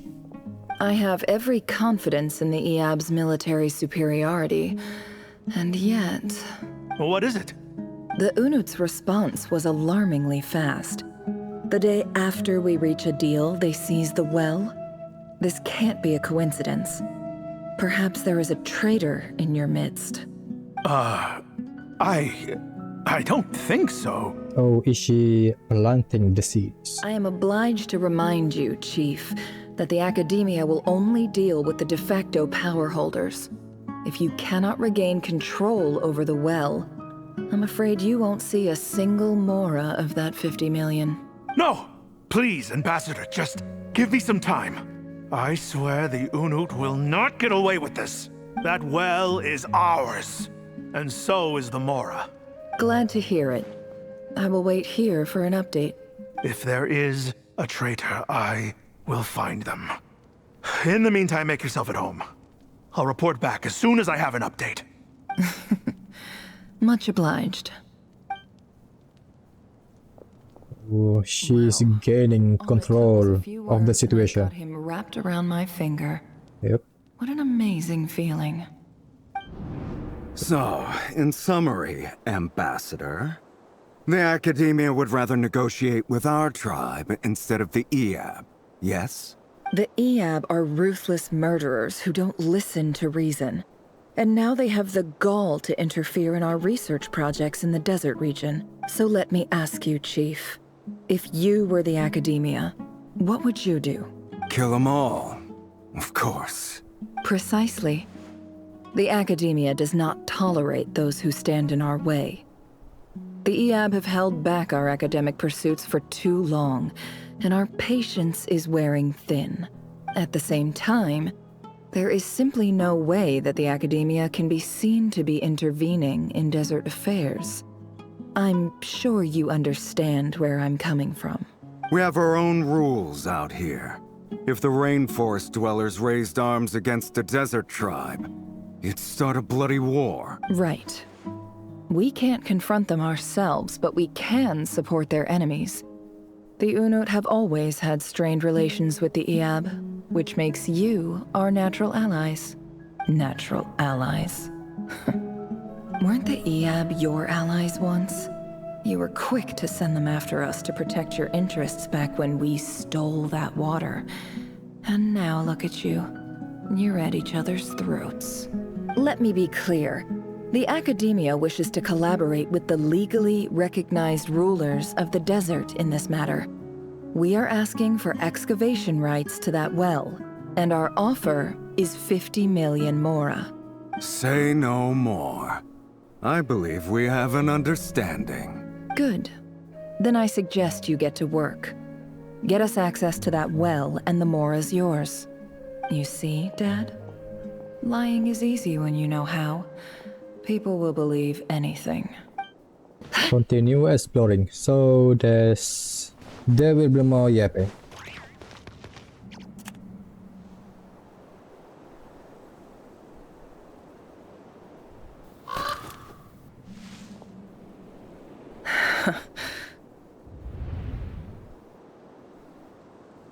They are destroying each other.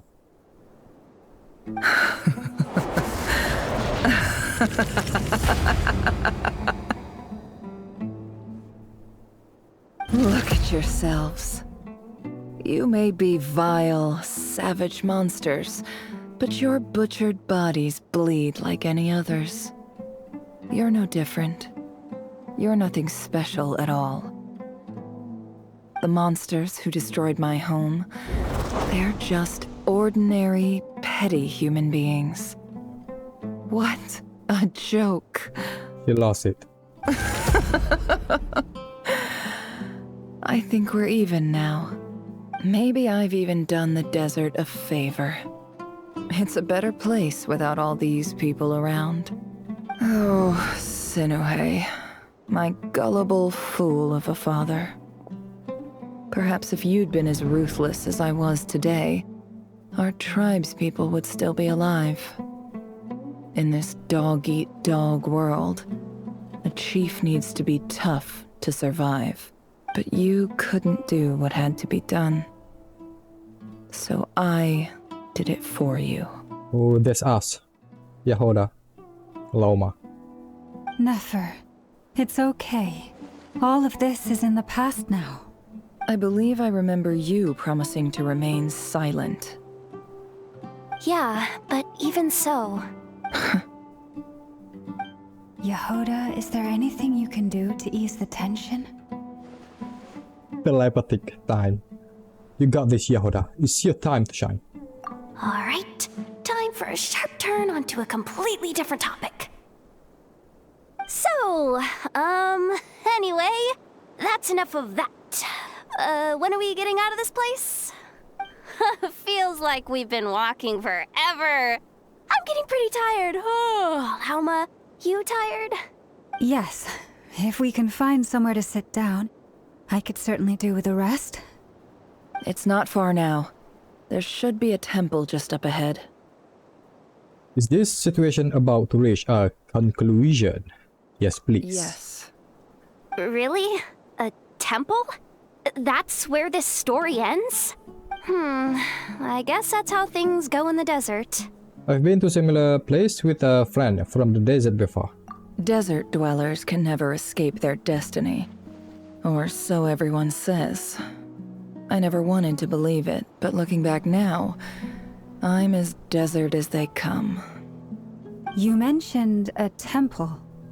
What's waiting for us there? My biggest trade secret of all. Ah. Then I'm guessing it's where you got your power from. The power to peer into other people's minds. I didn't know you were clued up on any other religions. I'm no expert in the history of Sumeru, but since you come from the desert, I would imagine it has something to do with King Deshret. And the 7 pillars who served him, they are major figures in the desert belief system too. Sounds impressive. I have some friends with connections to this stuff, specifically with Hermanubis. Oh, I know who you mean. General Mahamatra Sino. The spirit of Hermanubis dwells within him. That's Boss Neff for ya. She knows everything. Sino's hardly a figure of obscurity, but I know about Sethos too. What about him? Is he a big deal or something? Well, he's not a small deal, let's put it that way. You sure know your stuff. Please, this is the bare-bone basics. Save the flattery. Thanks for your patience, everyone. I'm sure it's been a lot to take in. With any luck, that's our exit just up ahead.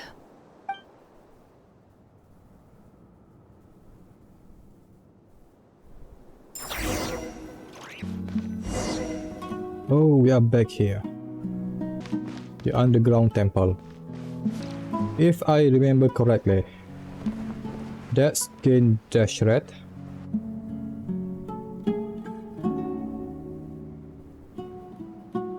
Uh-oh. Uh-oh. Uh-oh. I'm totally out of my depth here. I don't have anything to add about any of this stuff. Like, look at that statue, for instance. I want to do the whole name-dropping, this girl knows her stuff thing too, but I've never seen anything like it before. A statue with the head of a bird. Looks like something out of King Deshret mausoleum. That's Thoth, the Ibis King. Oh. One of the 7 pillars of King Deshret. The legends say that he, the Crocodile King, and the Goat King were the 3 retainers of King Deshret. Let's take a look.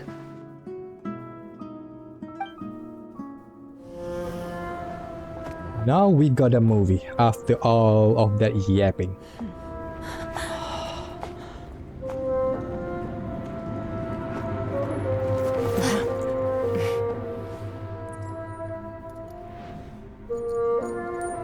Oh.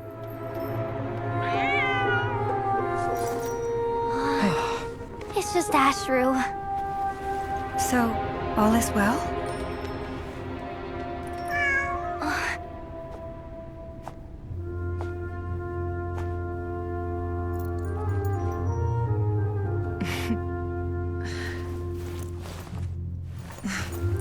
Typically speaking, at this point, the world disintegrates. Then we find ourselves back in the outside world. Besides, these are my memories. There's nothing to fear. You're sure? Of course. It's almost over.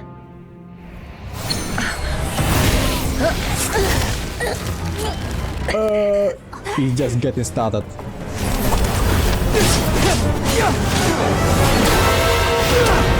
Is that you, Rerir? Nefer! Hold on!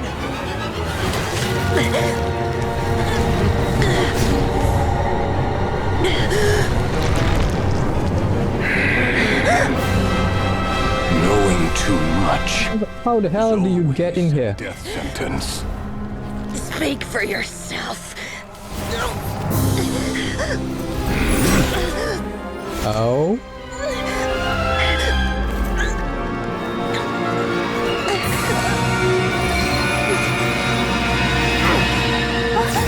Yeah, that's the relic that we got from Dory.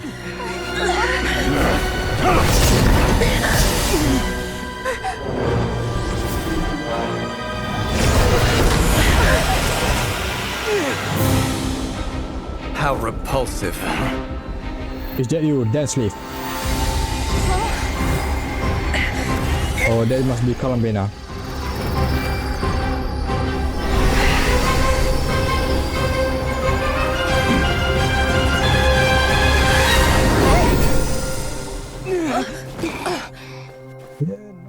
Free.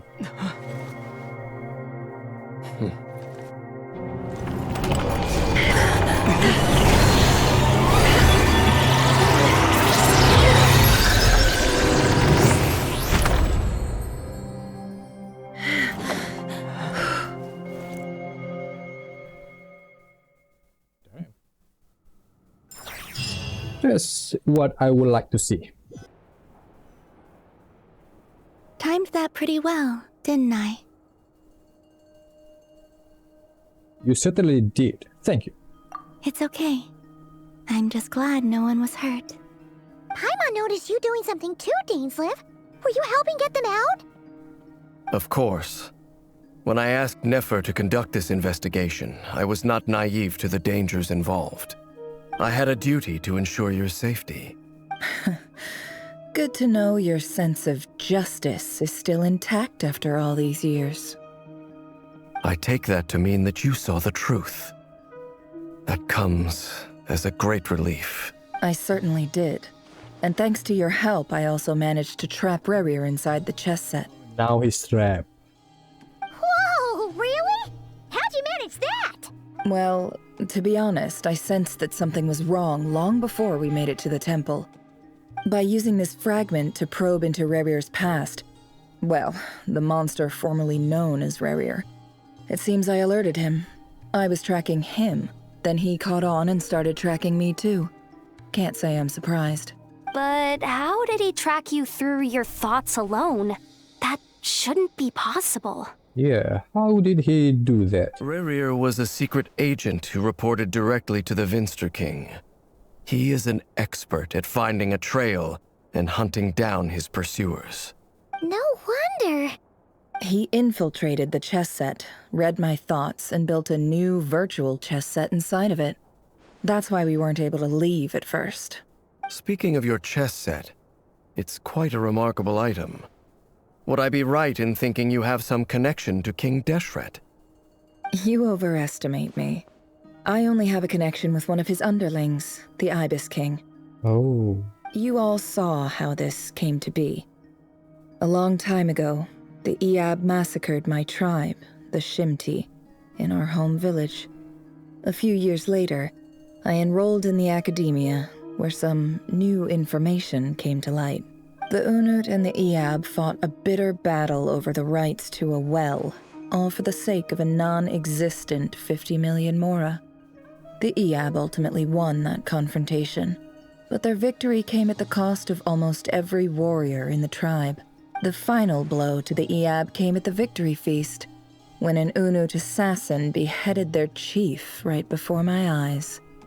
The remaining Iab fled and have been scattered to the winds ever since. Having gotten my revenge, I returned to my hometown, where to my surprise, the nearby temple was still standing. There it was, seemingly immune to the relentless hostility of the desert, while my tribal home lay in ruins. As I stood there gazing at the temple, I noticed a cat just outside. This cat, as it turned out, was home to the spirit of the Ibis King. He led me to a gate deep inside the temple, and there he made a deal with me. This is not an ordinary cat. This chess set is my gift from the Ibis King. The chessboard within is made to the same specifications as the one in the mausoleum of King Deshret, and represents his power of piercing analysis.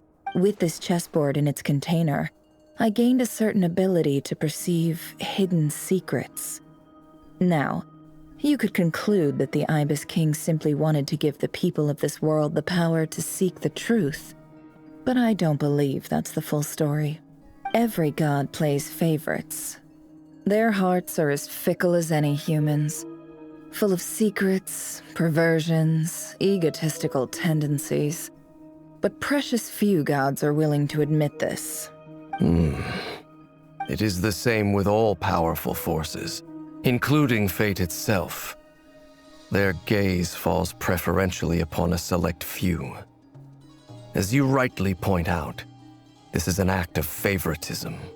If you're alluding to the Abyss, then yes, I agree. Gather the others. It's time to share everything I've learned. Before the group is gathered in the office, they too busy. Thank you all for being here. As promised, I did some further investigating into the Racher of Solnari's background. I am pleased to report that the investigation has been most fruitful indeed. The Racher of Solnari, real name Rerir, was once a Conrian subject who served the Vinster King. I will now share the important details of his story. Please save any questions or comments for the end. Just keep all this, come on. Never narrates Rerir's backstory to the group. Okay, that's good. At the Vinster King's behest, he gathered intelligence and assassinated descendants of the Crimson Moon dynasty, unwilling to take down his beloved Tholindis, who was secretly of Crimson Moon heritage. He then got dragged into court politics, where the female voice which spoke to him of his fate was like a reflection of the moon. Though he could disturb the waters to get some temporary relief, he was powerless to erase it entirely. In contrast, Rerir's own life was like a reflection of a broken moon. Once the stormy winds of fate blew across the water's surface, it was utterly destroyed. Tholindis smuggled away a piece of the moon before disappearing through that mysterious portal. It was passed down through the ages, finally falling into the hands of the knave. But what lies on the other side of the portal? Is it really a whole other world?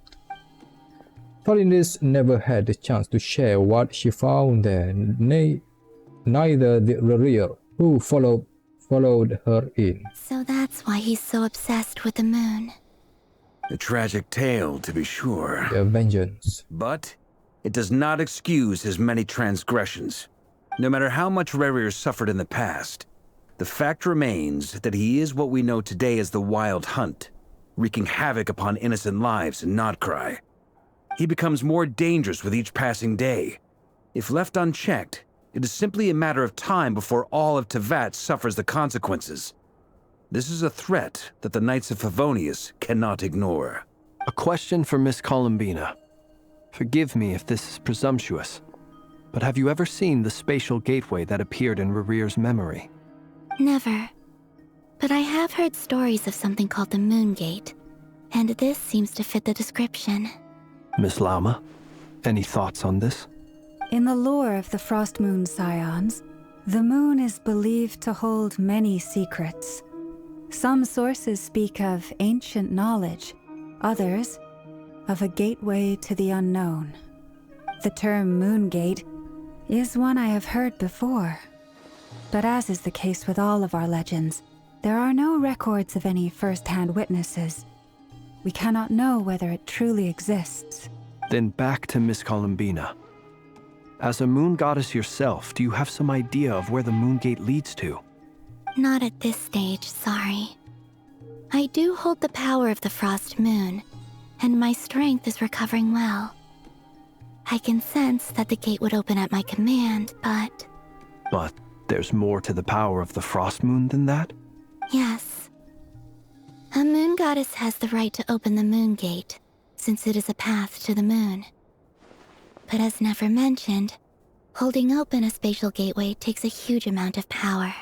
And right now, I need to conserve my energy to fight the Racher of Solnari.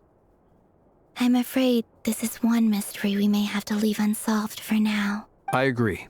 Better to save your strength. But if you'll humor me for a moment, I have a bold conjecture of my own regarding the world beyond the gateway. I highly suspect that neither Tholindis nor Rerir made it through unscathed. The evidence pointing to this is the fact that the Racher of Solnari exists in the form of countless fragments. With the abyssal power he wields, no ordinary foe can touch him, let alone tear him to shreds. And yet, the Wild Hunt proliferates wherever his scattered fragments lie, drawing hordes of monsters to many different locations across the land. So your theory is that Rerir was physically torn to shreds by some powerful force?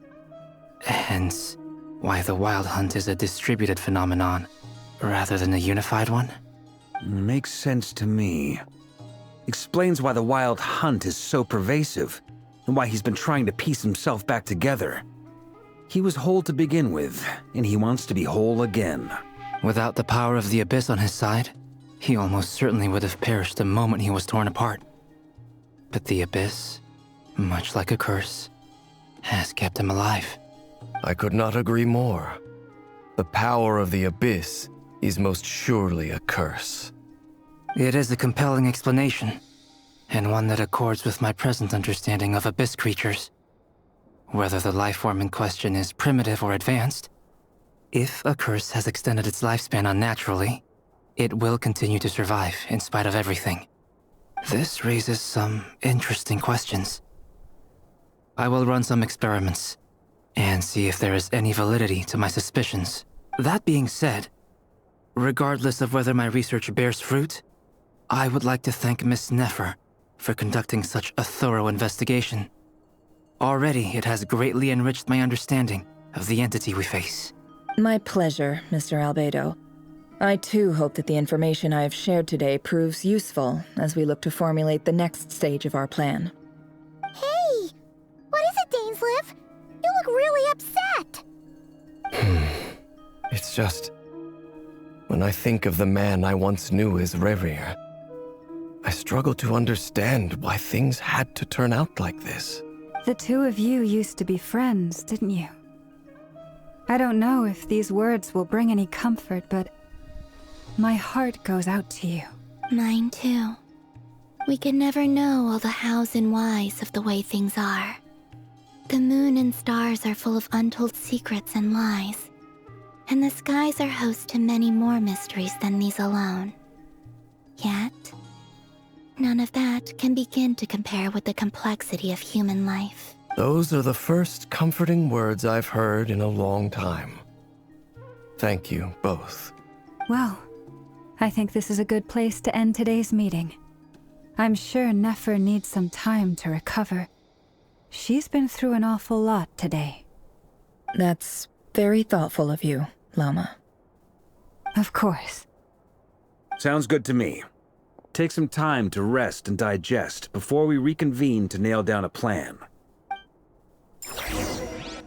Back at the hotel, you sit with Paimon for a while and discuss what lies ahead. Hey, is this a bad time? Hope I didn't kill the conversation. It's fine, come on in. No need. Come on, let's talk outside.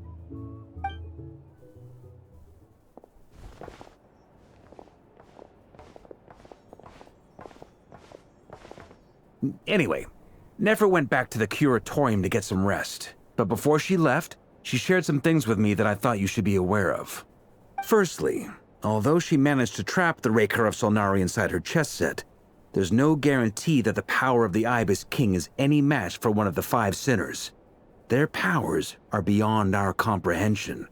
It's only a matter of time before he finds a way to break out. We have to come up with a plan and take care of him before that happens. Honestly, I figured that might be the case. So, how long have we got? Well, I asked her that same question. She talked for a long time, but for the most part, it seemed like she was trying to convince me how precious her chess set is. What a long and storied history it has. It felt like some kind of sales pitch, you know? The kind where you end up handing over Mora against your will. Anyway, after all that, she finally answered the question. 2 days, at most. God damn, that must be a long chat. I mean, yep. 2 days? Holy moly! Can we even recruit enough help in that time? That remains to be seen. Which brings me to the second issue. Dainsleif is obviously conflicted about this whole thing. But given how little time we have, there's no way we can pull this off without his help. I mean, we got a lot of character with us. You have some history with him, right? Do you think maybe you could talk to him for us? I'll see what I can do. Great. I appreciate it. No worries. All right, on to item 3. So, Albedo, Durin, and I put our heads together and came up with a plan. Can't promise it's gonna work yet, but at least it's a start. We figured we'd bounce the idea off you first. We'll explore it further once everyone's recovered. Oh, please, ask away. Oh, Paimon's dying to hear this. All right, so here's what we're thinking. In her hushed voice, Valka lays out the current plan. It's a shocking plan, but nothing can face the greatest traveler and trustiest travel guide in Teyvat. It doesn't take you long to get behind it. We felt a little uneasy about roping you into this. I mean, firstly, you're not locals, and secondly, none of us are your boss. You're well within your rights to refuse if you so choose. Roping us in? Why would you even say that? We know the stakes here. It's all of us against the Racher of Solnari, or none of us stand a chance. I choose my words very intentionally, I'll have you know. I like to think there's an art to striking a down-to-earth tone even when the stakes are through the roof. Sir Varka, I have a few thoughts about this plan. I'm all ears. I think we can be more flexible with how the roles are allocated. In my view, the most sensible lineup would be like this.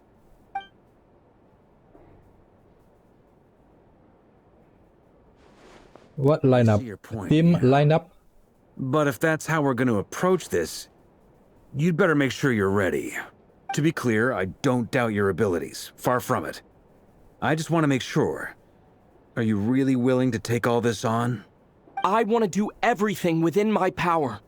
The Racher of Solnari is a truly fearsome opponent, and if I do my part, it'll greatly reduce the risk for everyone else involved. Well, that tracks with what I've heard. Jean's mentioned in her letters that you're so diligent it's almost abnormal. As in, most people weigh up the risks and rewards in situations like this. But you seem to just march towards danger without a moment's hesitation. Because he is the danger, Barca. Of course, everyone appreciates a fearless pioneer. But all that aside, I'm the Grand Master of the Knights of Favonius, and you're our honorary knight. I want to make sure your courage doesn't come at the expense of your safety. Thank you, Sir Varka. I should be the one thanking you. It means a lot to have you on board. I'll give some serious thought to your suggestions. Barca gives a very knightly bow and says he'll see you at the hotel again later. He has arranged for everyone to meet and finalize the plan of action. In an effort to lighten the mood, he booked out the hotel for this meeting, so you could all chat over a drink. As the moon rises in the sky, you and Paimon leave your room, discussing whether Paimon has any other option than fruit juice. Everyone is already there waiting for you. They are chatting and smiling. Clearly, the rest has done them good, as well as the existing crew. Some unexpected help has arrived. Still, you remain conscious of the fact that the future of Nordcry rests on what is decided tonight. So many lives are at stake. You may never meet most of them, but whether they know it or not, all of them are counting on you.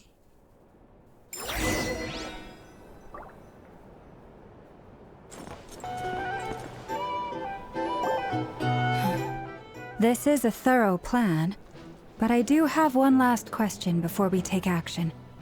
How can we be sure that our enemy won't leave the designated area? Great question. Albedo's been hard at work analyzing Rerir and the Wild Hunt's behavioral patterns. His conclusions are as follows. Firstly, from the earliest known confrontation until now, Rerir has never displayed any ability to manipulate the dimension of space. So it's unlikely he has any power in that domain. Secondly, he seems to have a particularly strong vendetta against our group. If we put him in a fight-or-flight situation, he'll choose to fight every time. Thirdly, finally, and most importantly, he is consumed by hatred, both for the moon and for his enemies. Turns out, we tick both of those boxes. We have a reincarnated moon in our ranks, and a spy who accessed his private memories without permission. He'll be baying for blood, not looking to escape. As someone who's had their fair share of interactions with the Wild Hunt, those all seem like valid observations to me. Understood. Then I will defer to the verdict of the group. Well, everyone, that's the plan in full detail. Albedo and Durin are carrying out their part as we speak. Plan approved. Scheduling. Okay, any firepower you need, I got you covered. Let's light this baby up. The Frost Moon Scions are behind you as well. And the rest of you?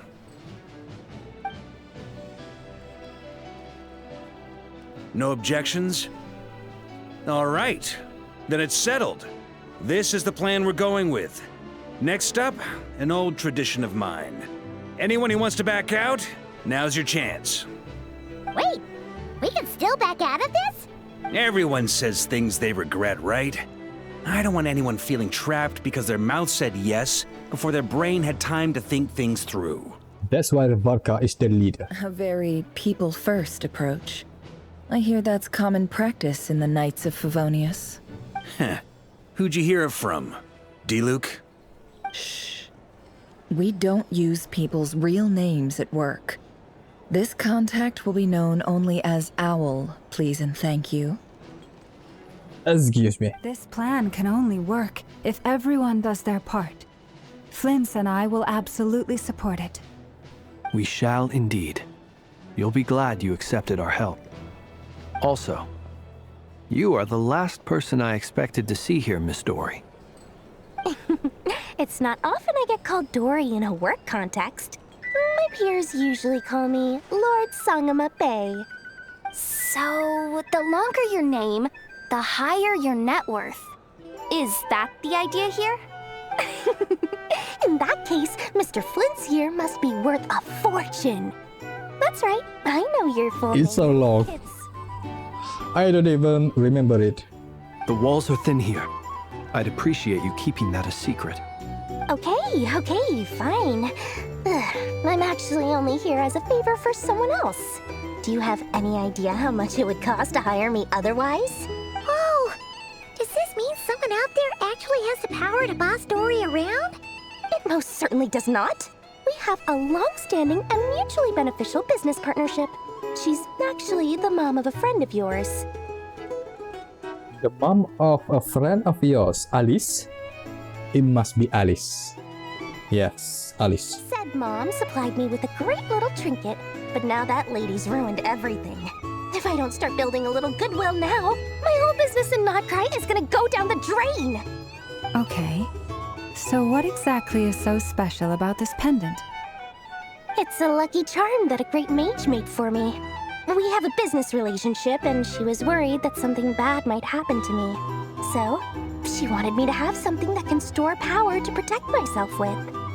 That the trinket that with Nefer. I finally got it all fully charged up with Kuvaki, and then Nefer went and used it all up at once.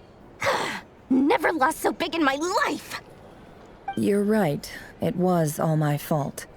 I didn't mean to drain all the Kuvaki in the pendant, but I'll make it up to you. You will? Well, in that case, how about you give me your chess set?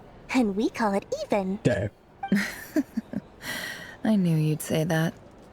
Well, it's yours if you want it. In fact, take it now, and I'll even throw in a free Racher of Solnari. Deal? You're putting me in a difficult position here. It's a very useful thing to have around, but I have a funny feeling it won't be around much longer. I guess we'll see in a couple of days. Looks like bankruptcy for me. Hey, don't be so pessimistic. See this through and you never know. You might find a new business opportunity on the other side. With an action place in place, Yuan Paimon decided to check in and see how. Why is it too fast?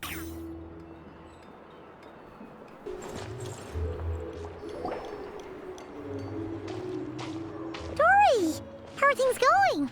Feeling ready? Oh, I was born ready.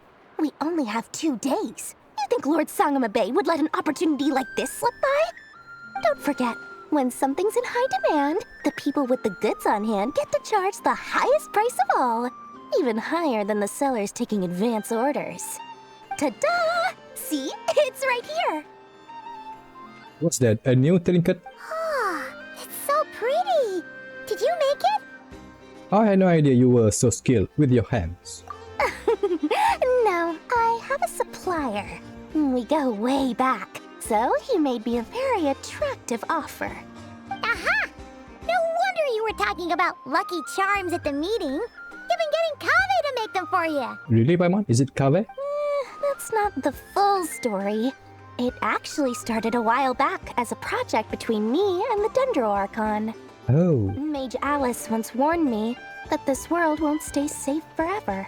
There may come a day when everyone faces a great crisis. I passed this on to the Dendro Archon. Yeah, it will happen. Secretly brought together a research team made up of Sumeru's top scholars to invent a technology that could keep people safe. I won't go into the details because it's all very complicated, but if you want to know more, you can ask the Dendro Archon about it sometime. Anyway, point being, it was the Dendro Archon who asked Kave to build this little contraption. As one of the top Kasharu War talents, he was the obvious choice. Took him long enough. He stressed over it for ages. Must have gone through at least a dozen designs before producing a final product. But that's Kave for you. Marak delivered it to me a couple of days ago, along with a letter from Kave. Could I ask why I'm sending this technology to you? What's your proposed use case? Has it been approved by the relevant authorities? So nosy. My fault for sending him the research permit to begin with. Surely Nahida must have told him you were involved in this project. He was probably just nervous because you're always so secretive about your business. Could be. Anyway, I just replied, let's hope there never has to be a use case, because it would involve grave danger. Fair enough. but it sounds like he was just being cautious. He probably felt responsible as the one who made it. Or maybe he was asking as a favor for his housemate. He's done that before. Not sure why, though. His housemate doesn't seem to really care that much about this kind of stuff. Either way, all's well that ends well.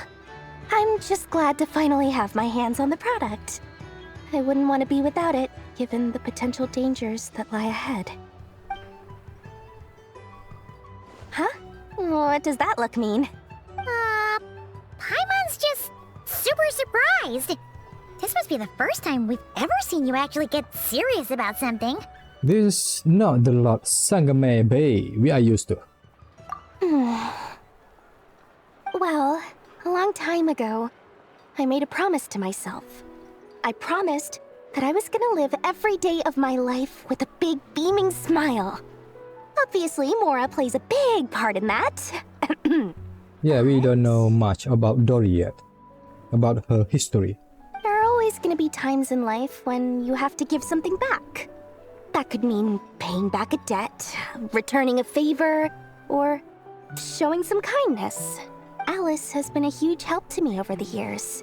She was the first investor I ever had. And I want my investors to know that Lord Sangamabe is the best in the business. And more than That's good. no one knows what the future will bring. Whatever happens, I want to make sure the Dendro Archon and all of Sumeru is prepared to face whatever comes. So back to the pendant. You never intended to ask for it back, did you? Oh, that? I was just making sure Nefer and I are square. Don't be thinking it was some sort of benevolent act. Yes, you are. So don't treat me like something I'm not. Yes, you are, Dory. My priority is doing the business that I want to do.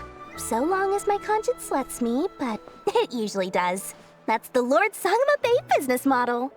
Alright, if you say so. I do say so, and that's the whole point. I'm a businesswoman. Don't go trying to figure out what kind of person I am. You'll exhaust yourself. Much easier for everyone involved if you just take my word for it. Oh, and could you two help me get this stuff where it needs to be? Thanks so much. You're my favorite assistants. Dory is a good girl.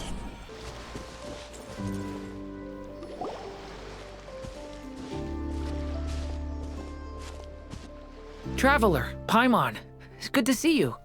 Hey, Dory. Everything going smoothly over here? Sort of. As you're probably aware, Varka, Durin, and I captured some abyssal creatures from the Wild Hunt. Per the plan, we dissected and analyzed some samples of these creatures. The process went very smoothly. The findings, however, come with some troubling implications. What? You can actually dissect the Wild Hunt?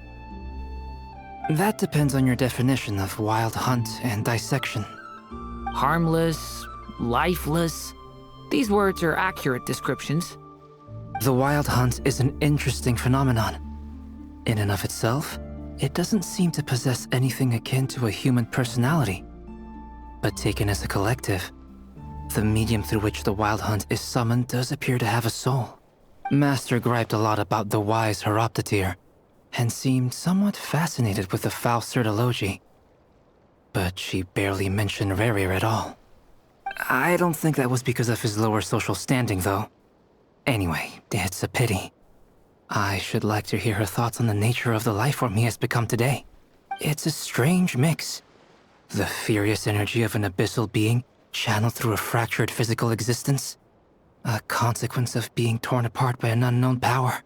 Perhaps the only explanation for his survival in this state is that he sacrificed a degree of individuality in exchange for a continued existence. Oh, sorry. Once I get talking about interesting research, I have a tendency to go on indefinitely. Back to our research findings. Essentially, they confirm my hypothesis. Rerir's corpse is completely contaminated by the Abyss, and the effects are irreversible. You could think of this as Rerir in mutated form. But in my view, even that would be inaccurate. In reality, his whole being has been consumed by the Abyss, In other words, he is now nothing more than a manifestation of abyssal power. Damn, like a pure abyss creature. Unfortunately, at present, we have no means of completely eradicating abyssal power. Hence, we cannot fundamentally destroy the Rerir of Solnari either. Oh, that's terrible news! So, that's it? We can't defeat him? Not even if we get the power of the Three Moons? Miss Columbina's situation is a difficult one. She can never achieve wholeness when the world does not accept her presence. It's as if her creator banished her to a place she can never be accepted. It means she spends most of her energy just on her own survival. Given the circumstances, it's only natural to despair. But we must see this plan through to the end. Time to kick off the backup plan. Oh, Paimon almost forgot! This is for you. Dory asked us to bring it.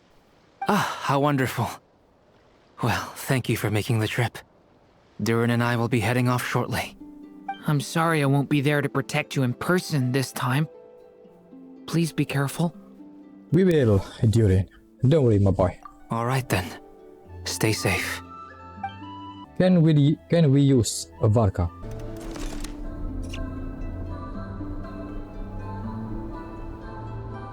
Miss Lauma, is everyone here? Yes. The fate of my flock is in your hands, Grandmaster Varka. Please keep them safe. My lady, what are you saying? Within the next 24 hours, we will face the biggest crisis the world has ever seen. Yeah, we are going to war. This is not a burden that we deserve to bear. But I believe that we reap what we sow in this life. So I intend to act.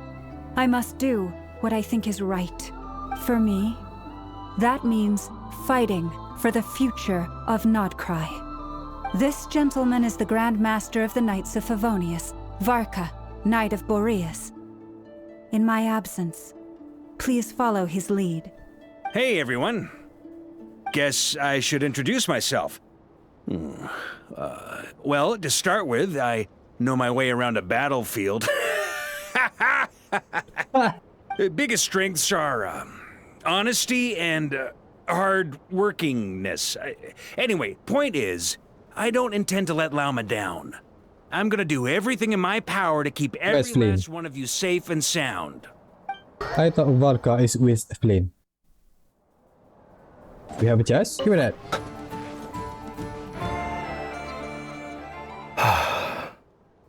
Something on your mind? Miss Columbina, was it? I believe that's how the others addressed you. That's right. Names are funny things. Have you always been called Dainsleif? Yes. I take it your own name has a more complicated history. I have a different relationship with names than other people. To be honest, I'm not even sure that Columbina is my name. At least, not in the same way that Dainsleif is yours. But it's what everyone calls me, and I go along with it. A lot of my life has been that way. I get so used to things that I forget to question why they are so. I never used to think much about where names come from, or what they mean to people. Maybe something's wrong with me. You're different from other people. I sensed it the first time we met. You're more perceptive than most. I'm sure your long life and rich range of experience explains that.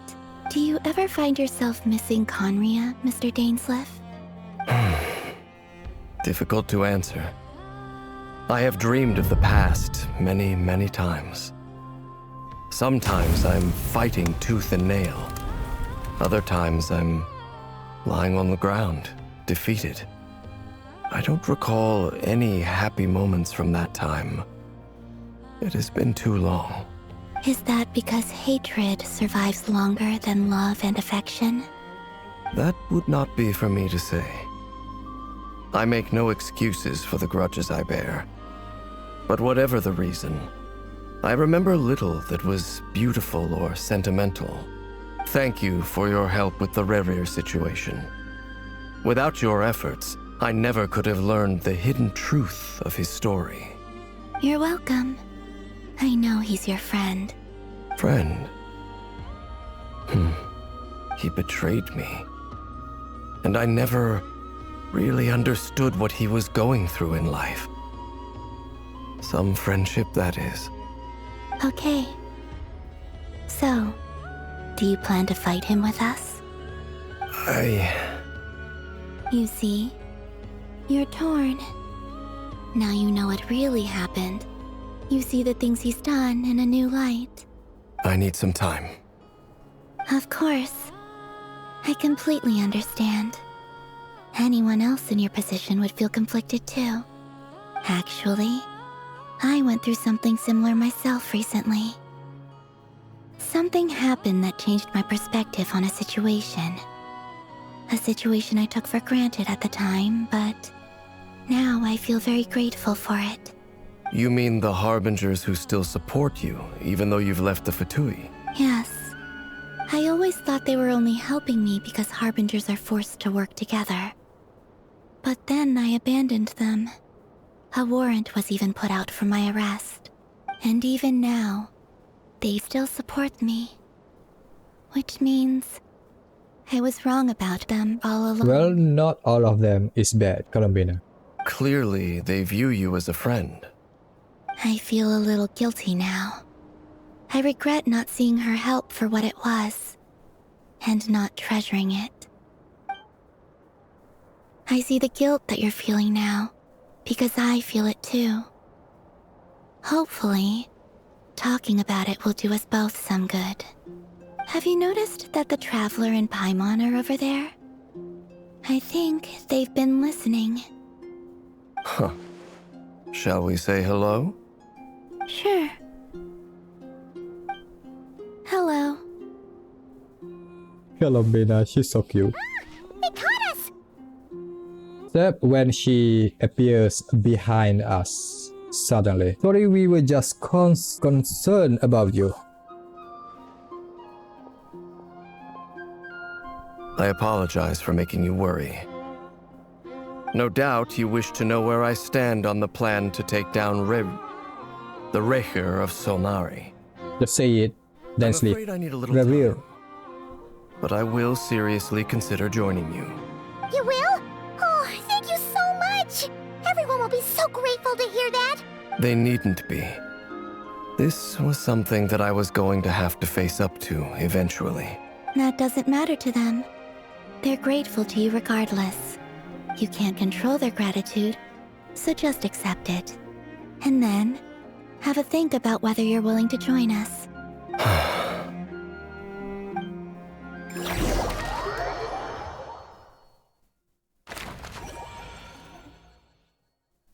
It's nearly showtime! Let's go rendezvous with the others. You know the place. Do I need to change my team? Or maybe we will get to use the trial character.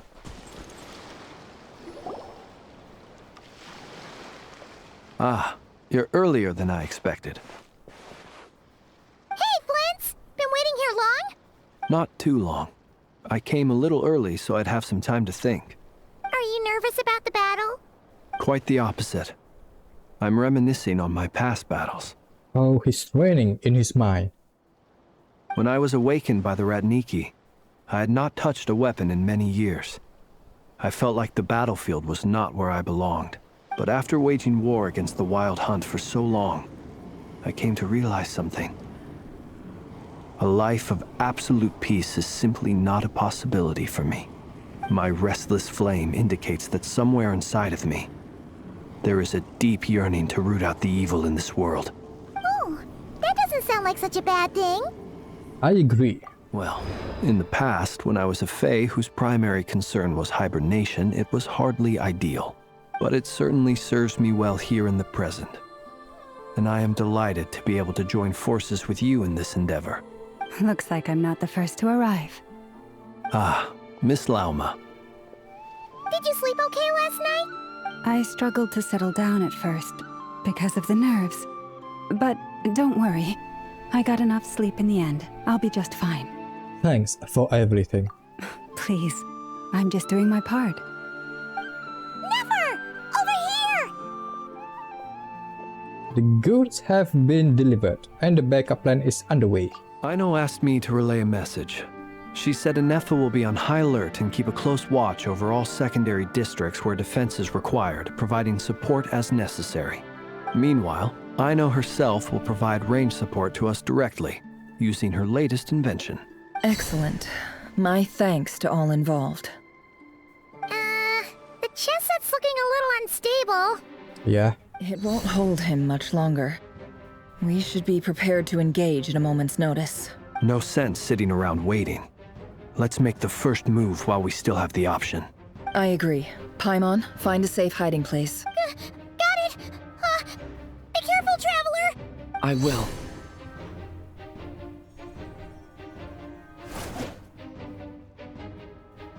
Everyone, take your positions as soon as the battle starts. Every ounce of strength we have in our bones, let us bring to this fight.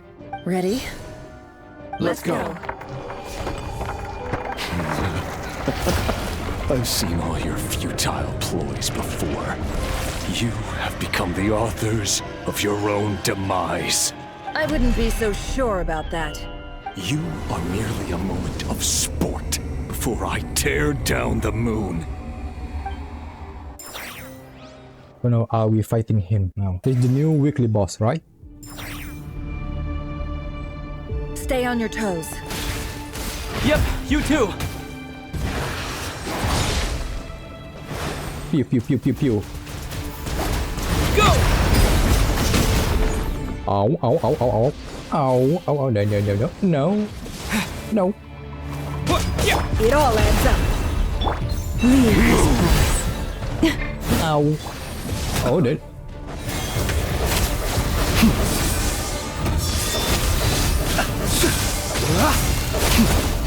Let me help you guys.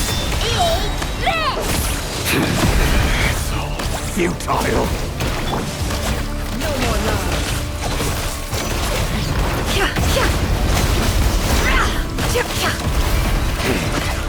Ow. It all adds up.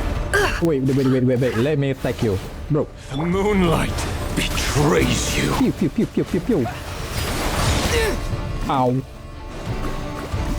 Move.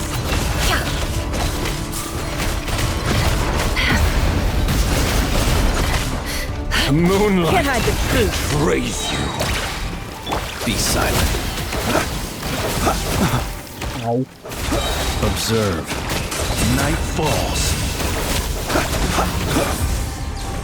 It's all futile. Ow. Bro. Chill. Keep your distance. Wait. That's the age. Oh, no. Pew. Go! Hunt them down. Nope. Wipe out! The mystery unravels. Can't hide the truth. Oh, shit. And so shall it end. The moon will protect you. Dude.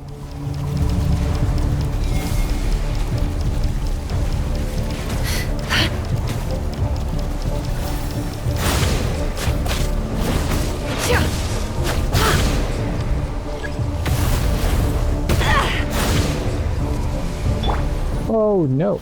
Do you see now?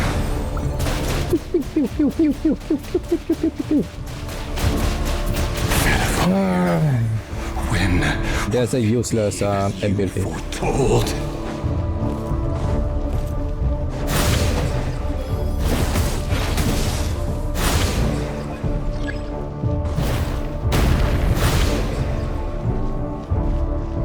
Spirit is not welcome here.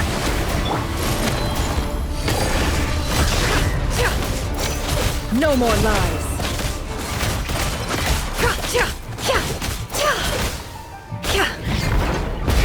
Oh no. No.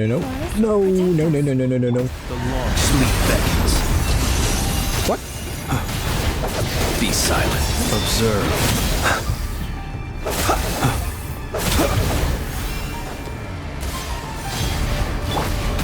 Your Really, bro? By the frost moon of old. Yeah, leave this place.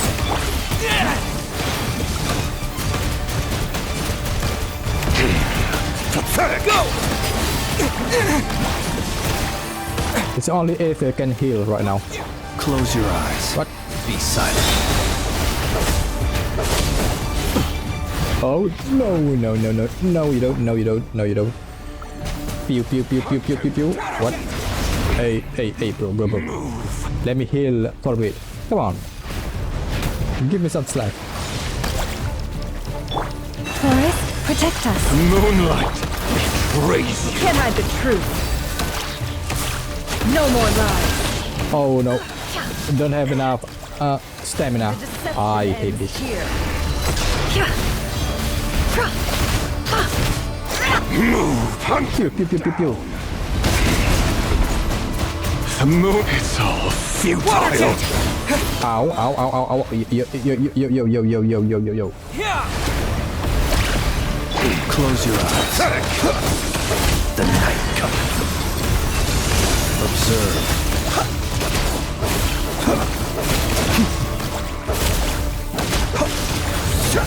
Move. Your moonlight of heroics is over. Who wants to go first? No.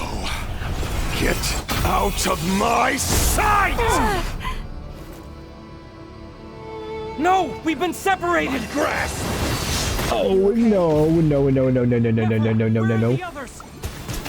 Stuck outside. Pew, pew, pew, pew, pew, pew, pew. Oh, no, no, no, no, no, no, no, no, no, no, no, no. Run my torch high! Ow, ow, ow, ow, ow, ow. Knowing too much is always a death sentence. Be careful what you wish for. You are stuck. Are you okay? Lauma! Can you hear me? Hold on, Silence. Voices are gone. But at least I know they're Ow. still there. I need to focus. Stick to the plan. Remember my motion. Vodka, Just keep can you help us? If I can stall him for long enough, the moment will come. Oh no, no, no, no, no. No, no, no, no, no, no, no, no, no, no, no, no. Pew, pew, pew, pew. Ow. Destroyed. Reborn. Ow. Yeah! The deception ends here. Oh Can't shit. hide the truth.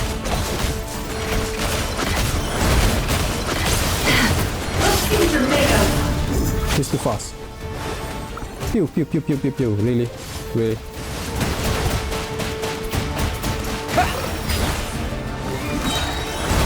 At least it can heal.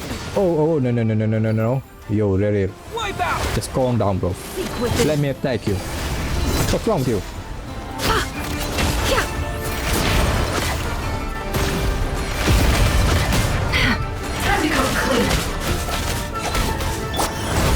Nah, we're not doing any damage. Pew, pew, pew, pew, pew. Wait, wait. What are you doing? What are you doing? What are you doing?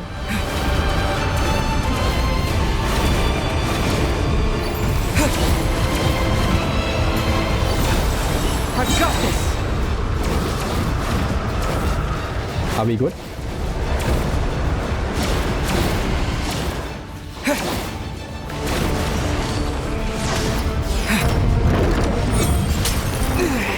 How is she all broken?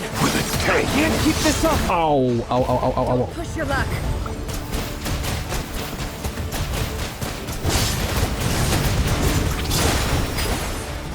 Let me heal, let me heal. Thank you. It all falls into place. The deception ends here. Oh, shit. Bombs away!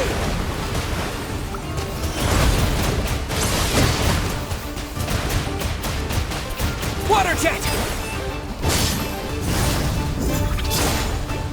Okay, we good, we good. To hide. No more lies.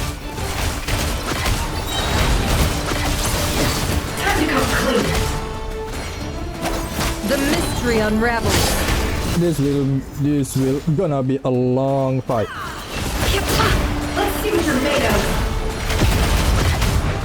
Let's see what you're made of. Wipe out! Pew pew pew pew.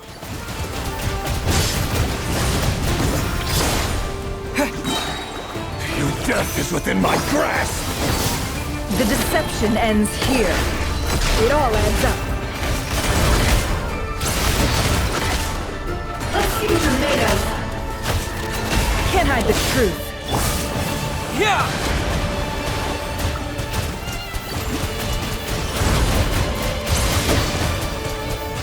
Racher. The mystery unravels. It all adds up. Let's see what you're made of. Look, man, how long do you want me to fight Rerir? Destroyed! Bro, just stay still. Just stay still. Let me shoot you. What are you doing? Oh, not this again. Oh. Curses. There's no other way.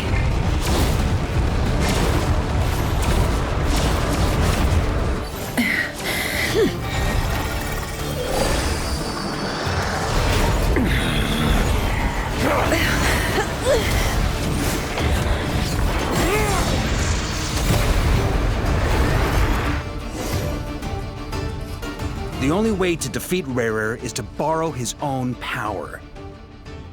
Oh, use his own power against That her. means Against Columbina him. will have to disappear while you two bear the brunt of his attacks. You have to hold on. Find a way to keep him focused on killing the two of you. Excuse me?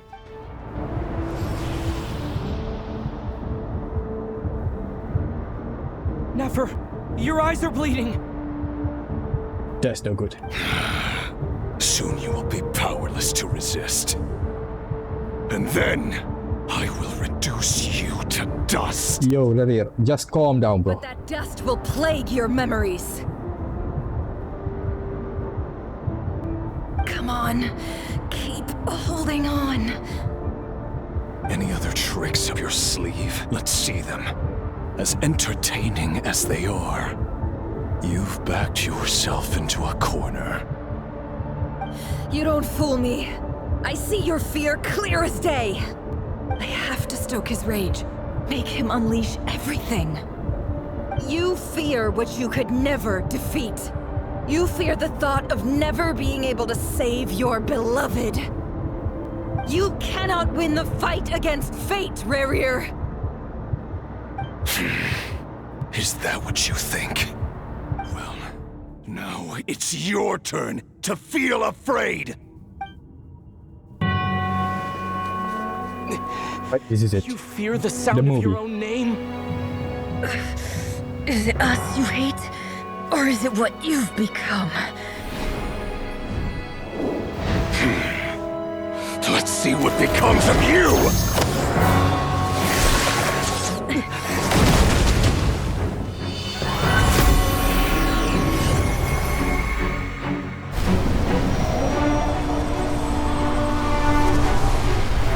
Oh, is this albedo and urine?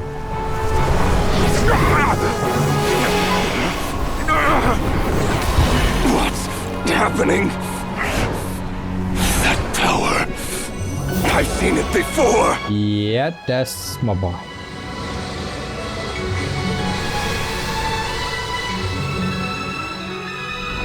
His power is on another level. We'll need to use an alchemical array to convert his power into a usable form. Then quickly channel it into Columbina, rendering her powerful enough to compete with him. I'll join you. I can help. If I release enough abyssal energy into a confined space, it'll create a potential difference, allowing us to extract a huge amount of elemental energy. Next, During I'll those Super synchronize Saiyan. everyone's minds using pyro, then give you temporary access to their abilities and fields of view. But it won't last long. Can you see? Well enough.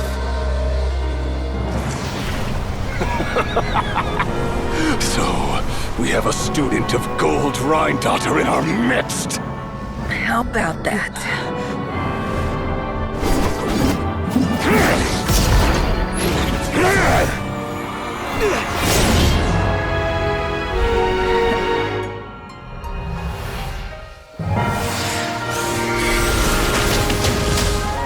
Okay, now it's for round 2.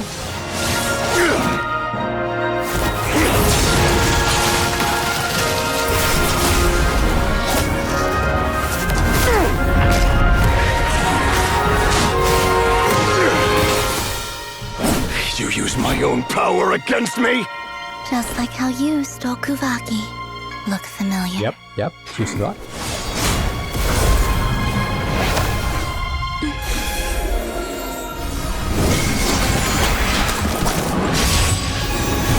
Ooh.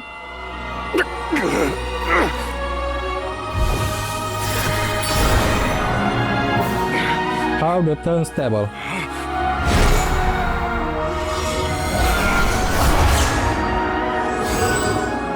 Now he's the one that been tied. You don't have the power to hold that gate open. I don't, but someone else does. Thanks, Steve. Goodbye, Rerir.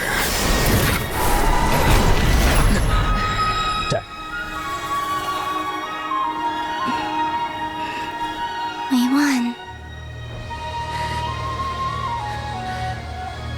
You are doing great, my boy, Durin.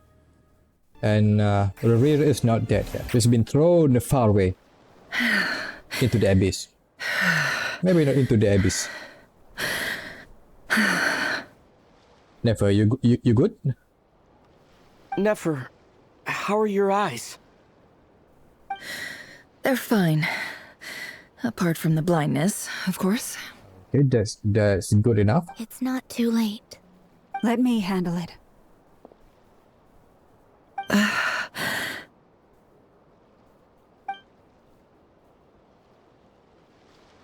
Yes, she is using her blood again.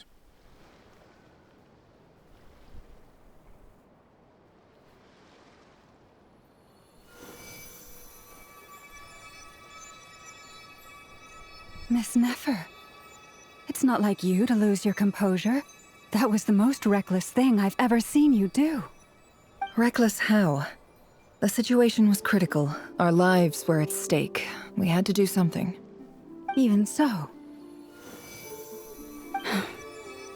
Okay. I guess you're right.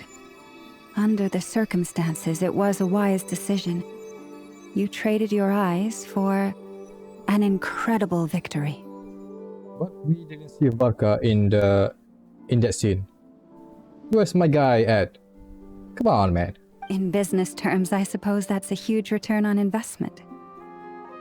I'd be hard-pressed to argue otherwise. Still, I don't like this outcome, and I don't want you to lose your sight for good. People suffer when they make sacrifices they shouldn't have to make, whether that means faith, strength, or in this case, your ability to even see. Wait, she's going blind. I had hoped you could win without sacrificing so much as a single hair on your head. Thank you. Really. All done. Don't try and open your eyes just yet. We'll see how you're doing in a couple of days. Until then, please follow your recovery plan to the letter. Okay, so she's only blind for a few days. I'll send full details through Yehoda. For now, just get yourself home, relax, and rest. My dear friends, we have fought bravely and achieved a spectacular victory. A dark cloud has been lifted from the skies of Nodcry. All in this land will be grateful for what you have done. The moon will remember this day. Thank you both. Yehoda shows up and helps Nefer get home, and you of course have Paimon to escort you back. The sight of Nefer navigating the road with her eyes closed is a new one for you. She proceeds cautiously, but as her silhouette disappears into the distance, you notice she seems almost smug. There's something I want to let you know. What is it? When Durin connected everyone's minds so I could access their powers, I also felt everything they felt. Oh. And since Nefer's eyes were injured, my eyes are hurting now too. Hold on. Let me try. I only feel the pain. There's no actual damage. I just thought I should tell you. You're right. There's no damage. That's a relief. But I must say, I'm surprised to hear the Kuthar share something like this with me. In the past, you never used to open up about yourself. Because she's afraid, Lauma. Things are a little different now from how they were. I'm learning to share how I truly feel with my friends. Friends? You have no idea how glad I am to hear that. Now she opened up herself to people. You can have a break into a smile at the word friends as a warm and fuzzy feeling fills your chest. One by one, your fellow teammates report in to inform you that everything is under control. At Lauma's insistence, you lie down. You fought on the front line against Rerir. Now you need rest. 3 dots. What a shame we didn't see Vodka in action. Not yet. Yay! You're awake! How are you feeling? Any aches and pains? Did you sleep well? I'm doing all right, Paimon. No need to worry about me. Phew! Well, that's good. Paimon's been sitting on the edge of the bed worrying about you for ages. You slept a whole day and night. Poor Paimon had to eat all by her lonesome. Glad to hear you didn't starve. How was the food? Well, it wasn't the same without you there to share it. Really, Paimon?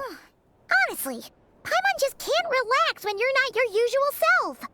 She couldn't enjoy the food and settle down to sleep. Well, I'm back to normal now. Oh yeah, and Albedo swung by earlier. He said to tell you to head to the tavern when you woke up. Racher and the others are organizing a victory feast and they want to celebrate with you. He also dropped off some medical supplies, but you seem fit as a fiddle, so guess you won't be needing those. If you're feeling up to it, let's head over now. Wouldn't want to keep them waiting. But we are not done yet with Rerir. He's still alive somewhere.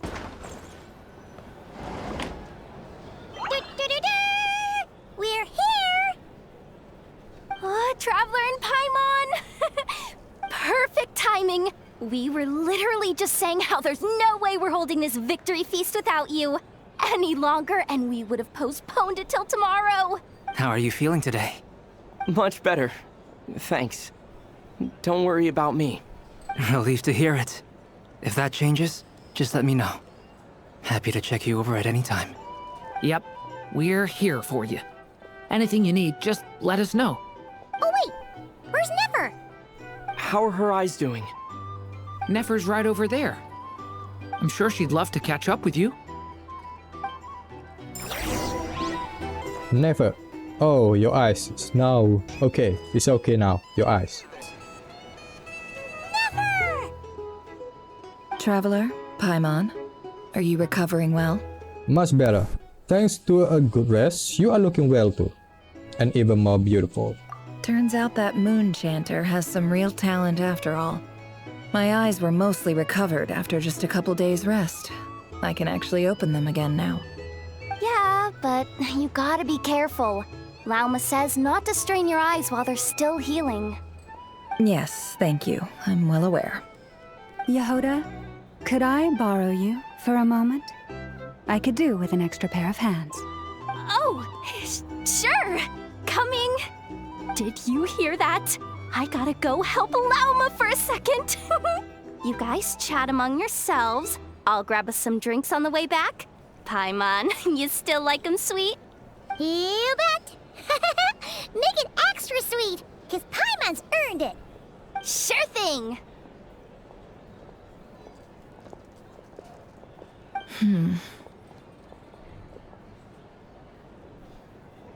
What's on your mind? The Racher of Solnari. Kind of a snake, don't you think? More of a wolf in my mind. No, definitely a snake. A poisonous one who spewed his venomous hatred everywhere. Anyone who seeks revenge out of hatred for other people has become a snake. That's something my dad used to say. I guess he didn't like seeing people to go down the path of vengeance. Perhaps. I'm sure it sounds like a very wise and open-hearted perspective to your ears. But me? I think hatred is a perfectly justifiable emotion. What else is left when everything you depended on in life gets stripped away? Something's gotta fuel that drive to keep on living. When I look at your life, I see a lot of things that you can depend on. If you're worried about me, you can nip that in the bud. I'm not someone who gets stuck in the past. It's just... I suddenly feel like I was wrong to call my father a liar. He was just a fool. Maybe he just true to himself. Turned their back on him, and why the other tribes ganged up on him. Oh, Father. How much better things could have been if you were a skilled liar. Look at the Ibis King. Thoth is a fiendishly cunning liar. And yet, strangely, he feels more like a father to me than my real dad ever was. He's never brought it up, but I'd bet he feels the same way. Why else would he give me the power to perceive the truth, while at the same time training me in the art of deception? Sadly, I have never heard the Ibis King voice. What's he actually like? Well, King Deshret banished him to Aru, which is essentially a prison, and posed 3 questions to him. He promised that he'd have his freedom if he could find the answers. His response was to take on a physical form and approach me, hoping that I could become his envoy and search for one of the answers on his behalf. Did he really think I'd fall for that? He's stuck there. He can't make me return what he gave to me. Sounds like he was nice enough to you. You definitely sounds like father and daughter. So that's enough for you to decide he's nice, is it? He's a prisoner, and he was scared. So he decided to perform some good deeds to win people's approval. He lives in fear because he's a deceiver. How is Rerir any different?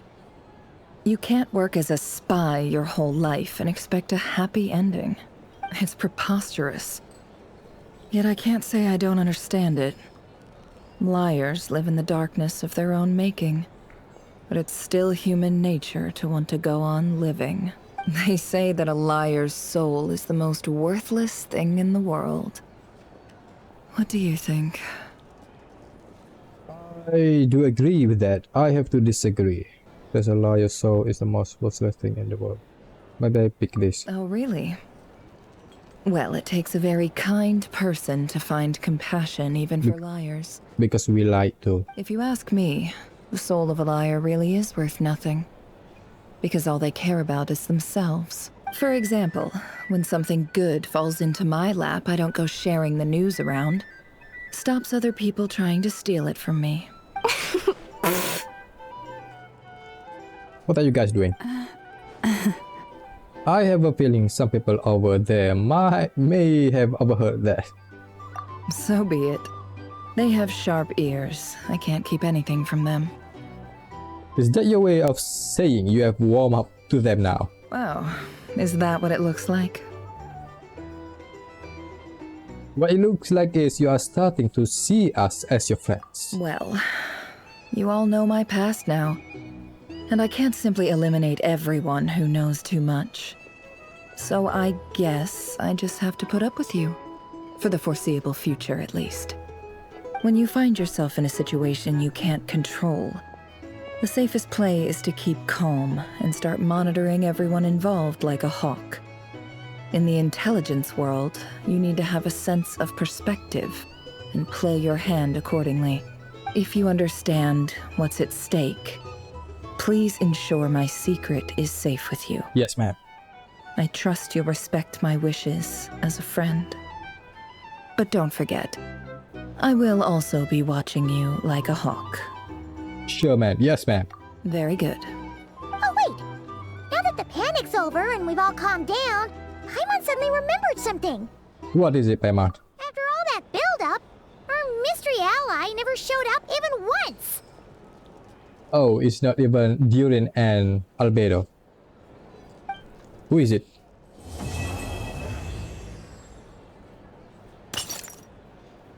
The noise is coming from indoors. Huh? Am I imagining things? But there's someone watching us. So, that close colleague who stayed behind with you? What's he been up to recently? Don't know, don't care. I get more normal human interaction from hanging out with Bosco too than him. Although, now you mention it, he hasn't bothered me in a while. I wonder if... If he's disappeared without a trace, it's the biggest gift he ever gave to the world. But I somehow doubt that's what's going on. He won't lie low forever. So we'd better stay on guard. Who is it? Dottore, listen to what everyone is talking about.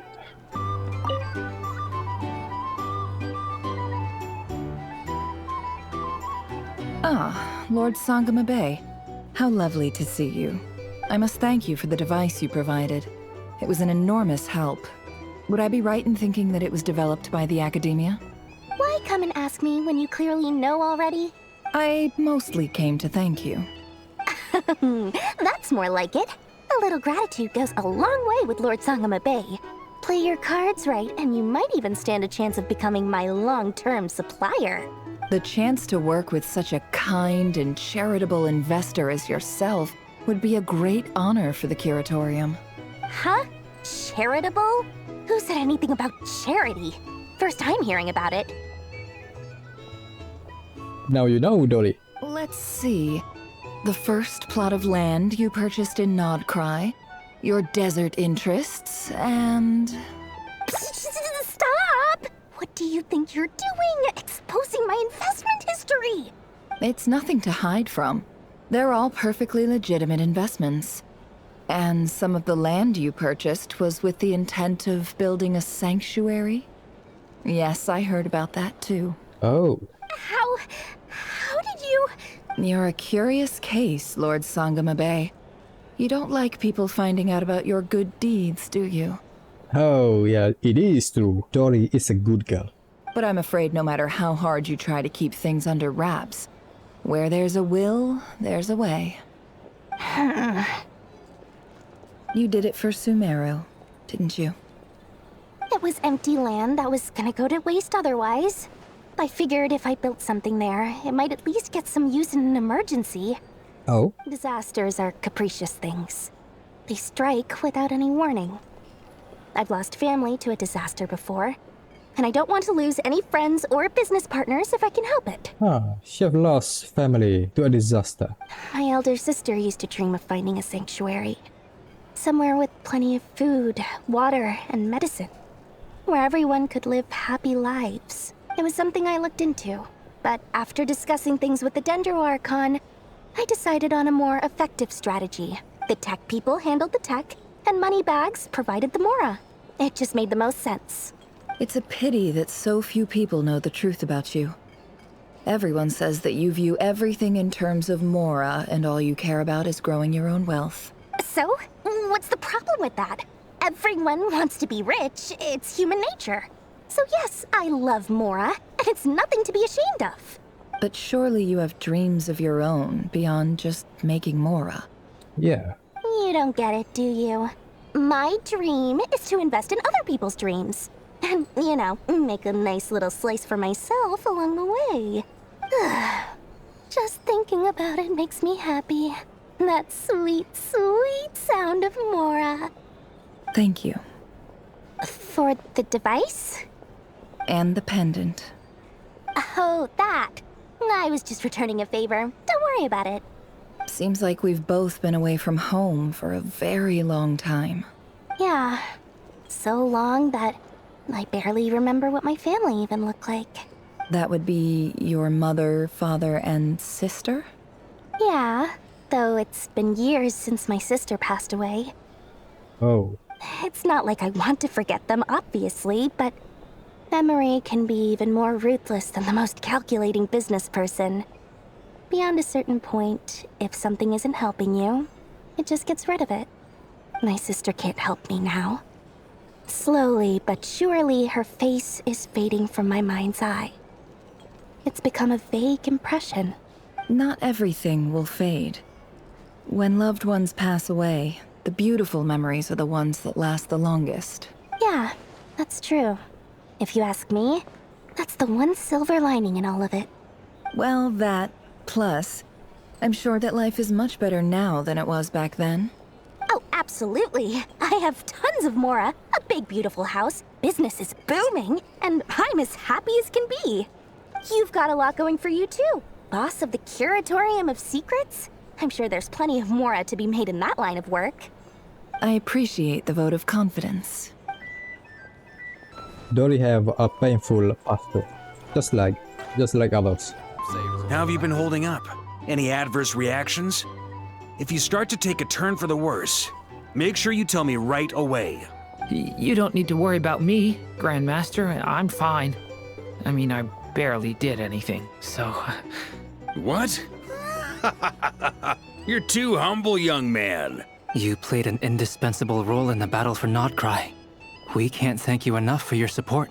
Yeah, you did great, Guillotin. Sometimes, when people praise you, it's because you deserve it. The best thing is to accept it calmly and with grace. It's important to learn how to respond to words of admiration. Let's do a quick demonstration. Albedo, that was an incredible feat of alchemy. The pressure was on, but you worked flawlessly at lightning speed to get the job done. Thank you. I can't take all the credit, though. Durin played a big part in forming the alchemical array. See? Did you catch that? A masterclass in how to take a compliment. Okay, yeah. I did work pretty hard to help prepare for the battle. No point denying that. That's close enough. Great work, everyone. You all outdid yourselves. Hey, look who's bounced back. Looking good, traveler. Seems like you've recovered. You won't need to take any more medication. Can I get you a drink? Huh? You know how to order at a bar now? You've sure learned a lot recently. Handling a drinks order is ridiculously simple compared to alchemy. Don't worry, I'll blend into society yet. Paimon believes it.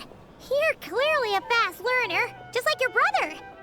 To be totally honest, though, Paimon didn't quite follow all the details when you first explained the plan to us. Don't worry, that's completely understandable. Unless you're a student of alchemy, it's hard to grasp the principle and how the process works. To put it in the simplest terms, we saw how our enemy stole the power of Kuvaki. And that gave us the idea of stealing his power to turn it against him. When facing an enemy you have no hope of defeating, it's best not to engage them in battle. So, instead of looking for a way to overpower him, we decided to help Columbina get strong enough to at least stand up to him in a fight. For this to work, we had to analyze his modes of attack, confirm who his main target was, and make sure that he wouldn't go beyond the range of the alchemical array. For added security, we prepared a total of 4 arrays. But to mitigate the impact of the battle, we identified one location in particular as the ideal spot, which is where the confrontation took place. The alchemical array absorbed his abyssal power. Then Durin processed it to render it usable by Columbina. That power enabled her to do what would otherwise have been nigh on impossible. What surprised me was that Dainsleif actually agreed to join us. Given his history with Rerir, he had every right to sit this one out. But we're extremely grateful for the decision he made. Confronting a former friend is in battle. That can't have been easy. It must have been a painful choice to make. But I'm sure that making a decision was far better for him than staying in limbo. Absolutely. He was torn between 2 paths, but in the end, he made his choice and stuck to it resolutely. He doesn't strike me as the sort of person who'd stay trapped in limbo for long. Anyway, however you cut it, everyone gave a stellar performance. And now, it's time to kick back and celebrate. That's the only reason you're here? Yes. I've thought a lot about it. And I've realized that you, me, and Arlecchino should be friends. What? You are already friends. You are more than friends. You are sisters now. I think this is very important. So I felt I had to come and tell you. Well, this is a new one. I'm so moved. I can't even hold my teacup. If that's all, you can leave now. He's actually happy, Sandrone. Do you not want to be friends with me? Or is it that you prefer being co-workers? What is this, Columbina? Are you deliberately testing my patience threshold? Right now, my politeness module is active. But if you say another word, I swear I'll shut it down. If your politeness module was active, wouldn't you say the word please at some point? He's messing with her. Polonia, please see Lady Columbina to the door. Will you still invite me to your next tea party? Of course. What? Yes, I think you will. Bye-bye, dear Sandrone.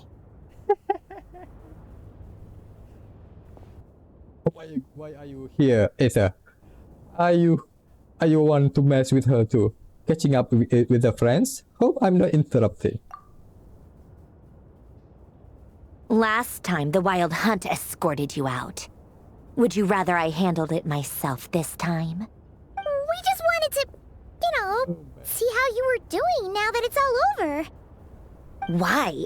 Out of concern for my safety?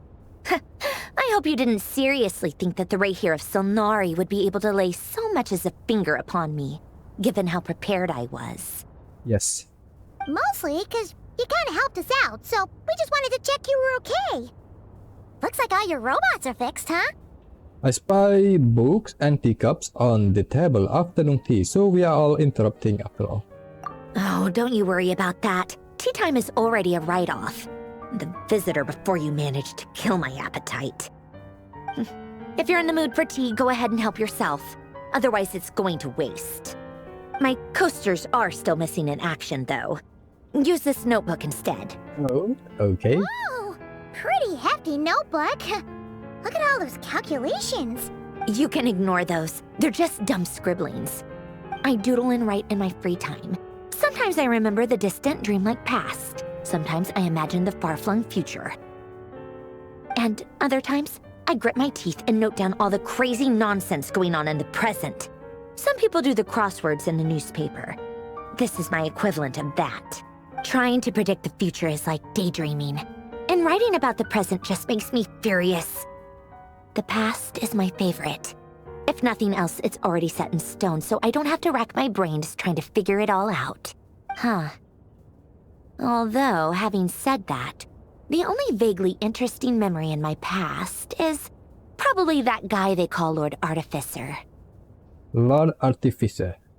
You mean Alain Guillotin? I don't know who that is. Who else? Pretty much all the mecha in Fontaine are his personal handiwork. Oh, the creator of mecha. Wait, are you saying you know Maybe him I forgot about that name. personally? As if... I mean, I guess we were friendly enough. So you have actually met him, but he lived hundreds of years ago. Yes, Sandrone is not actually human. Not fully human, I suppose. She's like a cyborg. Yep. In fact, I'm probably the only normal person left who knew him at all. We used to chat occasionally back when he was still around. Before he passed away, he asked me to destroy all his manuscripts. I honored his request, but I did read through everything first before destroying them. I mean, I couldn't let the genius of Lord Artificer Alain Guillotin disappear like that. Would have been such a waste. So... that's where the formulas in your notebook are from? I just told you. Those are my equivalent of crossword puzzles. They're just dumb formulas that I solve for fun when I'm bored. Alain's work was like epic poetry. The formulas in my notebook are just silly little riddles in comparison. Not that there's anything bad about them. I mean, at least, solving those riddles isn't going to hurt anyone. Except me, 'cause I lose a few brain cells in the process. Anyway, while we're on the topic, I might as well tell you about what happened to him and his friends. Alain Guillotin had two close buddies, Rene and Jacob. They spent their childhood years together in the Nazissenkreuz Institute. Wait, is this you, Sandrone? Sandrone, is this you? This girl? I forgot about all of their names. Is this is Anne, right? Anne. And I forgot about the others. They were all quite competitive, so there was some rivalry between them. But it was a friendly rivalry. But beneath the friendship and the rivalry ran something deeper, a sense of nostalgia for the past. Unfortunately, childhood would end, the prophecy would come true, the apocalypse would arrive, and the future would never be. A mad dream that would normally only capture the minds of lunatics begin to take root in their hearts. A dream of saving the world. And if Rene and Alain had been people of lesser wits, that dream would probably have ended up as something for them to joke about in their older years. But alas, they were some of the sharpest minds around. They nurtured that dream with the full power of their intellect, and it grew into something that ate away at their souls. The first of them to fall under its spell was Rene. Against Alain's wishes, he persisted in experimenting on a mutual friend of theirs to try and save their life. Alain did not approve and parted ways with Rene. It's complicated. Alain wanted to believe that Rene only did what he did for the sake of their friendship. But when he told me about what happened, I could tell he still had some suspicions about Rene's motives. Perhaps the seed that would grow into a nightmare had already sprouted in Rene's mind. Even then, the next time they met, Rene's soul had been completely engulfed by the dream of salvation. His futile attempt to change the tide of fate only resulted in a wave that swallowed up the world, even before the apocalypse came. And although that wave died down eventually, I hear that it just recently came back with a vengeance. As I understand, Rene wanted to live out his dream of salvation once more. But I'm told that the attempted resurgence finally died out for good. At long last, Rene awoke from his deluded dream. Though of course by then it was far too late. What do you think of Rene? Do you admire his transcendent genius? His view that any price was worth paying to achieve the lofty goal of saving the world? Or do you despise him? Dismiss him as an evil madman who wrought havoc on the lives of everyone around him as he pursued his delusional dream? Same difference, really. Just a matter of perspective. I admire him. I don't admire him. I don't know. Doesn't surprise me. You share one thing in common, after all. You both want to be the savior. The only difference is that a your bad dream thing? came true, and his, well, he wasn't the one who made it come true. What about you? What's your take on Rene? I don't like fanatics who give up their whole lives for their ideology. Nor do I like fools who let their delusions take control. Maybe I could understand if Rene had just been an ordinary person. But he had a sage-like intellect, and still managed to get himself lost in the labyrinth of his own desires. Anyway, that's enough about Rene. Now, moving on to Alain Guillotin, the Lord Artificer. He managed to put a stop to the first storm whipped up by Rene. But after that, Alain lost his friends and family.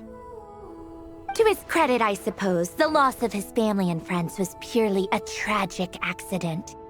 It's not like Alain sacrificed them for his cause or anything. After that, the only thing supporting his work was the same dream that had dragged his closest friend down to the abyss.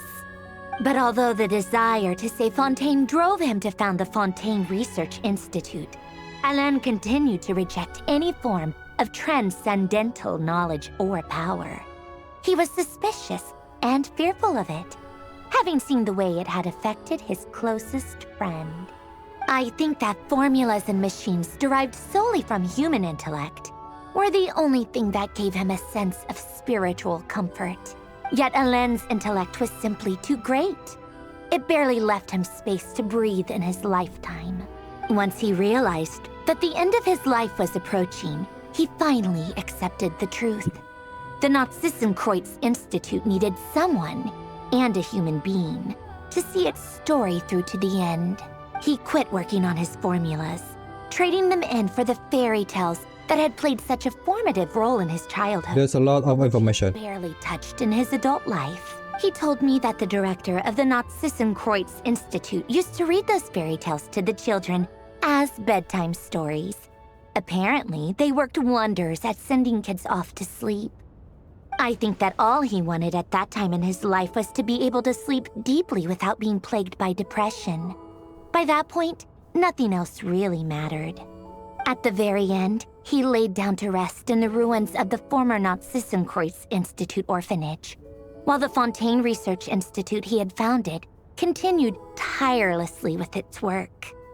Many years after that, tensions over competing dreams would once again cause a rift, this time between members of the Fontaine Research Institute. But the actions of those fools had nothing at all to do with Alain. And that is the story of two people from the Nazissenkreuz Institute who both wanted to save the world. One went all in on his fantasy of salvation without ever looking back, and ended up calmly sinking to the bottom of the deepest sea. The other sought desperately to burn bright in his life, even though he wasn't sure where he was going. I do sometimes wonder, why is it that people like them have such grand hopes of saving the world? Even the grandest tree starts as a tiny seed. So perhaps, for each of them, their mission to save the world began with a very simple desire: to save themselves. They were young children with friends and family who mattered to them, desires to explore the meaning of life, ambitions to have a successful career. They didn't want to see all of that taken away in one fell swoop. Or maybe they just wanted to find something to anchor themselves within the chaos, to stop them getting quietly swept away by the storms of life. But instead, the search for their own salvation took them down the rocky road laid out by fate. Do you think the desire to save oneself is enough of a justification to try and save the world? No, I don't think so. I don't know. Just pick it up. The way you said that sounded just like Alain. I asked him the same question back when he was in his prime, putting all of his energy into his work. He gave the exact same answer as you did. Just choose which one. No elaboration, just a quick short answer before getting right back to his work. He was always that way. All right, tea time's over. I owe Arlecchino a favor for telling me these stories. I'll have to bring a whole sack of gifts the next time I visit the House of the Hearth. I'm gonna go tinker with Polonia now. You guys can do whatever you want, as long as it doesn't involve interrupting me. Polonia, exit hibernation mode. Begin diagnostics. God damn, the amount of dialogue is phenomenal. Wait, why are we being teleported here? Yeah, we are done with the current Archon quest. I believe there's still more Archon quests in this region, not cry, because we didn't see Vodka yet in action. I mean, and Rerir is still alive somewhere. Well then, I will stop this part here for now, and I hope you guys have a good sleep. Thank you so much for watching. Yes, I will see you in the next one.